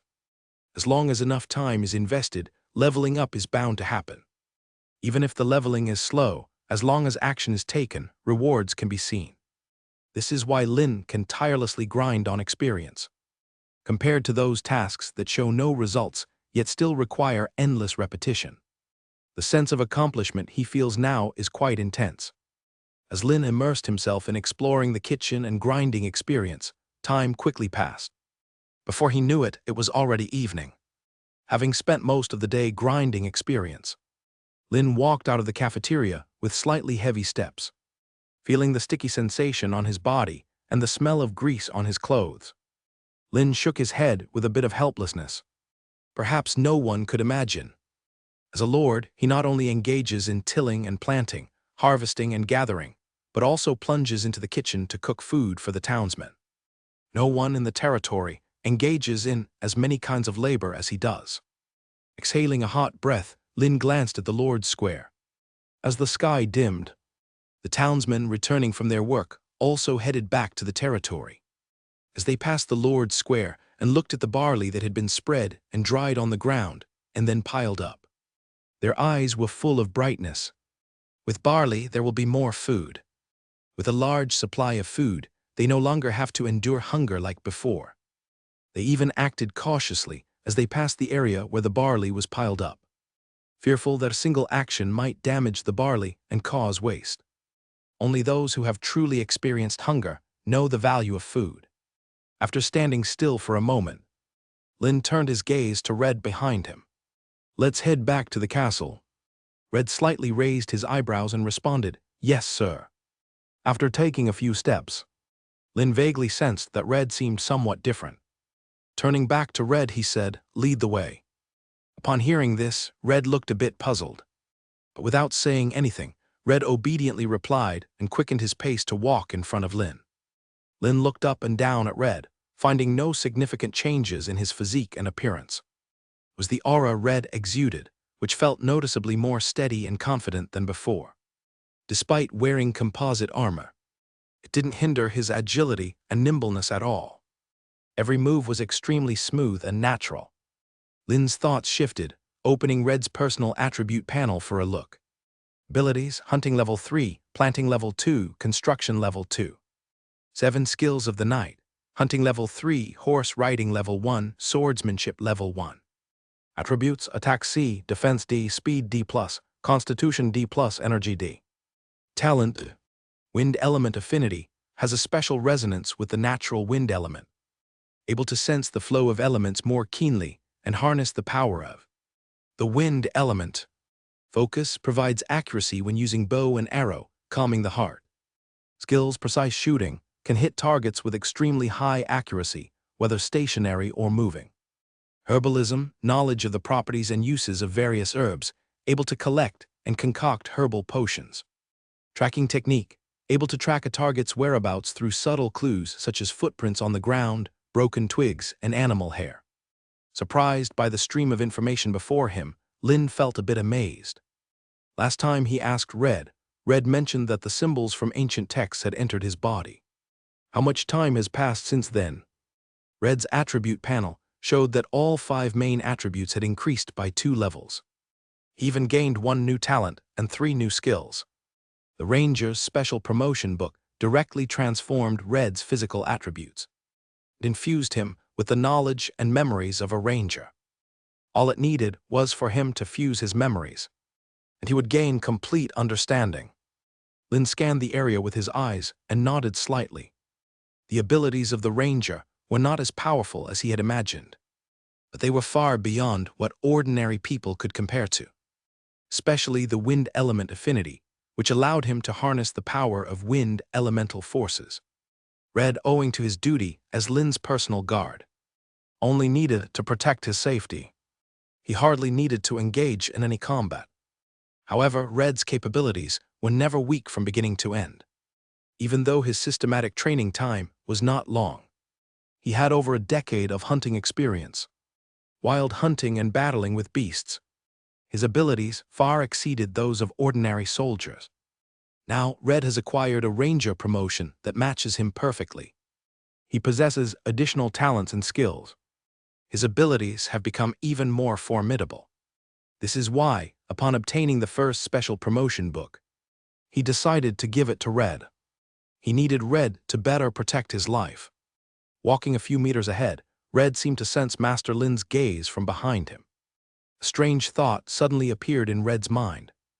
As this thought came up, his once fluid and natural steps became somewhat stiff. His entire posture turned rigid and solemnly seated. Red almost mechanically turned his stiff neck to glance at Master Lin, only to find that Master Lin's gaze was fixated on his body. Red's physical actions were naturally observed by Lin, who lifted his eyes in confusion. Lin and Red's eyes met instantly. Red immediately withdrew his gaze, not daring to make direct eye contact. Seeing Red's demeanor, Lin raised an eyebrow and spoke. "Guard Captain Red, you wouldn't think I have any improper thoughts about you, would you?" Upon hearing Lin's words, Red, who was walking ahead, came to an immediate stop.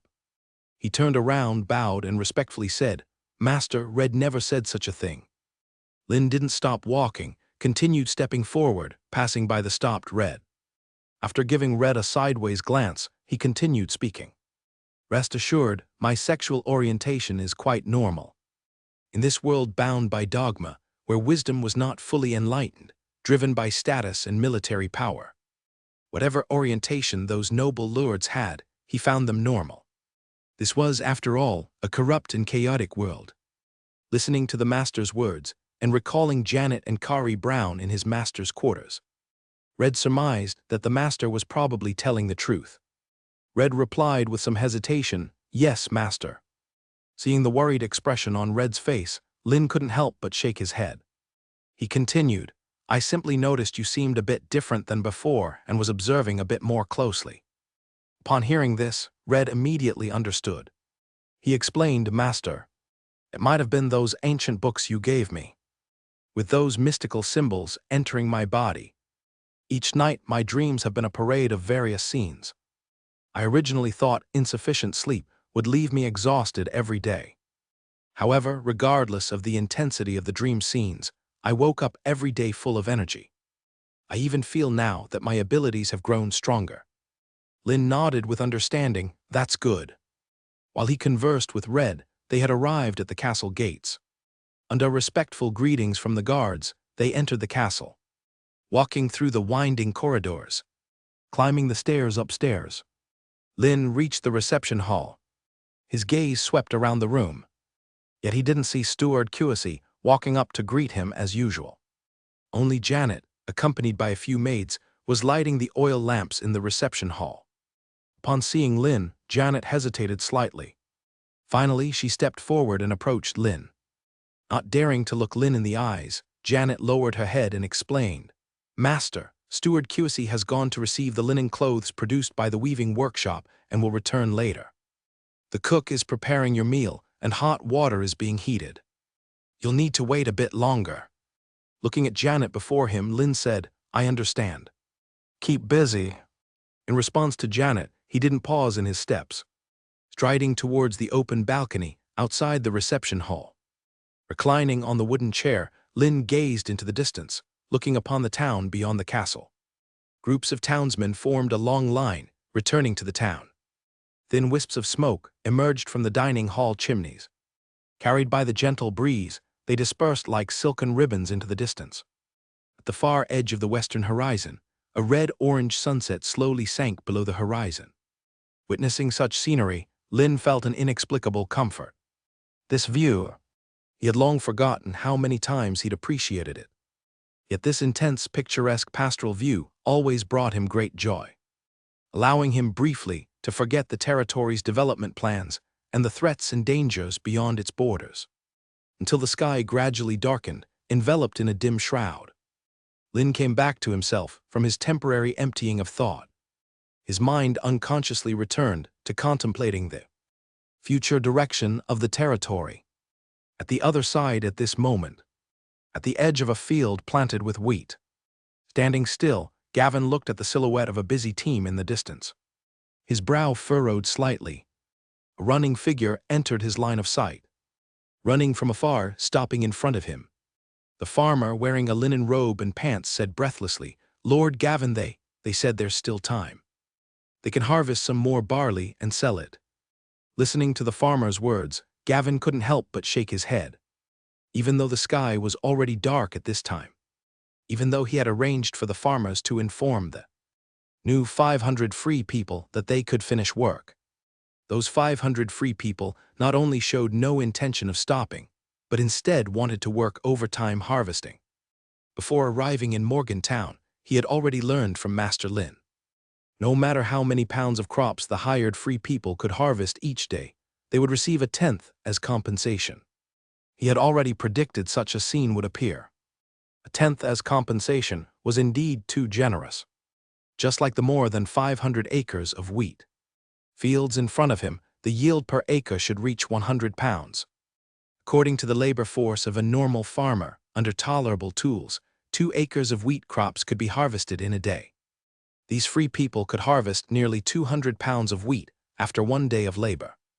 They would obtain a tenth from it, which is 20 pounds of wheat. If calculating according to the market price, he knew 2 pence per pound. A free person could earn 40 pence a day. It should be known that the compensation for farmers providing basic physical labor for the Lord is only 1 penny a day. At most just 2 pence. Now it's directly increased by 20 times. The compensation was simply too generous. Moreover, such compensation could be said to have no limit. As long as these free people pushed themselves, working hard, they could earn more compensation. Such reward, let alone these farmers and free people who had long suffered low compensation. If he hadn't joined Master Lin's territory and become a foreman of the farmers, got used to the planting scale of Master Lin's territory, witnessed Master Lin's grand gestures of rewarding privatized land, he would have been one of those free people too, struggling with all his might to harvest crops and earn a tenth as compensation. However, he thought for a moment. Gavin couldn't help but feel fortunate to have joined Master Lin's territory, becoming a townsman. If it weren't for Master Lin, he would never dare to imagine. As a farmer, he would have the opportunity to obtain a piece of privatized land, even though gaining land would require long-time struggle and effort. But it's an attainable goal. Different experiences, different insights lead to different perspectives on things. No matter how much effort these free people put into harvesting wheat, receiving a tenth as compensation from the harvest, compared to a piece of privatized land, it is truly insignificant. Not to mention how much crop yield a piece of privatized land could produce in a year. The sense of security of having land that belongs only to oneself can never be matched by other compensations. Suppressing these thoughts in his mind, Gavin took steps toward a soldier wearing composite armor in the distance. He spoke with neither arrogance nor subservience. "Please convey a message to Earl for me. I need to ask him for help in dispatching a team of soldiers to maintain order among the free people's barley harvest." The soldier's expression became solemn, and he promptly replied, "All right, Gavin, agricultural officer, I'll go right away." As the soldier's voice fell, he bent his waist slightly and quickly retreated toward Morgantown in the distance. Watching the soldier's silhouette, Gavin mumbled and repeated the soldier's words. "Agricultural officer." Gavin shook his head helplessly. He was dispatched by Master Lin to Morgantown to organize hired free people for harvesting. But Master Lin, indeed, hasn't officially appointed him as the agricultural officer. It's not something he particularly cares about, as long as he can ensure stable living conditions for his son and wife, as long as he can guarantee safety without needing to live on meager daily meals anymore. No matter how hard or tiring it gets, he doesn't mind. Gavin led several farmers, walking toward the wheat fields ahead. Seeing the teams of free people ahead, holding sickles in their hands, faces full of excitement, harvesting enthusiastically. Gavin inhaled a breath of air and called out in a deep voice to all the free people. Everyone, today's harvest work is done. You can return to Morgantown and rest. Free people who were bent over harvesting, upon hearing Gavin's words. They merely glanced back before throwing themselves back into harvesting. Regarding Gavin's displeased tone, they were even more indifferent. The farmers following behind Gavin couldn't help but exchange glances. For a moment, they didn't know what to do for Gavin. They were merely helpers, brought out from Master Lin's territory by Gavin. Looking at their disregarding backs, Gavin's expression became stern, and he shouted, "I said today's work can end." As Gavin's voice grew louder, more free people heard Gavin's words.